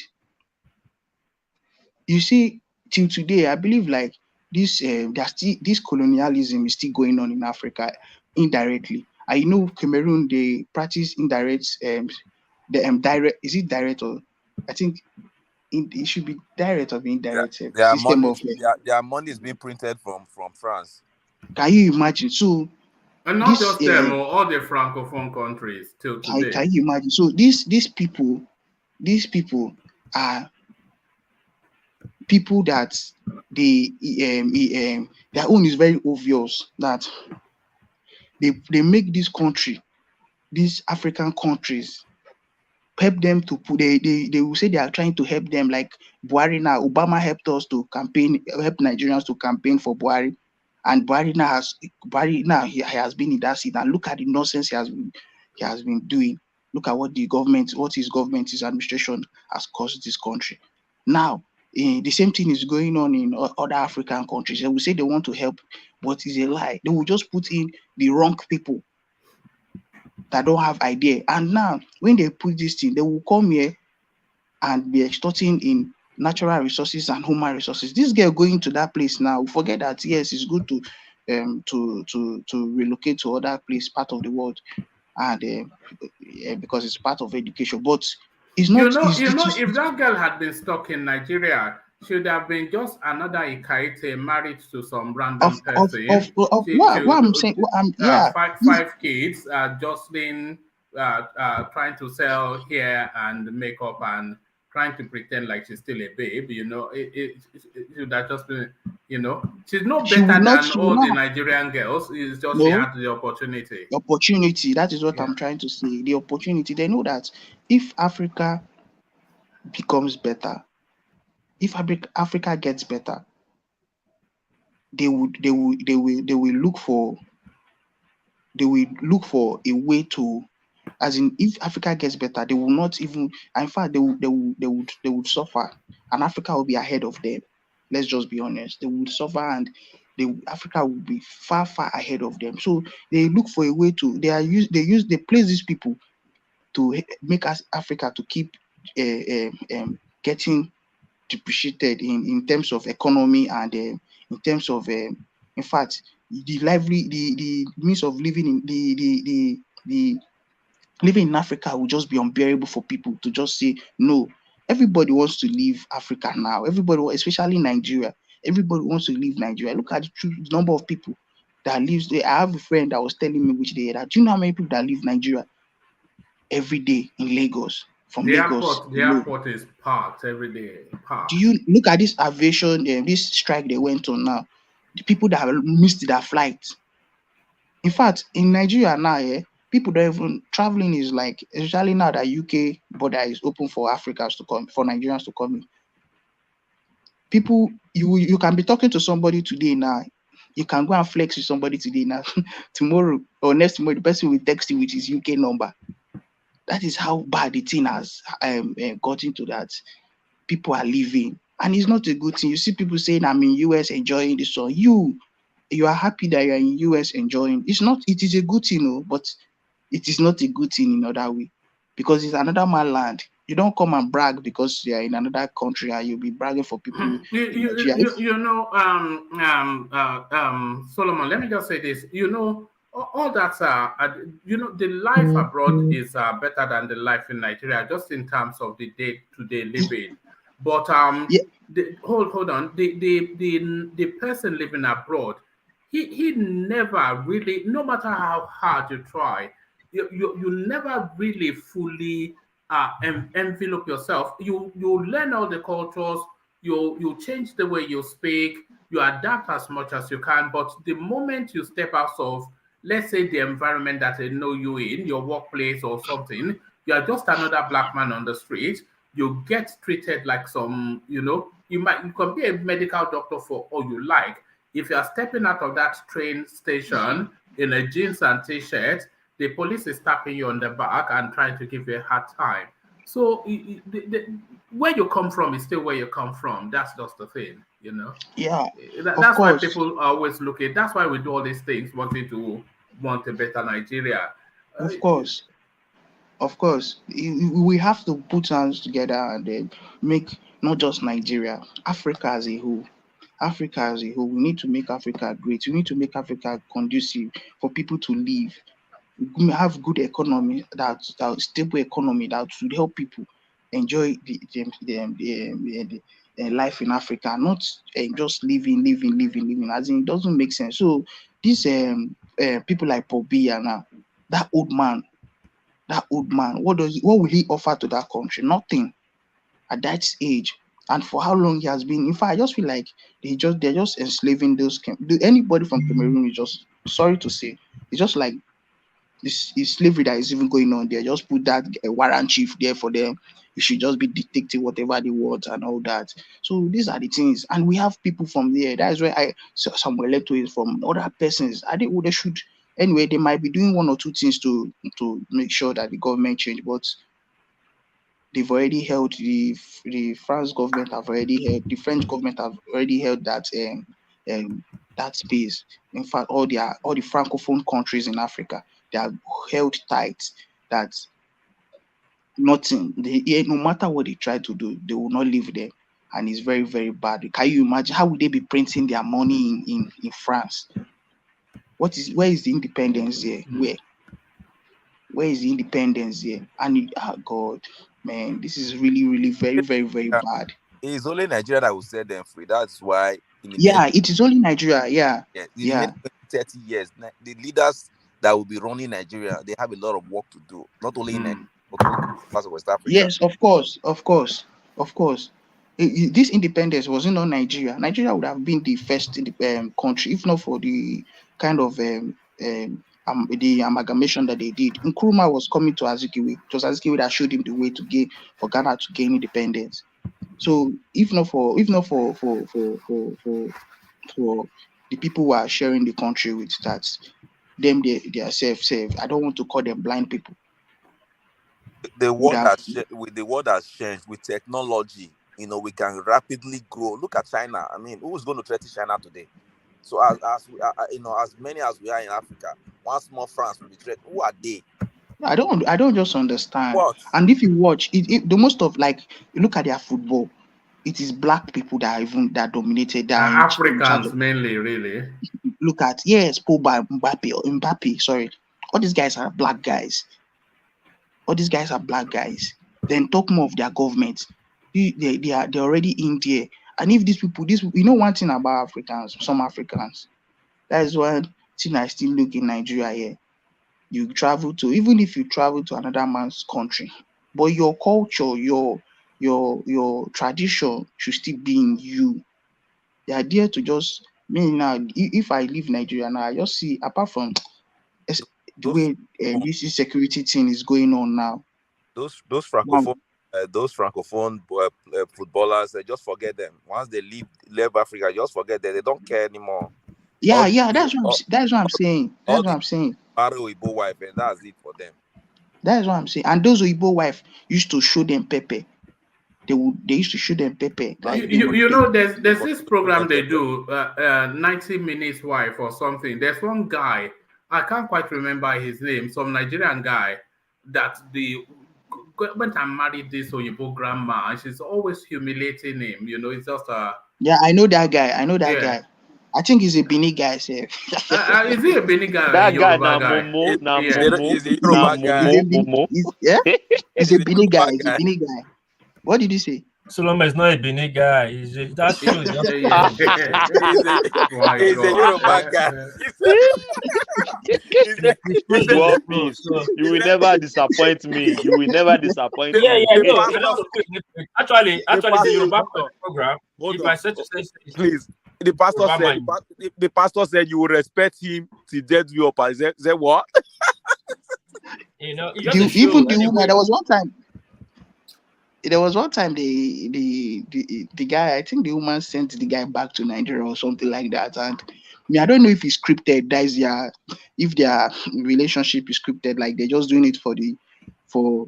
Yeah, it's almost like it's scripted now. It started as, but yes, I've got Angela and something or the other. Yeah, one white lady like that. So sorry that I said you is a Vini guy. You know, Vini guys too. That's what they like. Some will not like some do. It's not like.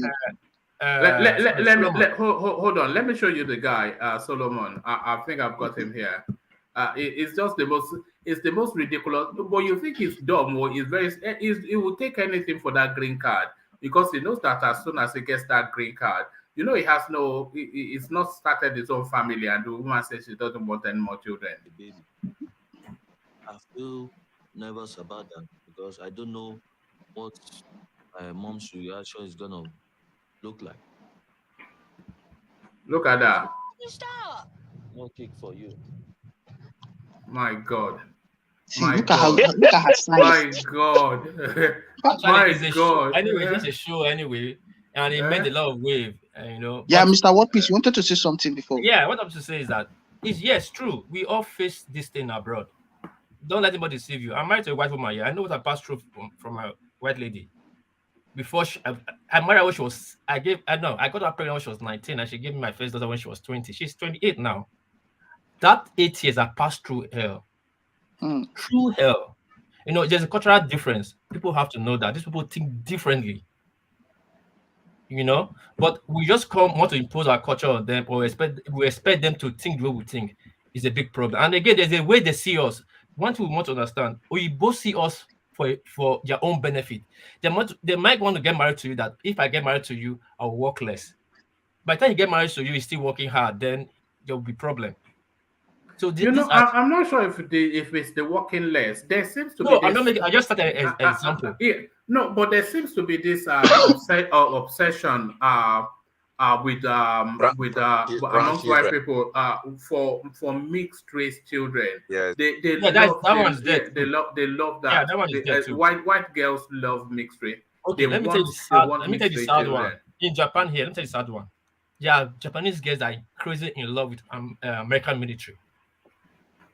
Not because he's American, Black American, because it's just a military. The day he start, if we see this guy, I would just date this guy easily. The most ugliest American African military you ever found will be you see the most prettiest and rich Japanese girl. But the day that guy resigned his job, that the guy broke up with him. I don't use for the guy anymore. Because the only reason he's with that guy is because of their military status. So you can imagine all that.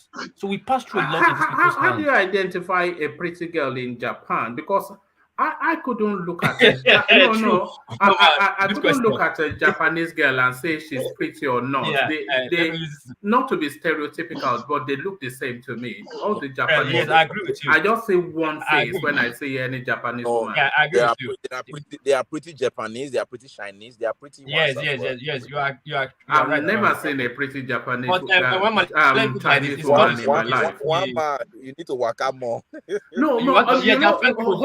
Hold on. The Japanese girl, I see her as pretty, but I only see her as pretty in one uniform way. You know, the dark hair, cotton above, that androgynous body, and that's it. And then they wear. Can I ask a question, Mr. Watt, please? Sorry. And then they wear these plaid skirts and white blouse. You know, in Nigeria, yeah. Okay, sorry, one man, you can go on. You know, not finished. Carry on. You know, this pretty of a thing. I want to ask one question. Like most of the people I've seen online, you know, I'm actually because you are there.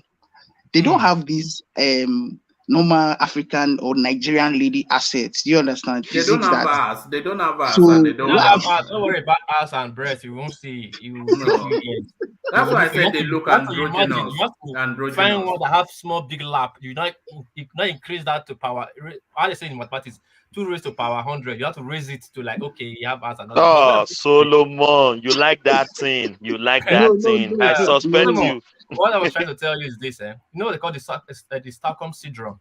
When I first came here, Japan was not my first destination because I came with UN school. I came with school. I was schooling in Singapore, so I was traveling around. I never saw Asians as beautiful people at that time because I have choice. You understand? The only people I saw that was beautiful was India and India Singaporeans. Those people are the most beautiful people I ever seen in my life. The Indian Singaporeans. They are beautiful. Then when I went to Fiji, maybe this guy will know, Thomas, is some of this island close to this oceanic area. They have yes, Fiji, Samoa, yes, very close to us. Yeah, they're like alien. They're like people. Their skin, their black is shining like the scale of fish. Black. That's the only place I've seen people that is beautiful. So when I was in Singapore, I never liked Asians.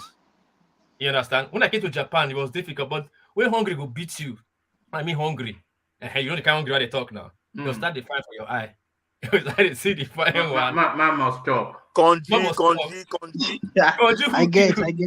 You start the fire. Then after you stay inside, you not know the one that is fine, the one that is not fine. You not know. If I don't know who's Korean, who is Chinese, who is Indonesian, but now I can tell who is Korean. I can tell who is Indonesian. I can tell who is Japanese. You understand? That's just yeah. So I just got good info about this place because I used to wonder, like, the Nigerian guys there, how do they do this thing? Like, how do they survive there with? Then I was not thinking maybe, you know, most Nigerian girls like in Dubai now, they go to Dubai. It's just now that they've banned Nigerians from going there, they go there and do things. So I'm like, wow, no wonder these girls go to these Asian countries and make money with their body. What are they doing in Dubai? What are they doing there? I don't know. But when I think of a Japanese girl, this is what I say. That's the only thing I say. I've never seen a Japanese girl that looks different from this image. This girl is a student, should be like 13 years. Yeah, but okay, let me just look for another one just to make it age appropriate. Okay, like that. Yes, what's the difference? I just type jacket. Okay, let me hold on.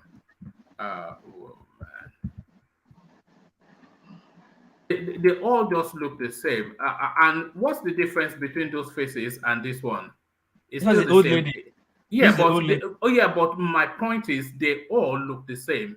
Yeah. You're right. Look at that. Right. It's the same person still. Look, it's the same. But it's beautiful though. They are beautiful. No, they are beautiful, but they are only beautiful in this way. You know, you are right. You are yes, right. You are right. they're not, Yeah. so that's why I'm saying, how do you distinguish, but Yeah. So these things are part of the things that like for instance, that black guy now that is in US, and that woman is talking to him anyhow. It doesn't make sense at all. Then coming back to talking about the Paul Biya space, that guy Cameroonians should stand up and do something. They should do something and about this guy being their president. But it's very, very unfortunate that the French government has still have say in their country. It's really, really bad. It's very, very bad. Like so the way somebody said here, if any day Nigeria wakes up, the rest of African country, the rest, yeah, they've been saying that for 30 years. Yeah, but Nigeria, we've not really woken up, like in terms of governance. We will never wake up, is the thing. We can wake up. We can wake up. We can wake up. But it's just that when we remove hypocrisy, when we stop this hypocrisy. No, if we remove tribe, Nigeria will be all right. If we remove tribe, it's part of the hypocrisy because some persons will be like, no, I'm not supporting tribes. Some say this one. So when we remove tribe and Solomon, vote for Peter Obi, that will be changed. Vote for Peter Obi, that will be changed. Yeah. I will just give my own. I will give my trouble. I have big brothers here. I have brothers that are supporting Obi. I don't want my brothers to have issues with me. Benin Republic and Cameroon, they should be inside Nigeria. What are they doing? If they will wake up, we'll have them to Nigeria. But I said it earlier on. Why can't we capture all of them? Benin, Cotonou, how we capture all of them? It's not by capture. Don't use that language. It's not by capture. The problem with us is that after the white man left us, the so-called power we were complaining about, the people that took over that power assumed that power, that role. We were supposed to come back together after the white man left and decide how we want to rule ourselves, but we never. We just continued from where the white man left. White man cut us, cut Benin away, cut Niger away, cut Togo away, cut so many places away. They cut a lot of Ibadan land to Dahomey. Even Lagos Badagry added to so many places. But today people call themselves Badagry. That's a problem. Call themselves Dahomey. That's a problem. Bazonia we are talking about. In 1952, they walk out of the Enugu conference that they cannot be part of Nigeria anymore. That time they walk and join Cameroon. Yeah, it's true. And there was an election, a referendum was held. There's a referendum. He left. Then Nkrumah, when Ghana got their independence, Nkrumah reversed Ghana. It was Gold Coast. He reversed everything back. That's what we're supposed to do to get ourselves. This will generate problem because if it's not coming from my side, I will never accept what is coming from your side. If it's not coming from the other side, I will not. So it's going to be problem until we fix it, get it right. Yeah, it's true. It's true. We really need to get it right in Nigeria and in Africa as a whole. Because look, when I I found out that the full Europe, you can travel within Europe. From Germany, you can go to France. From France, you can even drive to these places. You can take train without even. I was like, wow! And they use one currency, euro. I was like, wow! So euros. So in Africa, we can't even just Ghana. I know the kind of problem you will undergo. Talk more of you can't even travel to other African countries by land. You need to take care. You need to no train even within Nigeria as a whole. Say we see geopolitical zones. They don't have train that you can use in traveling. But Solomon, BUHARI built train to Maradi. People are complaining. I don't understand. Maradi train don't they Nigeria? Yes. We never get train inside Nigeria. No. It's building train to Maradi. People are complaining that it's building train for his cousin. BUHARI's own is should I use the word? It is just because he have his own tribe. He have his own tribe in Niger. So it's just tribalism that is just worrying him. He's a bigotry. Like he's somebody that's he's just after his own space. It's not for the unity of the both countries. Well, it's just for his own tribal benefits. We've not finished. No train from Abuja to the east. No train from Abuja to. I don't even think there's train from Abuja to Lagos. And there should be. That should be no, I'm not saying there is, but I'm saying there should be. There must be. You must be able to get onto a train from Lagos and go to Abuja. I wish we have a good train system. Our train system is supposed to be generating like 27% of our GDP. People will use train. Lagos to Abuja, Lagos to Anambra, that's east. Yeah. You know how much that would generate. Tokyo, go check out Japan Rail. Tokyo alone generate half of what Japan is making for their rail system. Corruption is our problem. It's not that we don't have the money. It's not that billions of dollars. Corruption. You know, we just see what we get out of poverty. We just leave it and be following something different. The money for 1 kilometer, they will, if it is $100, Nigeria will say it is 1 billion. Okay, sorry. Let's cut off Nigeria. Lagos alone, put a metro system, a monorail system, a express system. They have one already now. What are you talking about? But I just started. I'm not talking of network from Command to Ikeja, from Ikeja that's to Abule, but that's all corners. There is train that can take you. Do you know how much Lagos will be generated for Nigeria? Lagos is just 20 million, they say. I think Tokyo is 19 million.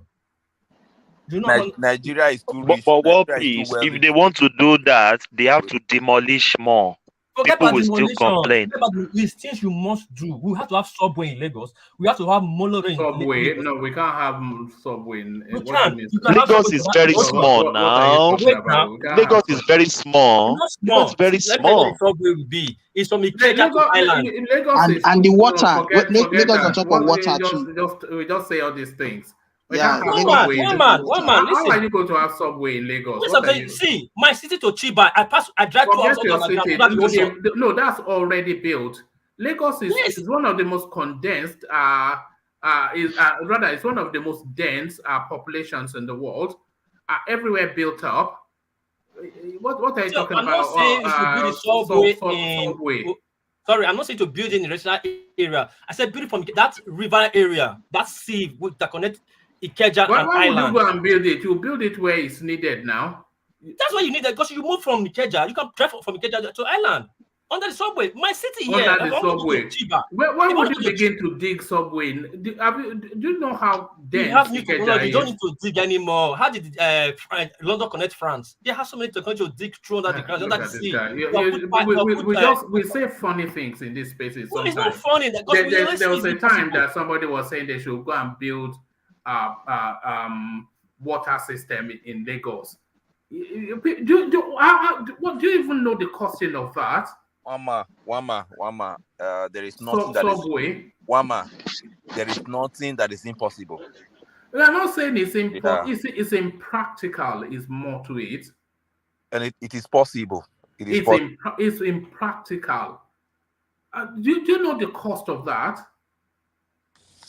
Guess at the cost of that. We can do a long-term project, and which will bring development to the economy. We will reduce. For me, I am more concerned.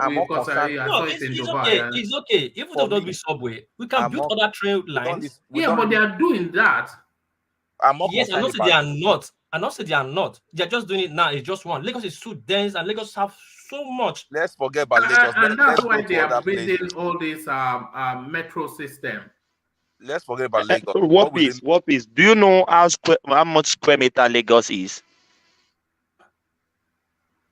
What you say? Lagos is small per square meter. No, I'm not. Lagos yeah. I'm not saying it's not possible. More revenue. You know, when we used to have Joel here, I don't know what's happened to him. He would say, how come Lagos don't have pipe bomb water? Tinubu did not build pipe bomb water. And as I was saying it, I am looking at Lagos and I'm trying to look at the logistics of building pipe bomb water in Lagos. The right of way, all the legalities, all of that, the engineering with the dense population and then the cost. And and then subway system. I mean, all of these things, they are just impractical now. They're impractical because the place is too densely populated, and it is not even affordable to it. Man, if we really want to build some certain things in Lagos, we can, and that will stop the corruption. Because just like one guy said, because we have so much money, we have nothing to use it for. That's why we are They looting have it. so much money. What do you think the economy of Lagos State is? Because you say I'm not it's saying the fourth Lagos. largest in Africa. No, I said Nigeria have so much money. That's why they are looting it. This country is like, people think Japan is so rich, but Japan still borrow heavily because they just plan themselves very well. They have planned themselves for the next 10 years. For example, we have a project going on that we are paying for the next 10 years that we don't have to default. We have to look for the money everywhere to pay that project, going on. But money is just lying everywhere. That's why somebody steal 100 billion, that one steal 2 billion, 1 billion, because it's too much money and there's no accountability and there's no management. And you know, there's a value cost to everything. So for the cost of that subway and that pipe warm water, you know, something else has to give way because there's not an infinite amount of money. Yes. Okay. Yeah. What you're saying also is wrong. Like, I came to Japan. I'm crossing almost 20 years. When I came to this country, Japan is a first world country. I know. No, I'm not used to justify Lagos, but I want to say something. When I came to this country, I came to building. Okay, I came like 2 years later. They started building on that express that connects all Japan. They are still building it today. It has not finished. So those are things we need to do. Yeah, but is the metro line not a long-term project, which was initiated under Tinubu and it's now being completed under Ambode? It's okay. We should continue on that trend. What piece? You know, let's just forget Lagos. I think what we should. I mean, we are too reliant on. If we were going to go to a virgin, space, then we can build that city. But you can still build it in Abuja, which is but Lagos. In Nigeria, we as a people, we are too reliant. We talk too much about the center. Let's also concentrate on our own, the governors, the House of Assembly, the councillors. We need to hold them accountable. You know, because even though we are saying no, because the center is so heavy, but what they are getting should be enough for them to do more. They are not doing anything. The state governors are not doing anything. Neither the assemblies or the mayors. I mean the chairmen. You know, so that's just the problem. They need to start working. So all right, round up that space, Solomon. Yeah, so as I was saying, we need to wake up in Nigeria. And another problem, we just neglect this. Sorry to go to this place. This constitution, this is our 1999 constitution. The constitution is, with my own understanding, is set up in a way that it favors those in the political space, or the political office holders, and some of the things the governors are supposed to do, it is the federal government that do these things, that they are assigned to do all these things. And we just come here to talk about 2023 election. If this person enters, as anybody that enters and still swear to that constitution, we will still do most of the things these present government officials are still doing. So we as Nigerians, we leave the important things we're supposed to talk about, we're supposed to change, and just be talking about the secondary things. Meanwhile, the primary things, we've not tackled them. So what I'm saying is, if there is a way, and there's already, I keep talking about us, they're already in the move for this constitution to be removed, but they need the Nigerian people's support. We need to join them. I just want, if as we come on this platform, we still let people know, and we still on our own make research about this menace. It's very important to move this constitution. The constitution starts with we the people, and to my own understanding, we the Nigerian people did not partake in that constitution, the drafting of the constitution. So let's look into this thing about this constitution of Nigeria. Let's start from there to start talking about the problem of Nigeria. Yeah, that's what I have to say about this space. All right, brilliant. Thank you, Solomon. Thank you, Solomon. Yeah. So thank you, Solomon. And so thank you, Solomon, and thank you, gentlemen. So, gentlemen, I have an early start tomorrow. I have an early appointment tomorrow, so I necessarily must start to round off here. It seems to be a regular thing now that I don't get to people, so I have noticed that, and I'll seek to correct it. It's all about time management. But it's happened like that today again. So gentlemen, I want to seek to start to round off, and if we can round it off just as swiftly, because I have an early start tomorrow. But before we kick it off, let me acknowledge, as you may well have noticed, and I'm sure you have noticed, that we're trying to migrate people from the super chat space to the coffee space. We anticipated that a minimum of 6 every day. We nearly hit that mark. And it's just the traditional names, though, really. So it's Jafar as always, Ayo regularly, and then we had Thomas joining them, and Ayo again, and Nordicoin then joins that list. So we're just one off, but we'll continue to push that until we start to hit the targets that we are anticipating. So well done to all those. So well done to all those. So we seek to start to round off, as I said, and just as swiftly as you can, gentlemen, you all know where we're going to land on the mighty Ajan Lekoko. We kick it off with Blackberry, who comes as Blueberry, but he calls himself Brownberry. So Mr. Berry, so what we'll kick it off by people who have psychedelic names telling us how they arrived at that name. So tell us why you chose Brownberry, and then give us your closing remarks. So why Brownberry? Why Brownberry? Oh, I was trying to, I just like I love the name Brownberry. I wanted to get Brownberry like chocolate berry, like strawberry, but I couldn't find it. Someone's already had it, so I said just get that's how I got just Brownberry. All right. Yeah. Closing remarks. Yeah, I just want to quickly touch on the what's his name? Atiku's trying to sell these assets, and I believe I like the what this guy said. What's his name? Akin, that they should give it to the states. Let data let them run it. Let Rivers run them. Kaduna, if they can run, let them run it. That's it. And ask other people to come and build refineries. So let the refineries be built in different region, so that things can get. I mean, we have a lot of people that can do that in Nigeria, so they have the money to do it. So we cannot be waiting for Dangote. We are still waiting.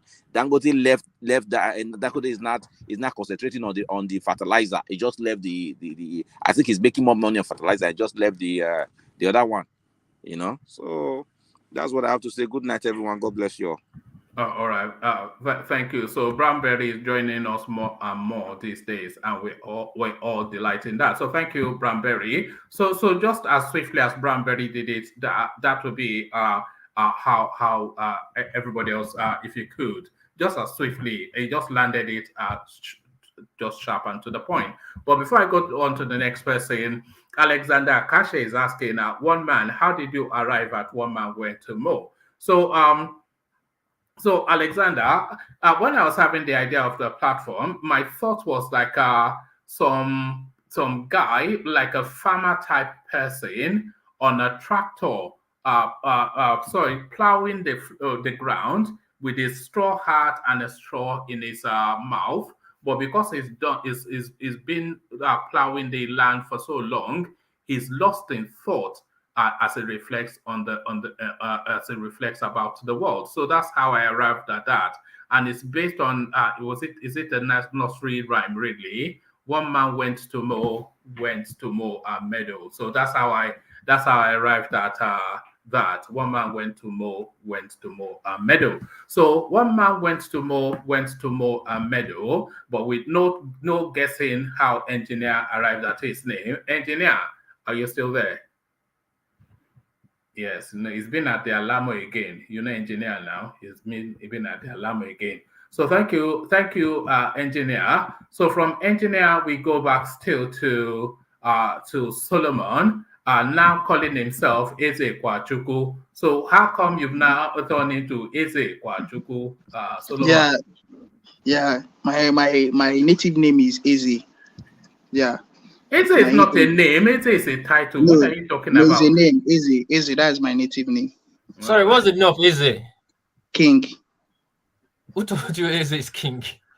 Eze is king. I'm an Igbo person. But he just told you to get his title now. He just want me to get his title now. Why am I just talking from his own side? Eze is king. Am I wrong though? Am I wrong that it's a title? No, one man. Go to school? One man. Solomon is right. It's not just a title, but it's a name. Okay, what about Obi? Obi is a name. Obi is a name too. Chief too. But he's a king too. Title and a name too. Yeah. Okay, good. Yeah. On that, we'll speak on that. Yeah. So. All right. Eze goes to school. Eze goes to school, but it's actually not Achebe. Eze goes to school. Eze goes to school. Yeah. I think.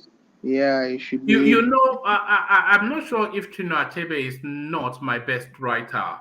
You know, one of my favorite books, A Man of the People, Chinua Achebe. I will have to go and get that book so I can reread it again. But so that adds on to it.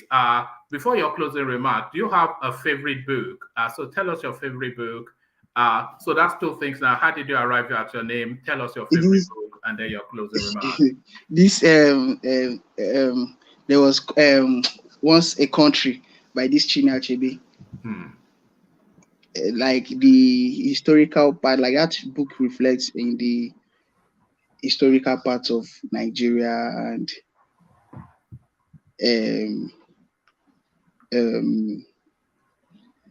the things, the kind of things I got to know about that book was really touching. It's a very interesting book. Like it's really interesting, and the fact that it's historical too. All right, closing remarks. Yeah. So the Eze goes to school is not Chinua Achebe. Yeah. Yes. I'm asking him who he was. Yeah. Somebody said Larry King. It's not Larry King. Or Larry King is American. I thought it's this guy. I was thinking this Patrick or Osawere. Yeah. I thought he was. It's Honora Nzukwe. Nzukwe, yeah. Yeah. So you have some good writers. There's one guy as well that used to like Ben Okri, but then he's a nuisance now, but he used to write very well. The one that I don't like is that Chimamanda Adichie. She thought I cannot abide. Why I don't like that lady is sometimes it's not everything. She's just she behaves like she's spreading herself. It's like that award that Buhari wanted to give to her. She said she did not go for all those things, those kind of acts that she. And then she'll go around every media house making noise about it. Yeah, like I don't like that kind of thing. She should try and at a time still be. She's in the power of authority to speak for Africans, to tell Africans where Africans are supposed to be. That's the only problem I have with her. When she's her own is too much. Her own is too much. All right. Close remarks, Solomon. Yeah. So, let's try and behave like Africa and Nigeria. We need to pray and work towards making Nigeria a great country and a good country, so that the rest of African countries would wake up and we can unite and push this kind of development that the Europeans have done in their place, in their continent, that they use one currency. They have road channels, they have rail channels that they use going to different states in different countries in Europe. So we need to all these things. We need to come together and work on them. It's very painful that our founding fathers did not really come together, like the way somebody said that they went their own everybody just went their own separate ways. No, as they moved the motion for independence, I moved the motion for development, interdevelopment. country development as an African continent, as Africa as a continent as a whole. Yeah. So, and they said Tinubu is going to hold his campaign on Mondays. They say it's going to Imo to go and intimidate them. To go and intimidate them, to show them who the daddy is. Tinubu get mine though, but let's do you think Eastern Security Network will have a little present for him? Please, I'm on. My face is showing. I don't have anything to say about it. Are you scared? I'm not scared. But I beg, I don't want to say anything. Let's be watching on that day. Everybody should tune in to on their. Should come on TVC, because that is Tinubu's channel, so that we'll see what's up. We know what's up about the campaign in Anambra and Imo. Thank you very much, everybody. All right. Good night. All right. Thank you, Solomon. So thank you, Solomon. So I just delight in seeing Solomon, just the effort. Someone so young. They're usually on Instagram, Melinda Ikeji, looking at fat bottom girls, but he spends his time in quality spaces like this. So thank you, Solomon, for being that young man. So let's go. So we go on then. Man of Prestige up next. So the two questions and a very brief closing remark. How did you arrive at your name? What's your favorite book? And then a very short closing remark. Man of Prestige. After all that build up, Man of Prestige. Only you. Only you. Can you hear me? Yes, we can now. All right. Thank you very much, everybody. It has been a very pleasant day. It wasn't rowdy today, It was very pleasant. But anyway, how did I arrive at Man of Prestige? One man has been a very revolving something for me. You know how I started, it has been a journey from above San Diego to, IPOB. I finally arrived at Man of Prestige. But, I will be honest, that came from my wife, because he said I claim to be prestigious all the time. So, why not name yourself man of something? I said, okay, Man of Prestige. So that was my wife's idea. Okay, I'll be very honest about that. But having said that, I like Chinua Achebe. I read Chinua Achebe a lot. That's one of the few African, novel that I read. So I still have a lot of them in my collection here. Then my closing summary will be today. All Nigerians, we want a better Nigeria. There could nothing have been better but to vote for POB. And I'm going to give you the reason why. Because of leadership style. He's very credible and competent. And he's the best person that can lead to Nigeria from the little space that he governed. His antecedent in his little space that he governed dwarf every other person running for the presidency. So B is the right person for this country. Greater Nigeria. Obi. Thank you, man. All right, thank you, Man of Prestige. Look out for the video that I'm going to be dropping tomorrow. It's going to be on Peter Obi. It might well change your mind, but thank you, Man of Prestige. So thank you, Man of Prestige. So from Man of Prestige, let's go on to War Peace. So War Peace to you. Apologies, but I have an early start. That's why. Yeah, it's okay, one man. So what do you want? So the first two questions and then just a brief commentary. So how did you arrive at World Peace? Do you have a favorite book? And then a short closing remark. So how did you arrive at that name, World Peace? Yeah, I arrived at the name at World Peace because after I started digging into history and I've traveled a lot, I noticed that there's a lot of issues in the world. And there's a lot of infight going on. So I now found out that the only fight we need to fight, we all have to come together to fight, is to fight for our peace and our space. But peace don't come cheap. You don't get peace. You own it. So that's why I came up with the word peace. We need peace in this world, in our space, in ourselves, in anything we do. And your favorite book, if you have one? Yeah, like my favorite book then, it was this. I forgot who wrote this book then. It's about I guess you read it about this Ogbanje. I think it's Chinua Achebe that wrote it. I think that might well be Wole Soyinka. Is it Abiku? Yeah, Abiku. I say Abiku because he went to hide his power. Yeah. I read that book then. I love that book then. Though I still read Twins Fall Apart. Oliver Twist. It was Oliver Twist. I don't know. No, that was not a Nigerian book. But yeah, that Obanja stuff I read then when I was class 1. I was reading it all over and all over again. And it was very, very good for me, one man. All right. So, yeah. So as today's topic, my country people, I not get much time as one man talk. Come up now, click, like, share, and thumbs up. I better not forget to buy coffee. I say do what I say, not what I do. Not because say I talk and I say I see what piece like coffee. Not mean say you know go buy your own. It don't mean I go buy my own. Now booyaka I go be. Anyway, one man, I greet you. I thank you. Ajali Coco, Brownberry, Akim, Thomas, Kulata, everybody did this place. I greet everybody. I know if you talk anything now. I believe next session if you catch middleman and some other persons. Actually, I suppose they call middleman the faceless man now because I don't really know who this man be. But I like you. You speak to topic and you react to topic based on the topic. You know they use your bias sentiment. Maybe probably one more to say they bias, but me just feel saying so you be. Thank you, one man. I get to let you know. Let me have time with my son. It's getting bigger and bigger. Look more like me, so I'm enjoying that. Peace. I'm out. All right, brilliant. All right, brilliant. So thank you. So just on that space of favorite book, so I've already given my explanation as to how I arrived at Woman Went to Mo, but I couldn't really pick a favorite book. Chinua Achebe, a Man of the People, I love that book. And then there's one book by a guy called Peter Abrahams called Mine Boy. I love that book.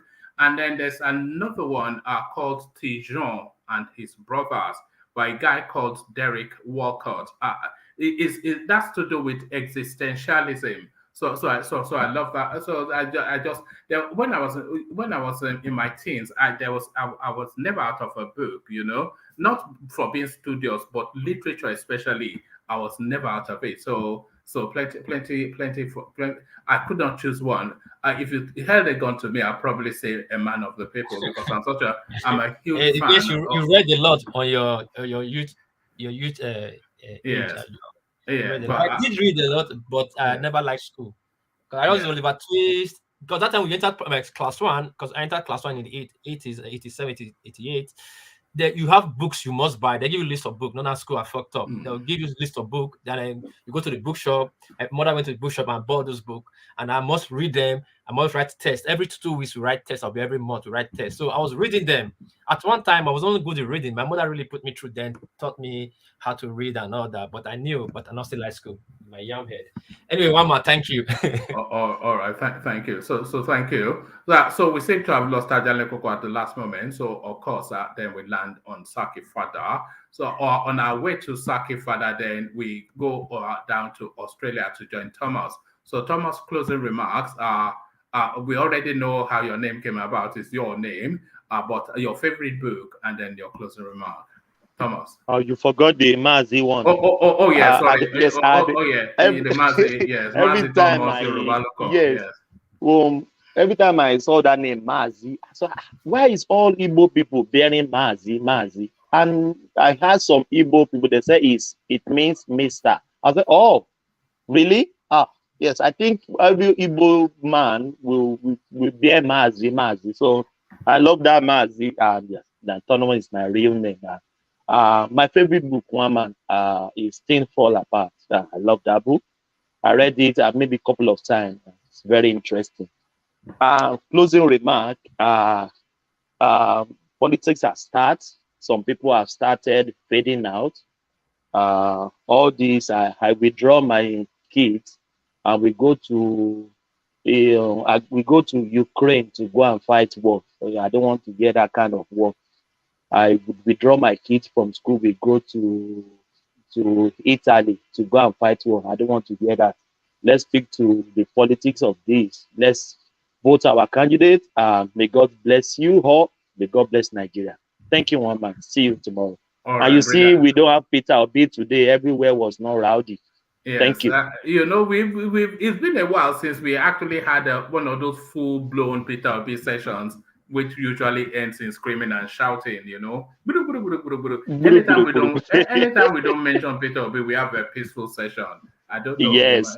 Oh, but we can't escape that space. I'm expecting one tomorrow. Yes, we will certainly go back Because to you it. normally break the traffic. You normally break the traffic. Yes, maybe we get Joel to come on.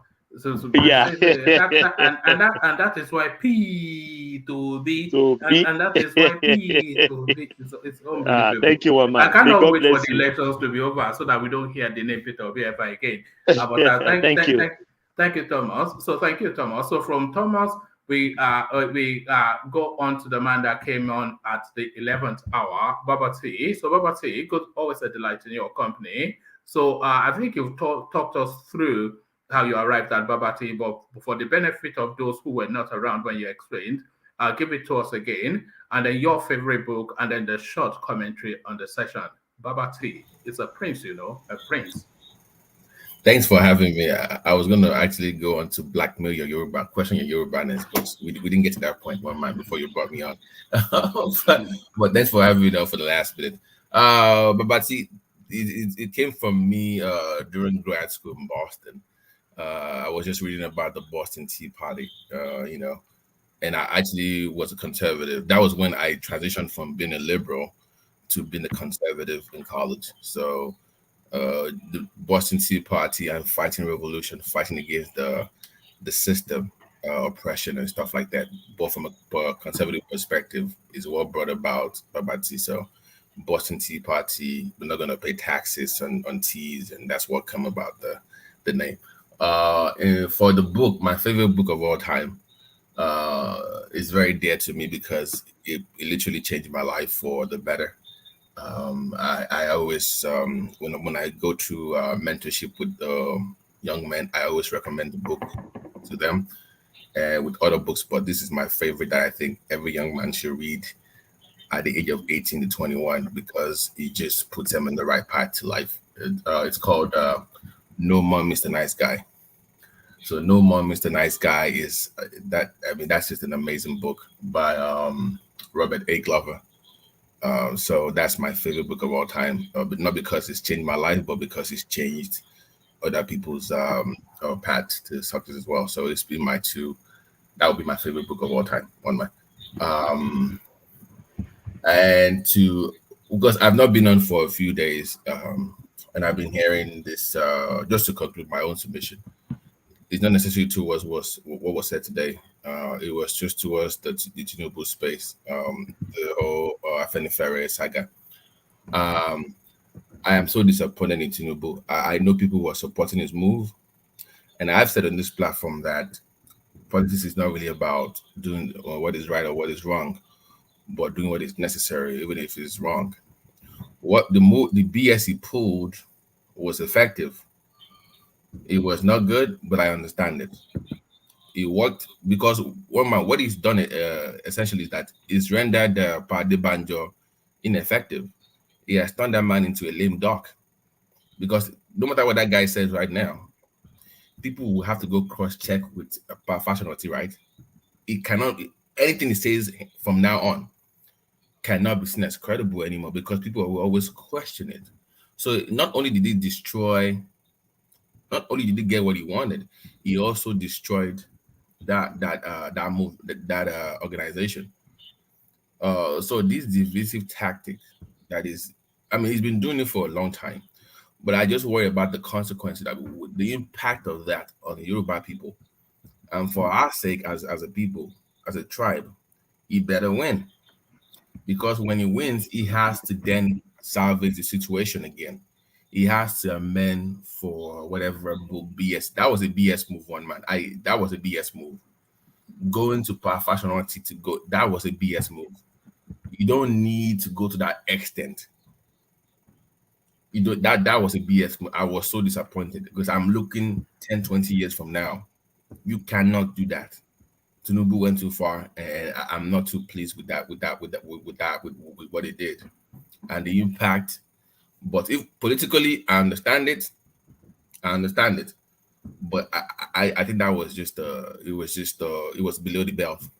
Whatever personal issues you have with him from 03, you can sort that behind the scenes. But to come in public and do that, and Debajo also made it worse.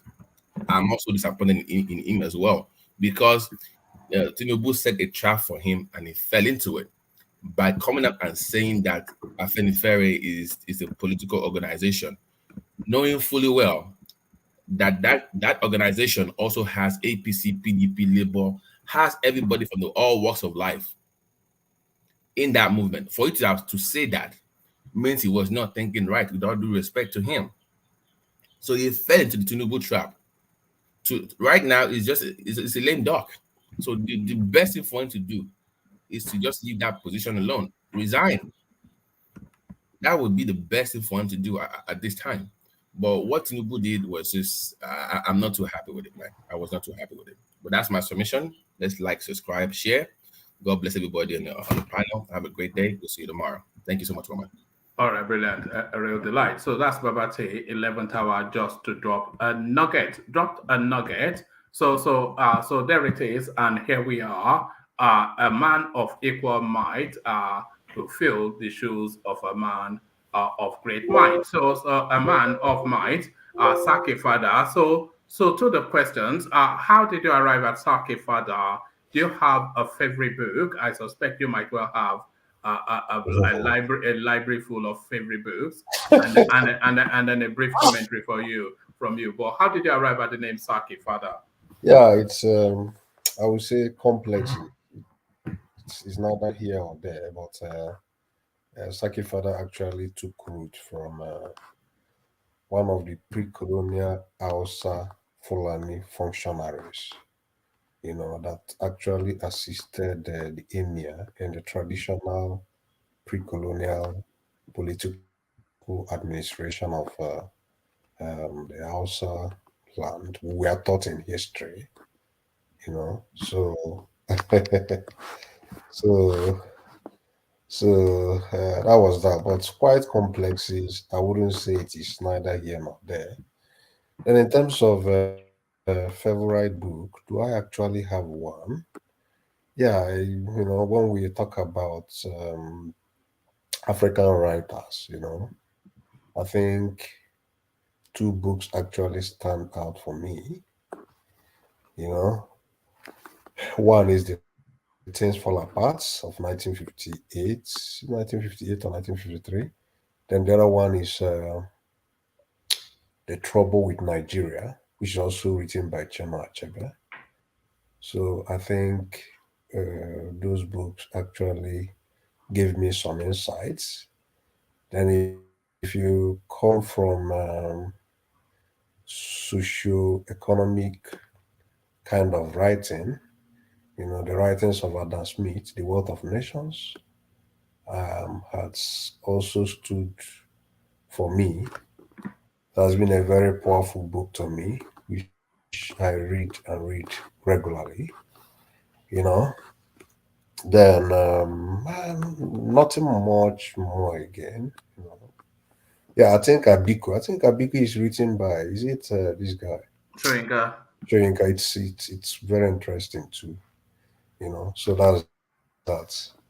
So one man you've tried today, I was actually coming from a meeting, so that was why I kept quiet during the session. I didn't join you on time. We had meeting with P2B himself today. Oh yes, I saw that on Nigerian media. Yeah, we had meeting with him via Zoom. It was also streamed live, so we had opportunities to interact with him, ask a lot of questions, and yeah.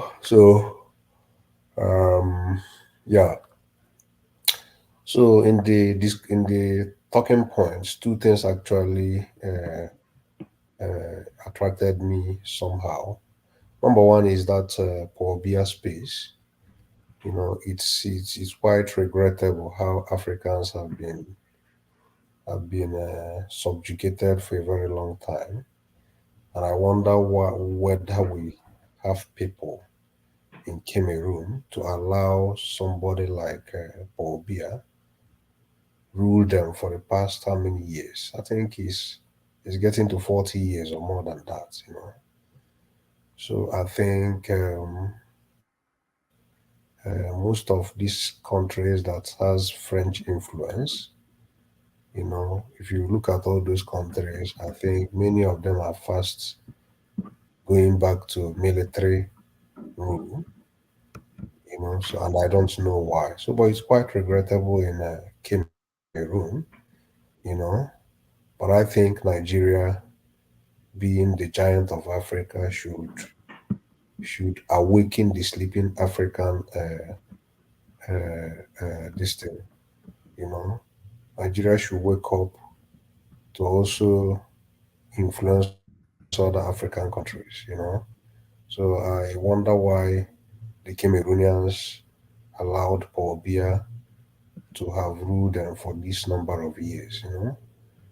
So I don't think that would succeed, such a thing will succeed in Nigeria. So but Nigeria actually needed to wake up and you know be very strategic in decolonizing Africa, because Africa is still somehow experiencing what I may call new colonialism. So I think they should quite do well. Then on the space of Atiku, who is proposing selling, is he selling The what the refineries. salaries? Well, to me, the private sector is always efficient if the government has proven that they cannot manage that refinery productively, profitably, and efficiently. So I think in that regard, selling it to private individuals to manage, private sector have proven to manage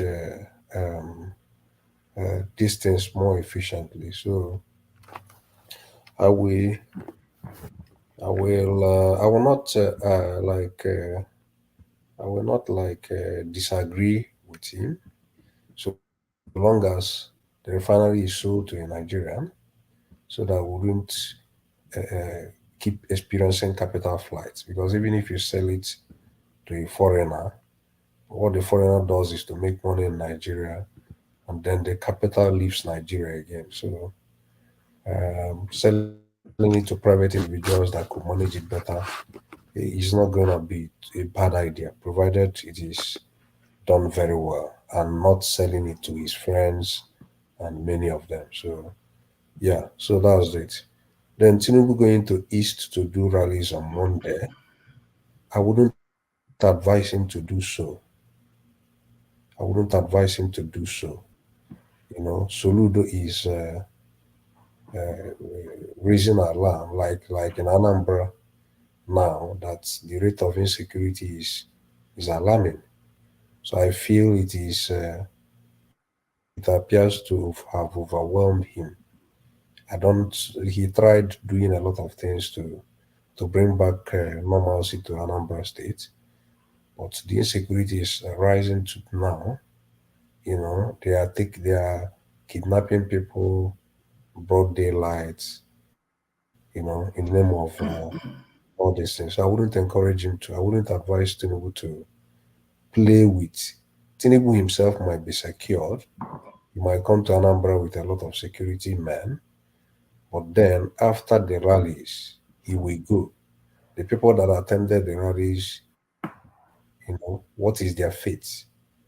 So I think he shouldn't play with issues of security. So I would advise him not to do rallies in the East on Mondays. That's my point. All right. Yeah. So finally, it has been a very good outing, and we'll come back tomorrow. So let me leave you to go back to your rest and have your time, so that we kick it off again tomorrow. Thank you very much. All right, brilliant. So that's Saki Fada. Of course, you know Saki Fada. Nobody has that depth and richness of voice.